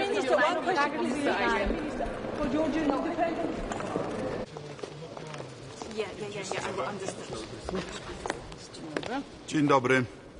Dzisiaj zapowiada się intensywny dzień w polityce międzynarodowej, bo w Paryżu spotyka się, jak Państwo wiecie, koalicja chętnych, gdzie Polskę będzie reprezentował pan premier Donald Tusk. I zapadną też ważne decyzje przygotowujące kraje, które chcą uczestniczyć w koalicji chętnych do praktycznych rozwiązań wojskowych. A tu w Brukseli jeszcze przed spotkaniem Rady do Spraw Zagranicznych specjalnie zwołane przez wysoką przedstawiciel śniadanie z udziałem działaczy na rzecz praw człowieka, którzy przedstawili, no nie nadużywam tego słowa, ale porażający obraz tego, co dzieje się na okupowanych przez Rosję terytoriach ukraińskich. Jedna z prezentacji w wykonaniu byłego więźnia, byłego jeńca, który podkreślił, że jako jeniec miał większe prawa i większą nadzieję niż ludność cywilna, która teoretycznie jest pod opieką konwencji genewskiej, ale w praktyce jest poddana pełnemu terrorowi władz okupacyjnych. To nie są jakieś pojedyncze naruszenia międzynarodowego prawa humanitarnego. Podkreśliłem w swojej wypowiedzi, że my znamy te metody. Takimi metodami posługiwali się sowieccy okupanci wtedy, gdy sowietyzowali całą Europę Środkową. Stawia się najgorsze kryminalne elementy w danym społeczeństwie, zachęca je przy pomocy służb specjalnych i terroryzuje się całą ludność. W tym przypadku jeszcze z dodatkowym elementem wynaradawiania i kradzieży dzieci. I to musi się spotkać z odpowiedzią społeczności międzynarodowej. Winni, którzy biorą w całym tym procesie udział, to znaczy zarządzający więzieniami, członkowie rosyjskich służb specjalnych, sędziowie wydający niesprawiedliwe wyroki, muszą poczuć, że to ich dotknie osobiście. A my z kolei powinniśmy wyrazić naszą ludzką solidarność z ofiarami tych praktyk. Sama Rada do Spraw Polityki Zagranicznej, tradycyjnie briefing ministra spraw zagranicznych. W tej chwili Ukrainie idzie lepiej niż jeszcze 6 miesięcy temu, bo dokonuje głębokich uderzeń na cele wojskowe, jakimi są rafinerie, ale pamiętajmy, Rosji udało się zniszczyć już 4/5 ukraińskich zdolności do produkcji elektryczności. Mamy lipiec, co oznacza, że za parę miesięcy będzie zima. I to oznacza, że bardzo pilną sprawą jest po pierwsze danie Ukrainie środków na odbudowywanie elektrociepłowni i na tworzenie rozproszonych źródeł generowania elektryczności. To jest także, nawiasem mówiąc, lekcja dla nas w Polsce o tym, jak budować bezpieczniejszy, rozproszony system elektroenergetyczny. I po drugie, Putin terroryzuje Kijów, bo Ukraina ma za mało rakiet przechwytujących rosyjskie rakiety balistyczne. No i tutaj dramatyczne apele o to, aby każdy, kto ma tego typu rakiety, najlepiej te, którym się kończą resursy, aby pilnie je Ukrainie przekazał. Znacząca jest decyzja prezydenta Trumpa o tym, że udzieli licencji krajom europejskim na produkcję efektorów, ale jak wiemy, od licencji do samej produkcji zawsze upływa trochę czasu a Ukraina potrzebuje tego natychmiast. Oczywiście będzie jeszcze dyskusja o Bliskim Wschodzie i innych kwestiach na agendzie europejskiej. Jak Państwo wiedzą, nadal nie udało się uchwalić 21 pakietu sankcji, a jest on ambitny. Ale mamy nadzieję, że do środy na szczeblu ambasadorów pakiet przejdzie. Wydaje się, że najpoważniejsze kwestie do uzgodnienia, no to jeszcze zostaje rosyjskie LNG, no i kwestia banku Raiffeisen. Myśli Pan, że to będzie można złagodzić wątpliwości i żądania Austrii i Grecji? Trwają na ten temat intensywne rozmowy i uzgodnienia. Jeśli chodzi o spotkanie w Paryżu, byliśmy pół roku temu na takim spotkaniu koalicji chętnych. Wtedy wydawało się, że Stany Zjednoczone są bardziej zaangażowane. Przez pół roku zaczęły być zaangażowane w innej części świata, w Iranie, więc na jakim etapie jesteśmy teraz, jeśli chodzi o te rozmowy? No i czy w Polsce spory historyczne przeszkadzają w udziale w takich spotkaniach, w rozmowach podczas koalicji? Spory historyczne przede wszystkim przeszkadzają Ukrainie i prezydent Zełenski popełnił poważny błąd. A jeśli chodzi o decyzje koalicji chętnych, to proszę o kilka godzin cierpliwości i będą one ogłaszane w Paryżu. Pytam o to, czy jeśli jeszcze pół roku temu namawialiśmy Stany Zjednoczone do większego udziału, to czy teraz dalej namawiamy Stany Zjednoczone, czy to jest większa rola już po stronie europejskiej bez oglądania się na to, co robi Białoruś? Udział Stanów Zjednoczonych zawsze jest mile widziany i pożądany. Panie premierze, uważa Pan, że mimo wszystko można spodziewać się, że Ukraina nie będzie tak chętnie prosiła o obecność Polski przy stole w kontekście tych sporów historycznych, a cały czas powtarzam, że jednak to Ukraina przede wszystkim powinna decydować o swojej przyszłości. Ukraina rzeczywiście potwierdziła to, co mówiliśmy w tych kontekstach przez wiele miesięcy. Mianowicie, że my jesteśmy gotowi dać platformę logistyczną do ewentualnej operacji pokojowej w Ukrainie, ale że udział Wojska Polskiego w takiej operacji byłby niewskazany. Jak Pan rozumie zmiany w rządzie? Na razie krótki komunikat o tym, że będzie zmiana premier Ukrainy. Jak to odbierać? Pożyjemy, zobaczymy. Panie premierze, jeśli chodzi o sankcje na Rosję, mówi Pan, że ten jest ambitny pakiet, wkrótce może być przyjęty, ale wciąż nie ma, a mimo wszystko są apele firm energetycznych z Rosji, Łukoil, Rosatom. Niby się pojawiały, potem były wykreślane. Myśli Pan, że będzie czas taki, kiedy Unia się zdecyduje na to, na przykład w najbliższym pakiecie 22? No tak, w sytuacji, w której Rosja już zniszczyła 4/5 zdolności Ukrainy do generacji energii, to wydaje się to naturalnym następnym krokiem po to, aby Putin wreszcie zrozumiał, że tej wojny nie jest w stanie wygrać, a cena dla gospodarki rosyjskiej zaczyna być rujnująca.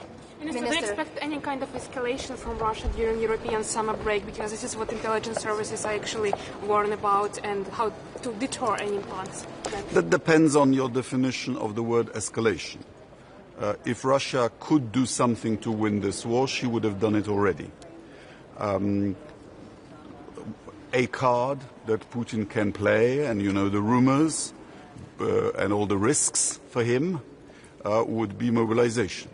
But I understand that even even in an authoritarian system, is worried about increasing disaffection by the Russian people in the run-up to the undemocratic Duma elections. Putin is not capable of a general assault either on NATO as a whole or even an individual member country. But what he can do is some kind of provocation. Operation with false flags or a drone assault such as we've seen before. We are signaling at various levels that we know what he is up to, and it will not succeed. Minister, how do you assess the impact on the bilateral relation between Ukraine and Poland of this historical conflict? And given this historical conflict, what do you think and what do you expect from the new Ukrainian government? Because now Ukraine is resetting the government. Mm-hmm. Well, the European project is about reconciliation in view of the atrocities of the past. But reconciliation can only be based on truth and on every nation doing its own, examining its own conscience. The day before the anniversary of the worst massacres of the Volhynia ethnic cleansing with genocidal features was the Jedwabne massacre in Poland. I believe that Poland has done most of the work. And it's only fringe circles that now question the guilt. Ukraine seems to be at the beginning of this process.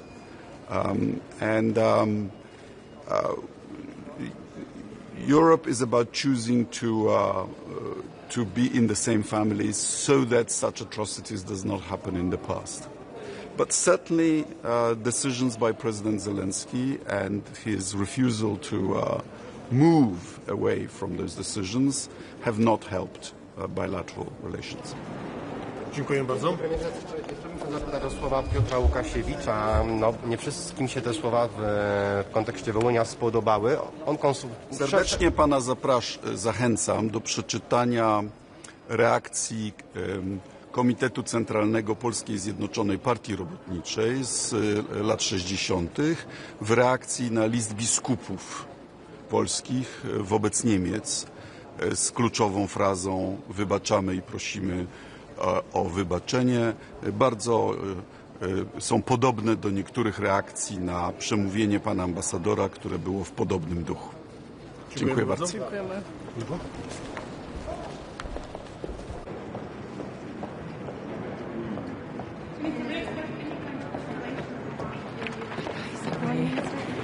Everyone.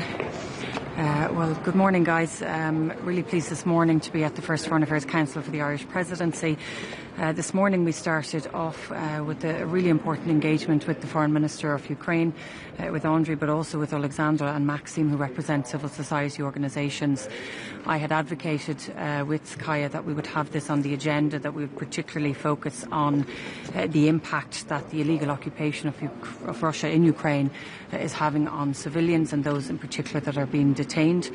What's very clear is that there is systematic torture, abuse, rape in many instances, and that this is completely illegal. And so our objective here this morning was to highlight this, was to highlight the situation for many civilians in the occupied territories, but also to agree a platform and a way forward by which we can support Ukraine in identifying who the civilians are, in supporting their release, and importantly making sure that those who are responsible for this are held accountable. Our meeting then has moved on to the wider discussion of Ukraine and how we can continue to provide significant support for Ukraine, be it financial through financial mechanisms, but also in supporting them in the upcoming winter. While we're experiencing a heatwave here at the moment, we know that Russia has, over the last number of winters, targeted their critical infrastructure, and so it is absolutely essential that we now focus on how we can fund and support their critical infrastructure in the months ahead. We've also focused on the need for a 21st package of sanctions to be agreed by Wednesday, and I've been working on this with Member States, with the Commission over the last number of days. While we are not there yet, I do believe that we can reach an agreement. I think what's very clear from the room is that there is a determination from all Member States that we would agree the strongest possible package moving forward, and that we would do this before Wednesday with the oil price cap due to lift by then. Our discussion this afternoon then will focus on the Middle East, and I think what's very clear is that on a day-to-day basis the situation is changing. It is utterly regrettable that the conflict has escalated in the last week, and we would call, and I would call on all parties on both sides to de-escalate. Having just been in the Gulf, having just engaged with those most impacted by the conflict, it's very clear that the only way forward is through peaceful means, and so I will be reiterating again here today with colleagues the need for us to be very clear, because that message is supportive of the Gulf and those in the region, and they've advocated very strongly that we continue that strong message that peaceful dialogue is the only way forward. What they've also made very clear is that while the focus on a nuclear deal or a focus on Iran's nuclear program is essential, what is equally, if not more important, is a peaceful resolution to conflict in the wider region. Because if we do not have a solution longer term, then this conflict will continue and the wider region will continue to be impacted. We'll also discuss today a proposal from the Commission on the illegal settlements in the West Bank. We have been advocating, a number of Member States, for some time now that the Commission would put forward a proposal, and I welcome the fact that this will now be discussed today. I think Ireland's position is well known. We have advocated, and I have advocated, for a full ban on trade in the occupied territories.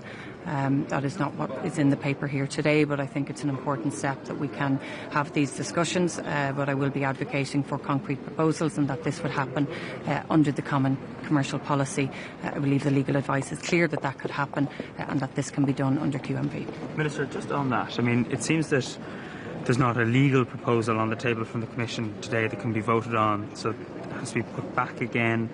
You know, the FAC isn't meeting formally until October. That's in the teeth of an Israeli election campaign. There seems to be a lot of hesitance from some corners to do something around that time. I mean, we're into, you know, the Novembers, the Decembers, talking about a decision. Is it credible that the EU would wait so long to take a decision on this?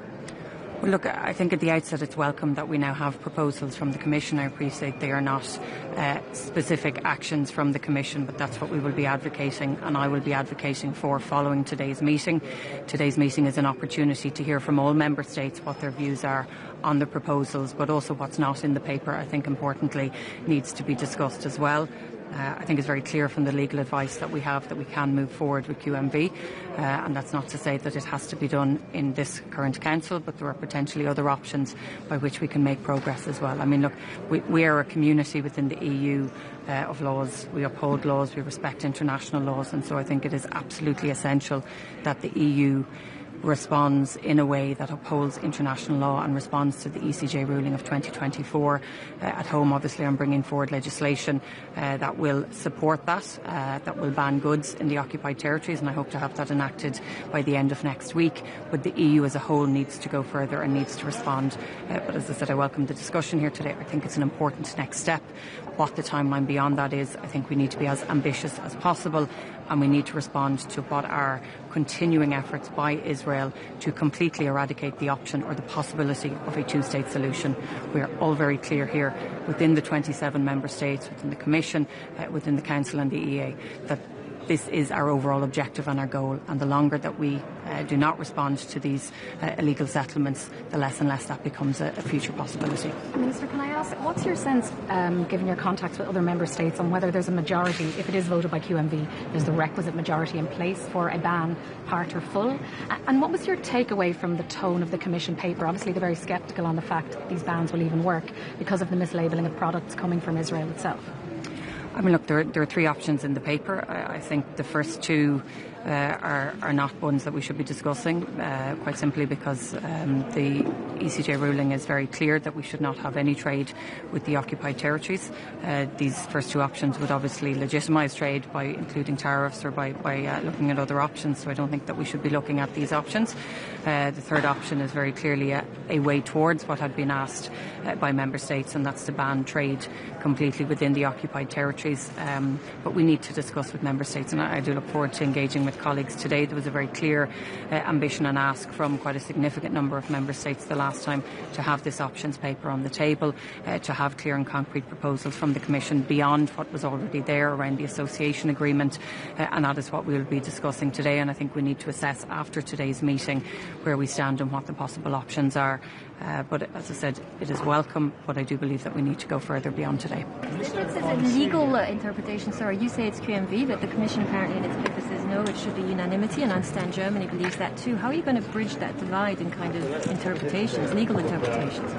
Look, we received very clear advice from the Legal Secretariat at the last Foreign Affairs Council. They were very clear that because of the position and because of the proposal impacting on trade, that the common commercial policy is an avenue that can be used. That obviously requires QMV.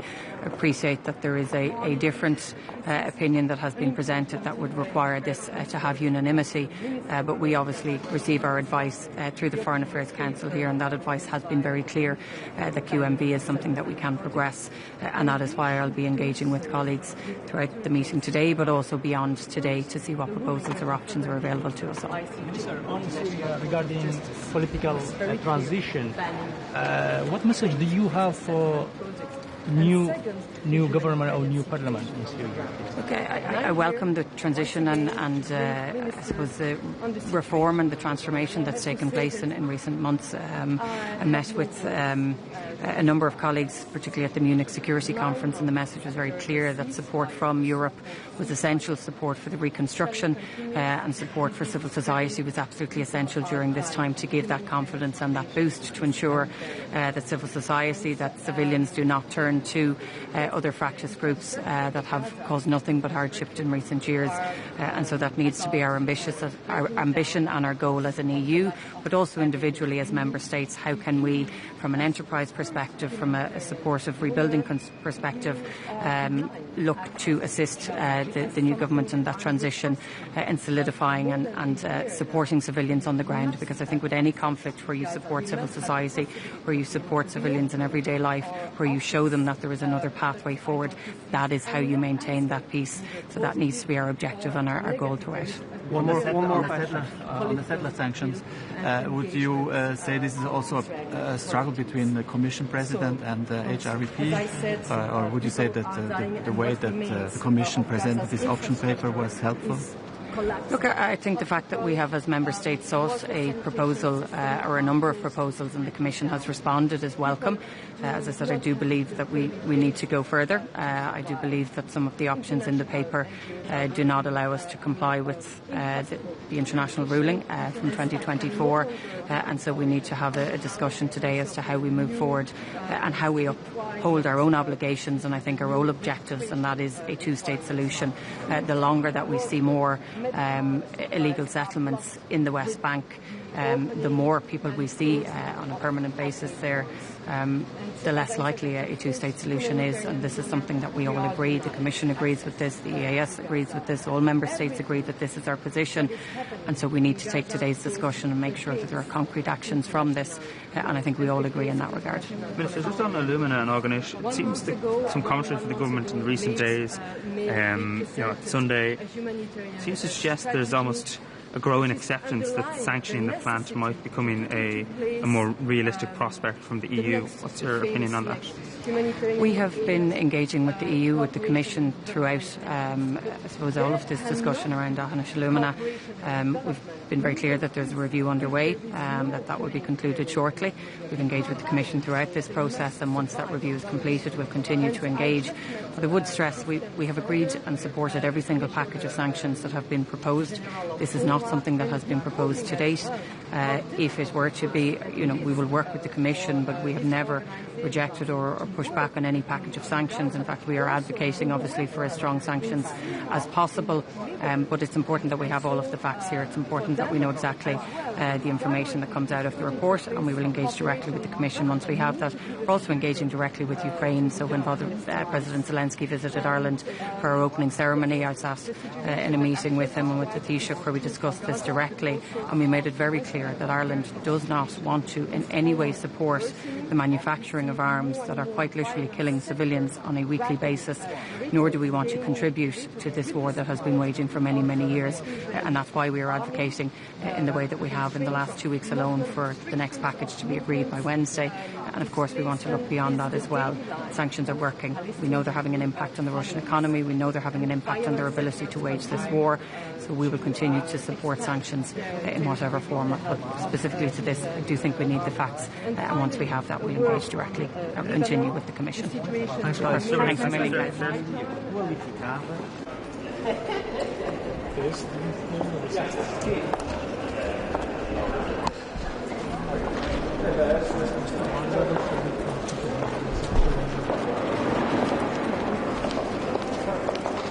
Good morning. This is an important Foreign Affairs Council. As the Minister of Foreign Affairs are going to discuss the options paper proposed by the Commission on banning settlement projects, and they should do so with two things in mind.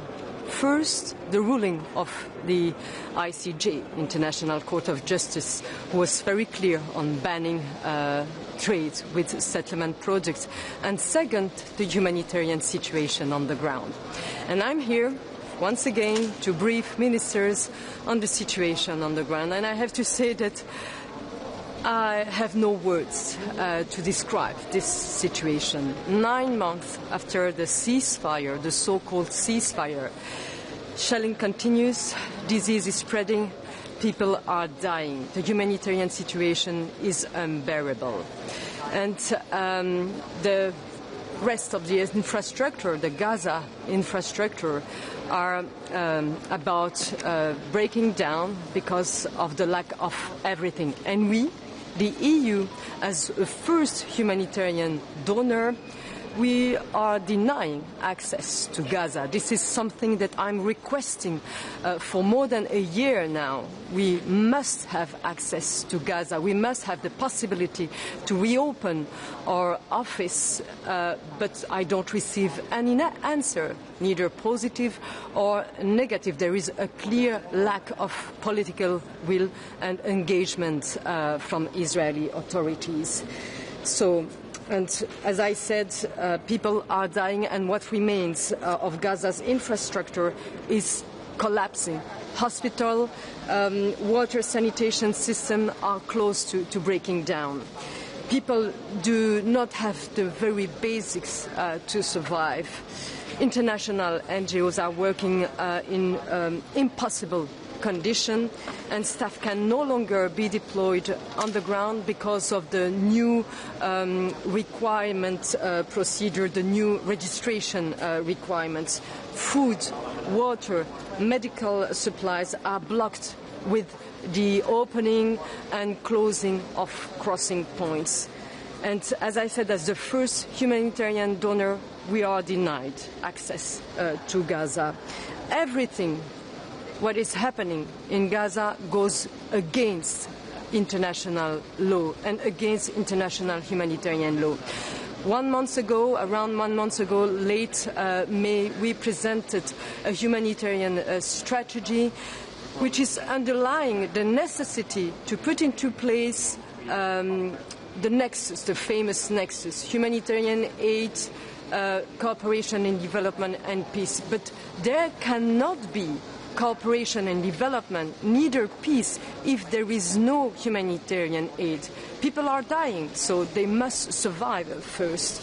And I just met Christian Sander, the Commissioner General of UNRWA, and he told me as well how difficult it was, and it is, for his organization to work in Gaza, but also in the West Bank, in Syria, in Lebanon.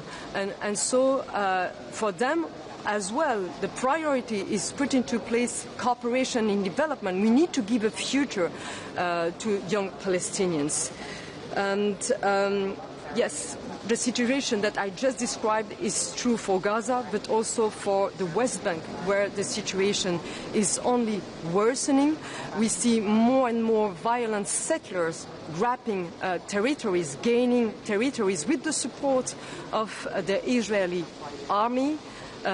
Constraints of movement, restrictions of movement, displacement is the daily life of Palestinian families. And violent settlers continue to expand their territory with the help of Israeli army. And finally, a word on Lebanon. The situation remains very fragile. Attacks continue despite the ceasefire. Citizens from the south of the country are paying the heaviest price, and the danger is to see in South Lebanon a similar situation in Gaza with a protracted crisis, immense suffering and immense humanitarian needs. Thank you.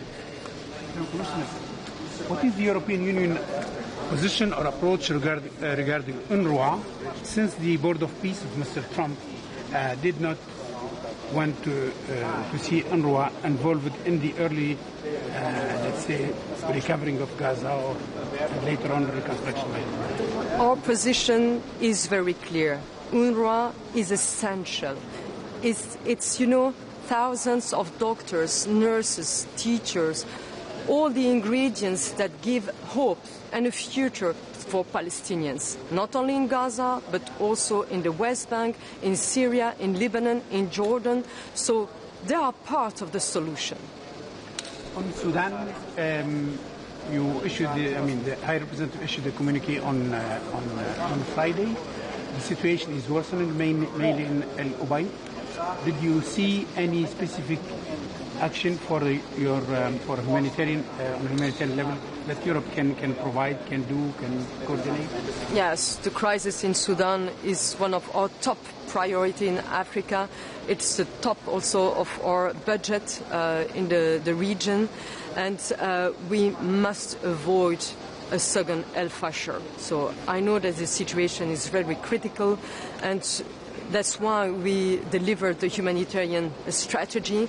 We need, of course, humanitarian diplomacy, and we need to reach the two parts to respect humanitarian corridors and to respect international humanitarian law. We don't target civilians, we don't target hospitals, we don't target camps. Even in a situation of war, there are rules that need to be respected. Thank you.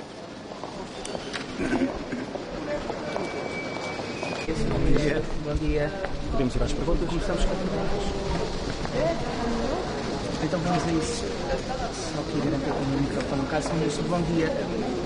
A guerra no Médio Oriente continua a ser um dos tópicos em discussão. Já aqui temos vindo falar da posição favorável portuguesa, uma maior abrangência no regime de sanções, mas daquilo que temos percebido há aqui ainda, pelo menos em relação à proibição do comércio com os colonatos israelitas, algum dissenso dentro da sala. Conflitos? Bom, é uma matéria que ainda está em análise. Agora, a posição portuguesa é muito conhecida, não é? E estando nós a falar de colonatos, a proibição de importação para nós parece-nos a única medida possível e que já vem muito tarde.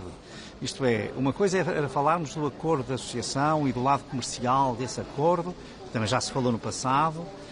Agora, quando falamos de um território em que, obviamente, a produção de bens feita pelos colonatos ou pelos colonos é ilegal, é evidente que não há razão nenhuma para não haver uma suspensão imediata dessas importações. Enfim, as posições, como sabe, são posições que estão divididas. Vamos ver se na conversa enfim, mais profunda que hoje haverá, se consegue resolver isso. A posição de Portugal é muito clara. A União Europeia, no quadro da sua política comercial, e com essa base legal, que implica apenas maioria qualificada, deve proibir a importação de bens produzidos nos territórios ocupados, seja da Cisjordânia, seja de Jerusalém Leste. Deixa-me só aproveitar que estou agora em direto para a CNN. Na guerra da Ucrânia, falou sempre num momento. Esse momento não pode estar a ser agora desperdiçado, havendo ainda também um impasse nos trabalhos que estão a decorrer para a adoção do 21º pacote de sanções? Sinceramente eu acho que não, porque aquilo que eu vi na atmosfera da sala é que há ainda uma ou duas, digamos, objeções, mas há um espírito muito aberto para as resolver. Portanto, eu julgo que é uma coisa que num espaço de dias será resolvida e, portanto, não haverá aqui. Estou absolutamente convicto de que não haverá nenhum bloqueio ao 21º pacote de sanções, depois das negociações, que em todos os pacotes de sanções sempre houve e que obviamente implicam olhar para as visões dos diferentes Estados. Mas sinceramente o que eu senti na sala é claramente uma atmosfera para ultrapassar essas diferenças já nos próximos dias.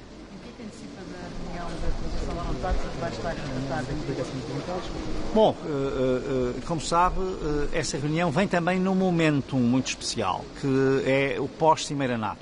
Quer dizer, a NATO, em termos do apoio à Ucrânia, a Cimeira da NATO de Ankara, teve resultados muito positivos, com uma grande abertura dos Estados Unidos, nomeadamente no que se refere à defesa antiaérea, e, portanto, o facto de a coligação de vontades ter uma reunião hoje em Paris ao mais alto nível tem justamente esse significado, que é no fundo de repensar, se quiser, não é repensar, mas é orientar toda a estratégia da coligação para esta nova realidade, que é, por um lado, os progressos que a Ucrânia tem feito em termos militares, também os ataques que são com muito mais impacto civil que têm sofrido, e essa defesa passa essencialmente por um reforço da defesa antiaérea e por esta, digamos, alteração relevante de alguma doutrina dos Estados Unidos que podem realmente ajudar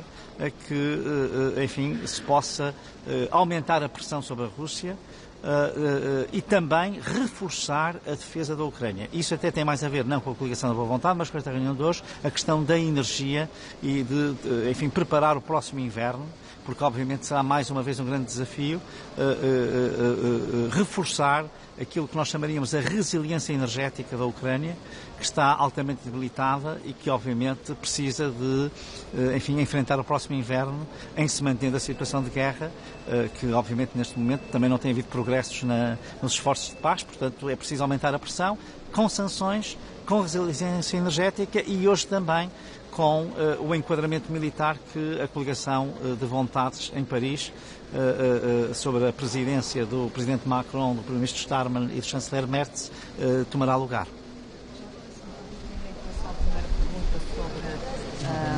Uma eventual proibição da importação de produtos desclamados.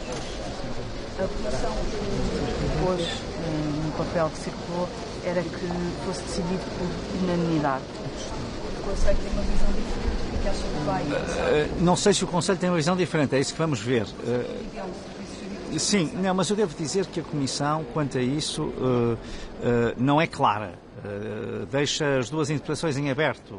Dirá que, porventura, acha que uma é mais favorável. Mas a posição de Portugal é de que a proibição de importação de bens produzidos nos colonatos está sujeita à maioria qualificada e é um instrumento político comercial, é o artigo 207, número 2, e essa é a posição que Portugal sempre defendeu e que corresponde também à posição que o Conselho tem defendido.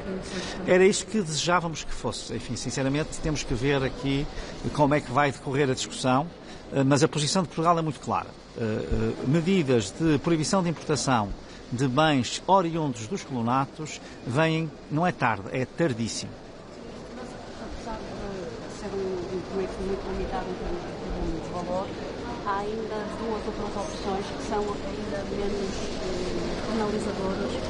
Acha que numa tentativa de se chegar a alguma solução poderão avançar com estas que serão meramente simbólicas? Eu acho difícil. Repare, é evidente que, tendo em conta digamos, o volume comercial em causa, de facto, mas é uma medida do ponto de vista, se for esta a opção de proibição de importação, é uma medida do ponto de vista do seu significado muito importante. Portanto, agora, se forem as outras, será menos forte. Agora, algum sinal tem de ser dado. Esse é o nosso ponto, mas nós vamos bater para que a decisão de proibição de importação com maioria qualificada possa ser a decisão que venha a ser escolhida e, portanto, a opção escolhida. Portanto, essa será a posição de Portugal. Como? Sim, o mais depressa possível. Enfim, não seria hoje, mas hoje poderia já perceber-se se existe ou não a maioria para isso e, portanto, haver uma proposta nesse sentido. Mas não lhe parece que a Comissão tem estado a boicotar o trabalho dos países que defendem essa mesma proibição de exportação? Eu que não usaria essa palavra, o que diria é que eu acho que esta proposta tarda, e isso eu já disse nos últimos conselhos, portanto, enfim, tenho sido sempre muito claro a dizer que é preciso medidas, mesmo quando o seu alcance é um alcance simbólico, se ele for congruente com aquela que é a posição que se impõe à luz do direito internacional, e evidentemente que ela tem um valor importante, um valor superior àquele que é o seu valor económico. E por isso é que nós temos defendido esta posição, não é de agora. Portanto, eu acho que, eu já disse, se vem tardio, é porque acho que, obviamente, não foi posta em tempo a proposta. Isso é evidente. Agora, só relativamente à guerra do Irão, se acha que, perante o retomar das hostilidades, a União Europeia pode ter algum papel a desempenhar para a recuperação do processo de paz? Repare, não há dúvida que estas últimas hostilidades foram muito provocadas pela forma como o Irão esteve em Hormuz. Eu estou a falar mesmo do início desta última fase, enfim, agora já temos 4 ou 5 dias disso, mas de facto o Irão não está a cumprir aquele que era o memorando de entendimento e isso levou, obviamente, a um escalar das reações recíprocas. Eu julgo que aqui o mais importante é voltar à diplomacia. Aí, evidentemente, há países que têm tido um papel importante, o Paquistão, o Qatar. Agora, o facto do Irão ter atacado outra vez os Estados do Golfo, evidentemente que também não ajuda, porque esses Estados, especialmente aqueles que tinham alguma capacidade de mediação, ficam numa situação difícil para o fazer. Portanto, olhamos para isto com alguma preocupação, com muita preocupação, mas, enfim, julgo que aquilo que a União Europeia pode fazer é exortar as partes a voltarem ao quadro do memorando de entendimento para se poder fechar, digamos, um acordo. Há uma coisa que é inegociável, é a liberdade de navegação no Estreito de Hormuz. Isso é inegociável e se o Irão não é capaz de a respeitar, evidentemente que isso não vai ajudar a que tenhamos paz, enfim, o mais depressa possível. Em relação às sanções, só para verificar. Já está tudo muito claro, mas enfim. Porque eu desconheço a posição de Portugal, provavelmente já... Não, a posição de Portugal quanto às sanções... Desculpe. Posso acabar só mesmo? Sim, eu peço desculpa, eu não falei de outra coisa. Em relação a uma questão particular deste pacote que tinha a ver com uma proibição de entrada na União Europeia de ex-combatentes russos que estiveram, obviamente, na Ucrânia. E só em relação a esse ponto específico, perguntar-lhe se concorda com ele, se ainda um ponto em aberto em cima da mesa, porque havia notícias que era um ponto em aberto. Não, Portugal está totalmente... por Portugal o pacote de sanções teria sido aprovado hoje, portanto não há nenhum ponto, para nós não há nenhum ponto, para nós não há nenhum ponto hoje que esteja em discussão. Para nós. Obviamente há outros Estados que não estão nessa situação e nós compreendemos, porque obviamente temos que olhar para a complexidade das posições de cada um e ajudar a ter uma saída construtiva. E foi isso, essa atmosfera sinceramente foi clara. Os Estados que tinham algumas reticências claramente indicaram caminhos que podem ajudar rapidamente a adotar o pacote. Sim, mas esse ponto, do meu ponto de vista, esse ponto já não está em cima da mesa, mas não foi hoje levantado aqui. Não sei se no Coreper ainda haverá alguma reserva, mas não foi aqui. Para Portugal, neste momento, não há nenhuma... por nós podemos aprovar hoje. Muito obrigado. Obrigado. Até já.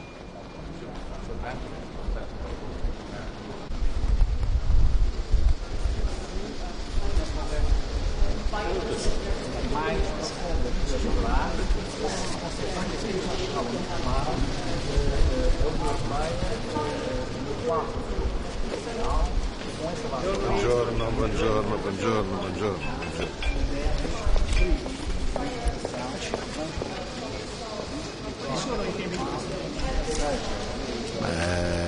Russia, sanzioni da infliggere, situazione in Medio Oriente, voglio decidere cosa fare nei confronti dei coloni violenti. È ovvio che noi condanniamo tutto ciò che punta a togliere spazi territoriali all'autorità nazionale palestinese, alla Cisgiordania. L'abbiamo detto sempre in maniera molto chiara, vedremo adesso, visto che le sanzioni poi dovranno essere inflitte all'unanimità, lavoriamo e vedremo cosa fare, cercando anche poi di spingere Israele a contenere i coloni, anche se c'è una campagna elettorale in corso. Naturalmente noi siamo anche per sanzionare il ministro Ben-Gvir per quello che ha fatto nei confronti dei cittadini italiani, ma anche qui serve unanimità. Lavoriamo per cercare di convincere coloro che non sono ancora convinti di questa scelta. Per quanto riguarda le sanzioni alla Russia, vanno inflitte, serve un nuovo pacchetto e noi siamo assolutamente favorevoli, stanno affinando i punti, ma mi pare che si va nella giusta direzione per dare un segnale forte alla Russia. Per quanto riguarda il Medio Oriente anche è importante continuare a lavorare perché si possa raggiungere veramente un cessate il fuoco e poi per arrivare alla pace in Libano. Ho appena parlato con i negoziatori israeliano e libanese per incoraggiarli a raggiungere un accordo. Il fatto che si svolgano a Roma i negoziati, questo è molto importante, dimostra quanto l'Italia sia protagonista per un'azione di pace in Medio Oriente.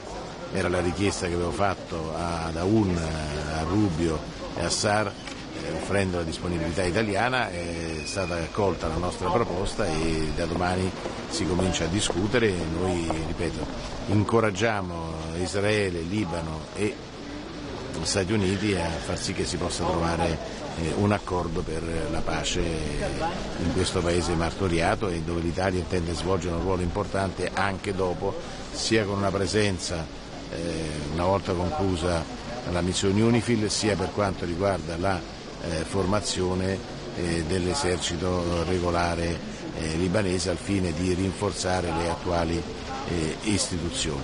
Quindi da questo punto di vista continueremo a lavorare e ho trovato comunque disponibilità sia da parte israeliana sia da parte libanese e anche molto contenti di poter avere Roma come luogo di incontro e così la nostra capitale diventa capitale di pace. Qual è la promessa del divieto totale delle importazioni dagli insediamenti legali israeliani?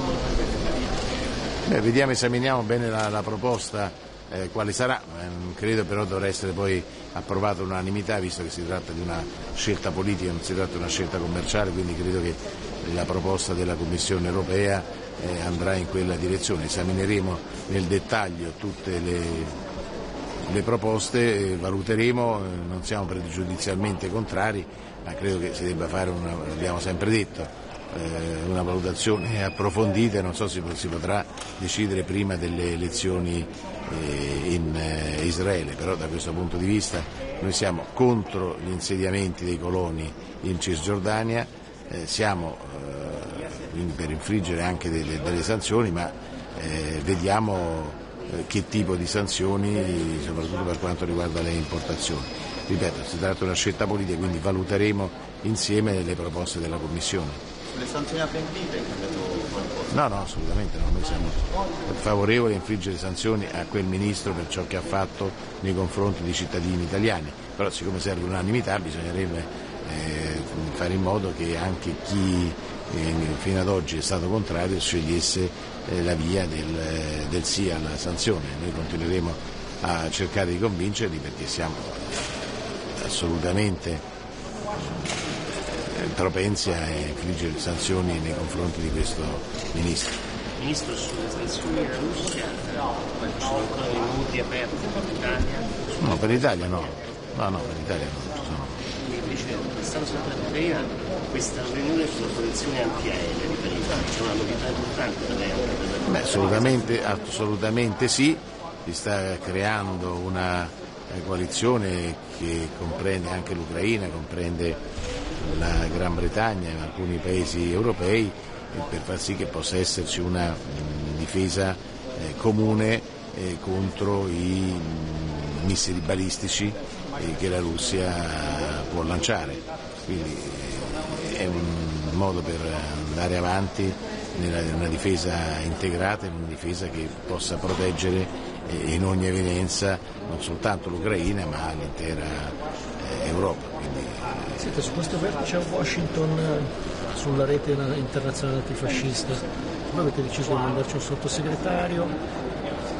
Contro il terrorismo rosso, non è una questione della rete antifascista. A noi interessa combattere qualsiasi tipo di terrorismo e quando ci sono iniziative per combattere il terrorismo, sia terrorismo islamico, sia terrorismo supremazista, sia terrorismo nero, sia terrorismo rosso, riteniamo sia giusto essere presenti. Quindi è stato deciso di inviare un sottosegretario e così sarà.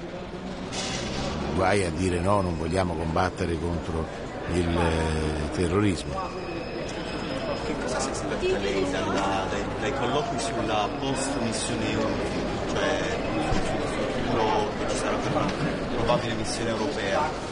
Noi chiediamo che ci sia... Oppure ci sarà un altro mandato? Vediamo come si concludono i negoziati per la pace in Libano, vediamo cosa accadrà e vediamo anche che tipo di coalizione, cioè noi siamo per una coalizione che abbia l'egida dell'Unione Europea o delle Nazioni Unite, e quindi servirà comunque un mandato, lavoreremo insieme alla Francia come abbiamo detto in occasione del vertice di Antibes, siamo pronti a fare la nostra parte come siamo pronti dall'altro lato a continuare a formare le forze armate libanesi, cosa che sta già facendo l'Italia in base a un accordo bilaterale. L'importante è sostenere le istituzioni legittime libanesi, rinforzare il sistema libanese e fare in modo che Hezbollah venga disarmato e non rappresenti più una minaccia nei confronti di Israele, non lanci più missili contro Israele, perché questo poi provoca gli attacchi di Israele nei confronti del Libano. Ecco, noi lavoriamo perché ci sia la pace contro qualsiasi tipo di escalation in tutta l'area medio orientale. Visto che messaggio porterà stasera alla riunione dei coalizioni volenterosi dove rappresenta l'Italia? L'Italia sarà sempre presente, sarà parte integrante, lavoriamo per garantire l'indipendenza dell'Ucraina, la sovranità dell'Ucraina, tutto questo ovviamente per costruire la pace, l'obiettivo finale è la pace, però dobbiamo sempre ricordare che c'è un aggressore e c'è un aggredito. Il fatto che oggi qua si discuta delle sanzioni da infliggere alla Russia, è chiaro che l'Europa riconosce nella Russia l'aggressore, nell'Ucraina l'aggredito. Noi continueremo a fare la nostra parte dal punto di vista politico, finanziario, economico, militare, per permettere all'Ucraina di difendere la propria integrità territoriale, fermo restando che l'obiettivo è quello della pace. Quindi tutto quello che noi facciamo, anche quando parliamo di sicurezza europea e di difesa europea, lo facciamo per garantire la pace, perché quando c'è equilibrio tra le forze in campo la pace è più forte e la pace è garantita. Quindi questo è il nostro obiettivo, sempre la pace, sia in Medio Oriente sia in Ucraina, però sapendo bene chi è l'aggressore e chi è l'aggredito.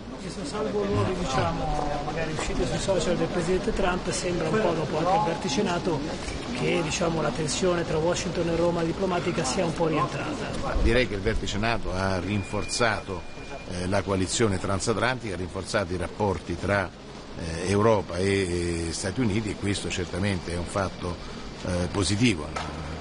Le polemiche non servono, in un momento così delicato serve invece lavorare per costruire la pace e anche per garantire la sicurezza dell'Europa, dell'Ucraina e dell'intero Occidente. Quindi quando si lavora in serenità, quando si costruisce un progetto politico, le cose vanno nella giusta direzione. Le polemiche servono a poco, ognuno deve avere ovviamente la propria identità, ognuno deve fare le proprie scelte, noi siamo orientati a scegliere anche per quanto riguarda l'industria della difesa, a guardare all'industria della difesa e della sicurezza italiana che ha anche una progettualità di tipo duale, quindi anche una ricerca che possa essere a beneficio dei cittadini per iniziative anche nel settore civile. E quindi guarderemo sempre di più, non abbiamo aderito ad altre iniziative, ma guardiamo al sistema industriale italiano. Detto questo, poi potremo partecipare anche ad iniziative con paesi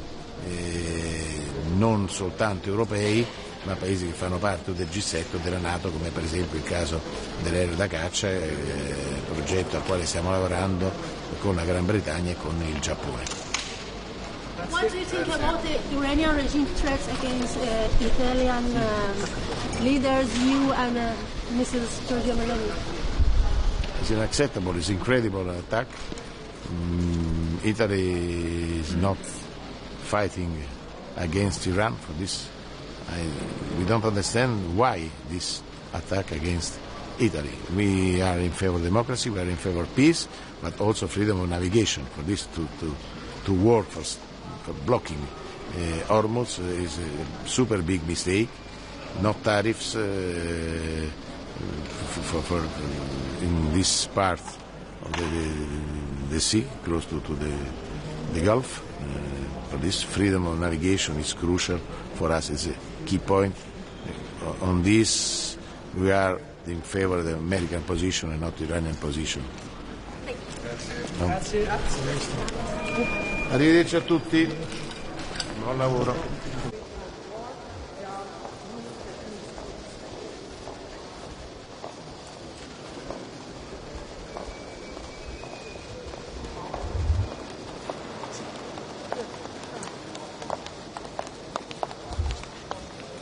Good morning. Today we have a very packed agenda. You know that I will join the discussion on the Middle East. But before that, I would like to inform you about the Palestine Donor Group. We are convening today. As you know, this is the second meeting. Together with Prime Minister Mustafa this afternoon, I will co-chair this meeting, and we will bring together 60 high-level delegations. You know that the objectives of this meeting are to review progress of the Palestinian Authority reform agenda and, very important, to launch the Team Gaza initiative. The Team Gaza initiative brings together our EU member states and international partners with the goal to support early recovery in a coordinated way. I'm also happy that the United States, Board of Peace, National Committee for the Administration of Gaza will be present in the meeting in order to ensure coordination and complementarity in our action. So we will present the initial package today of almost 900 million euro or $1 billion. We now need the conditions on the ground that will allow us to support the support to reach the people in Gaza. And you know that I have been already working with Israel as well. 3 weeks ago, I was in Israel and Palestine, met Foreign Minister Saar and met President Herzog. I also met Vice President El-Sheikh and Prime Minister Mustafa.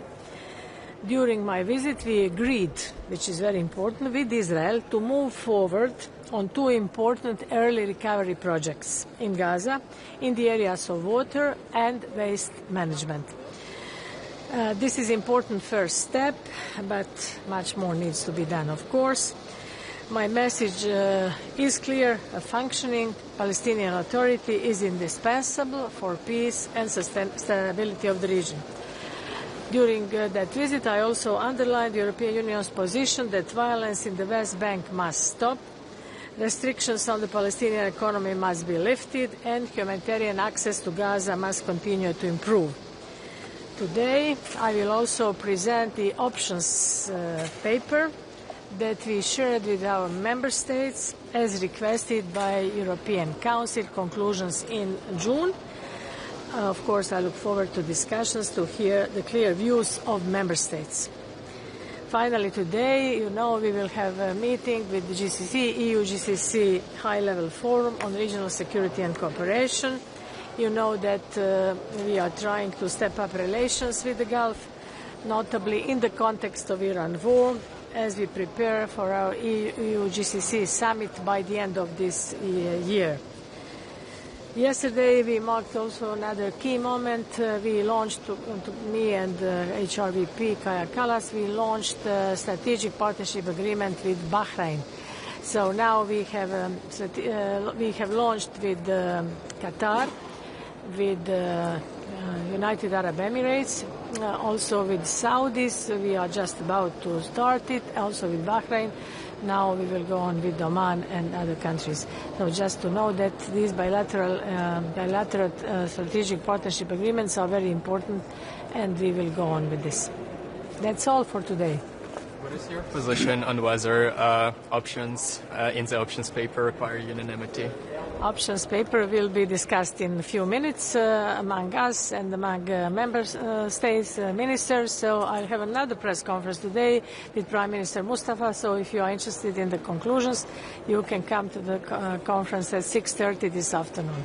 Commissioner, which themes are you going to discuss with the Gulf countries As I already said, it's preparation for our GCC summit by the end of this year. It's about connectivity, it's about security, it's about investments in energy, so a lot of common with the European Union. So we will discuss this during our lunch debate with GCC countries. How worried are you that this war in the Gulf of Hormuz will continue for not weeks, but for months? Everybody is worried, but everything is unpredictable, and I cannot say more about this, as you know.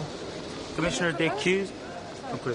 In the proposal regarding trade with settlements, it says that trade between the EU and settlements is 0.5% of the total of EU-Israel trade. It's the first time we ever hear a figure from the Commission on this. Do you know where it's from, what year it is? Is it trade and goods and services? The figures are as they are. It's from DG Trade, so let's discuss, and later I can talk about this. Commissioner, the Commission has been accused of delaying tactics and stalling. I mean, if there's not going to be a proposal at this fact that's decided, then it's October, that's in the middle of an Israeli election campaign. Is the EU's credibility at stake when it comes to the occupied settlements? The Commission is doing its job. We were tasked by the European Council in June, and we are now, we have proposal with the options. Options will be discussed, and I want to hear clear views from the member states. This is important. Member states are here the first to say what is their position and what is their option, not the Commission. We offered options which are based on legal basis. Thank you. Thank you. Pardon me? No, at this moment. Now we will start 11:15. Can I just ask one question about the Palestine Donor Group? Is there already a figure projected that you expect? I'm very happy. You know, it's not only about money. Its title is Donor Group, but it's about reforms in the Palestinian Authority. We want to hear where they are. And it's one story. Another story is how to start early recovery. And this is why we started pledging money. And we don't have projections. We have a rapid assessment, which is 70 billion euro from World Bank and from European Commission. But it's a long project, and let's see. But this is only beginning, and we want to start with so-called early recovery. And it is very important to show that we are willing to do it. But to do that, we need disarmament of Hamas in order to start proper recovery. Thank you. What's the period of time? As I told you, it's hard to make approximations. Thank you so much. Thank you.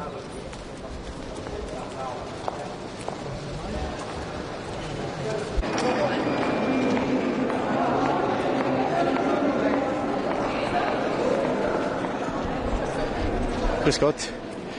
Wir haben heute beim Agrifisch 3 Themen, die für mich von großer Bedeutung sind. Das erste ist das Thema Proteinplan, dann kommt die Nutztierstrategie und zu guter Letzt die Rolle der Frau in der Landwirtschaft. Zum Proteinplan. Ich bin sehr froh, dass die Kommission jetzt diesen Proteinplan vorlegt. War ja eine langjährige Forderung Österreichs.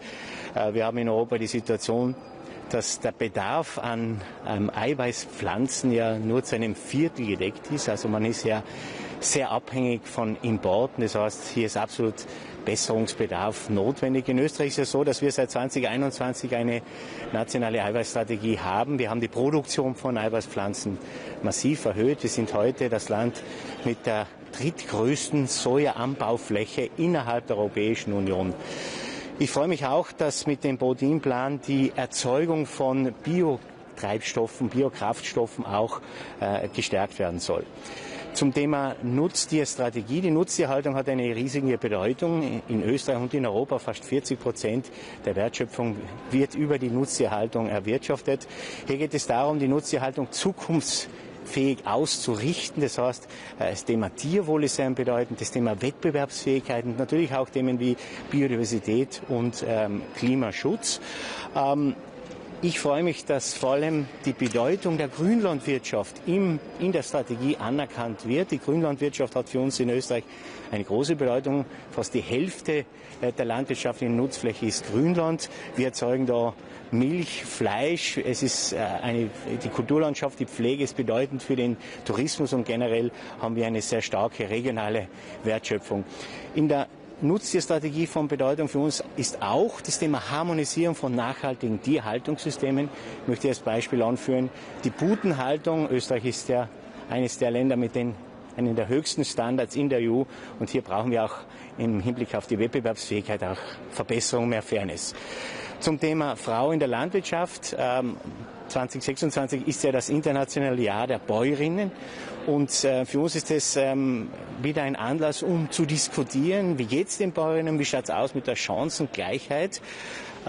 Es ist ja so, dass wir in Österreich 36% der Betriebsführer sind weiblich. Wir sind hier an der Spitze oder eines der Länder mit dem höchsten Anteil an weiblichen Betriebsführern. Viele sind Betriebsführerinnen von vor allem kleinen Nebenerwerbsbetrieben. Und da bin ich schon beim Thema. Es geht in Zukunft darum, wie stellen wir sicher, dass die Vereinbarkeit zwischen Beruf und Familie auch bei den Bäuerinnen, dass das zusammengeht. Die Realitäten auf den Höfen haben sich geändert. Und von dem her ist es uns ein wirkliches Anliegen, hier weiterzukommen, zu diskutieren. Und ich freue mich, dass mich heute die Bundesbäuerin Irene Neumann-Hartberger hier zum Agrifisch begleitet. Sie wird ihre Perspektive, ihre Sichtweise in die Diskussion einbringen. Und man muss immer wieder in Erinnerung rufen, in Österreich, die Bäuerinnenorganisation hat 130.000 Mitglieder. Da ist schon Power am Land vorhanden. Und deswegen umso mehr wollen wir hier einfach die Frauen unterstützen und auf aktuelle Entwicklungen besser einzugehen. Eine Nachfrage gleich zu Ihrem letzten Punkt, Herr Minister. Wie können dann Frauen unterstützt werden? Was konkret wollen Sie ihnen anbieten, um in dem Beruf besser voranzukommen, sagen wir mal? Ich glaube, man muss einmal betonen, die Situation auf den Höfen hat sich geändert. Die Mehrgenerationenhaushalte werden weniger. Früher war auch die Konstellation eine andere. Heuer, jetzt ist es so, dass jede Generation meistens schon ihren Wohnbereich hat. Das heißt, die Zusammenarbeit, die ist anders. Die Bäuerin selber am Hof hat heute die gleichen Realitäten wie jede andere Frau auch. Also da geht es ums Thema Kinderbetreuung, Betreuung im Fall von Pflege. Also hier müssen einfach auch der Service, der anderen Frauen völlig normal zugänglich ist, auch den Bäuerinnen zugänglich sein. Das ist eines der Beispiele. Ich würde Sie gerne noch zu einem anderen Thema ansprechen, das in Österreich gerade dominiert, beziehungsweise Sie auch beschäftigt, wenn Sie in Brüssel sind. Das Sika-Wild ist auf die Liste der invasiven Arten gesetzt worden. Das heißt, was heißt das für Sika-Wildhalter in Österreich? Weil es gibt ja schon einige. Das würde konkret bedeuten, dass die Farmwildhaltung mit Sika-Wild auslaufen würde. Es gibt eine Übergangsfrist von 2 Jahren. Und wir haben gesagt, das ist jetzt natürlich schwierig. Wir haben 250 Familienbetriebe, die Sika-Wild halten. Wir reden davon 6.000 bis 7.000 Stück Tieren. Und es ist ein volkswirtschaftlich relevanter Faktor von im zweistelligen Millionenbetrag. Und deswegen haben wir gesagt, wir wollen die Möglichkeit dieser Verordnung nützen, einen Antrag auf Zulassung der Farmwildhaltung zu stellen. Wir sind gerade dabei, jetzt die Anträge zu sammeln. Wir wollen, dass möglichst alle, die weitermachen wollen, sich melden, damit wir sie auch sozusagen auch mit der Kommission melden können. Und wir werden diesen Antrag im September dann abgeben. Ausnahmeregelungen für Sika-Wildhalter? Absolut, da geht es um Ausnahmeregelungen und wir haben gehört, dass auch Tschechien einen Antrag bereits gestellt hat. Also wir werden jedenfalls einen Antrag stellen. Es ist Neuland, das darf man auch nicht vergessen. Ich habe gehört, bisher hat es vor diesem Sika-Wildfall 3 Anträge gegeben in den vergangenen Jahren auf Ausnahmen. Aber wir werden den Antrag stellen, wir werden uns bestmöglich vorbereiten und ich bin zuversichtlich, dass es auch gelingt, dass wir auch für die Farmwildhalter auch eine Perspektive da geben können. Wenn ich es richtig verstanden habe, müssten jetzt im August schon weibliche von männlichen Tieren getrennt werden, damit es dann keine Kälber mehr gibt. Stimmt das so, beziehungsweise drängt da nicht die Zeit? Also dieses Detail kenne ich so nicht, aber die Übergangsfrist beträgt 2 Jahre und der Beschluss war letztes Jahr im Sommer. Also von dem her ist natürlich jetzt Handlungsbedarf notwendig und wir werden uns, wie gesagt, wir werden uns bestmöglich aufstellen und ich bin zuversichtlich, dass es gelingen wird, hier erfolgreich einen Antrag auf Zulassung zu stellen. Dankeschön. Danke.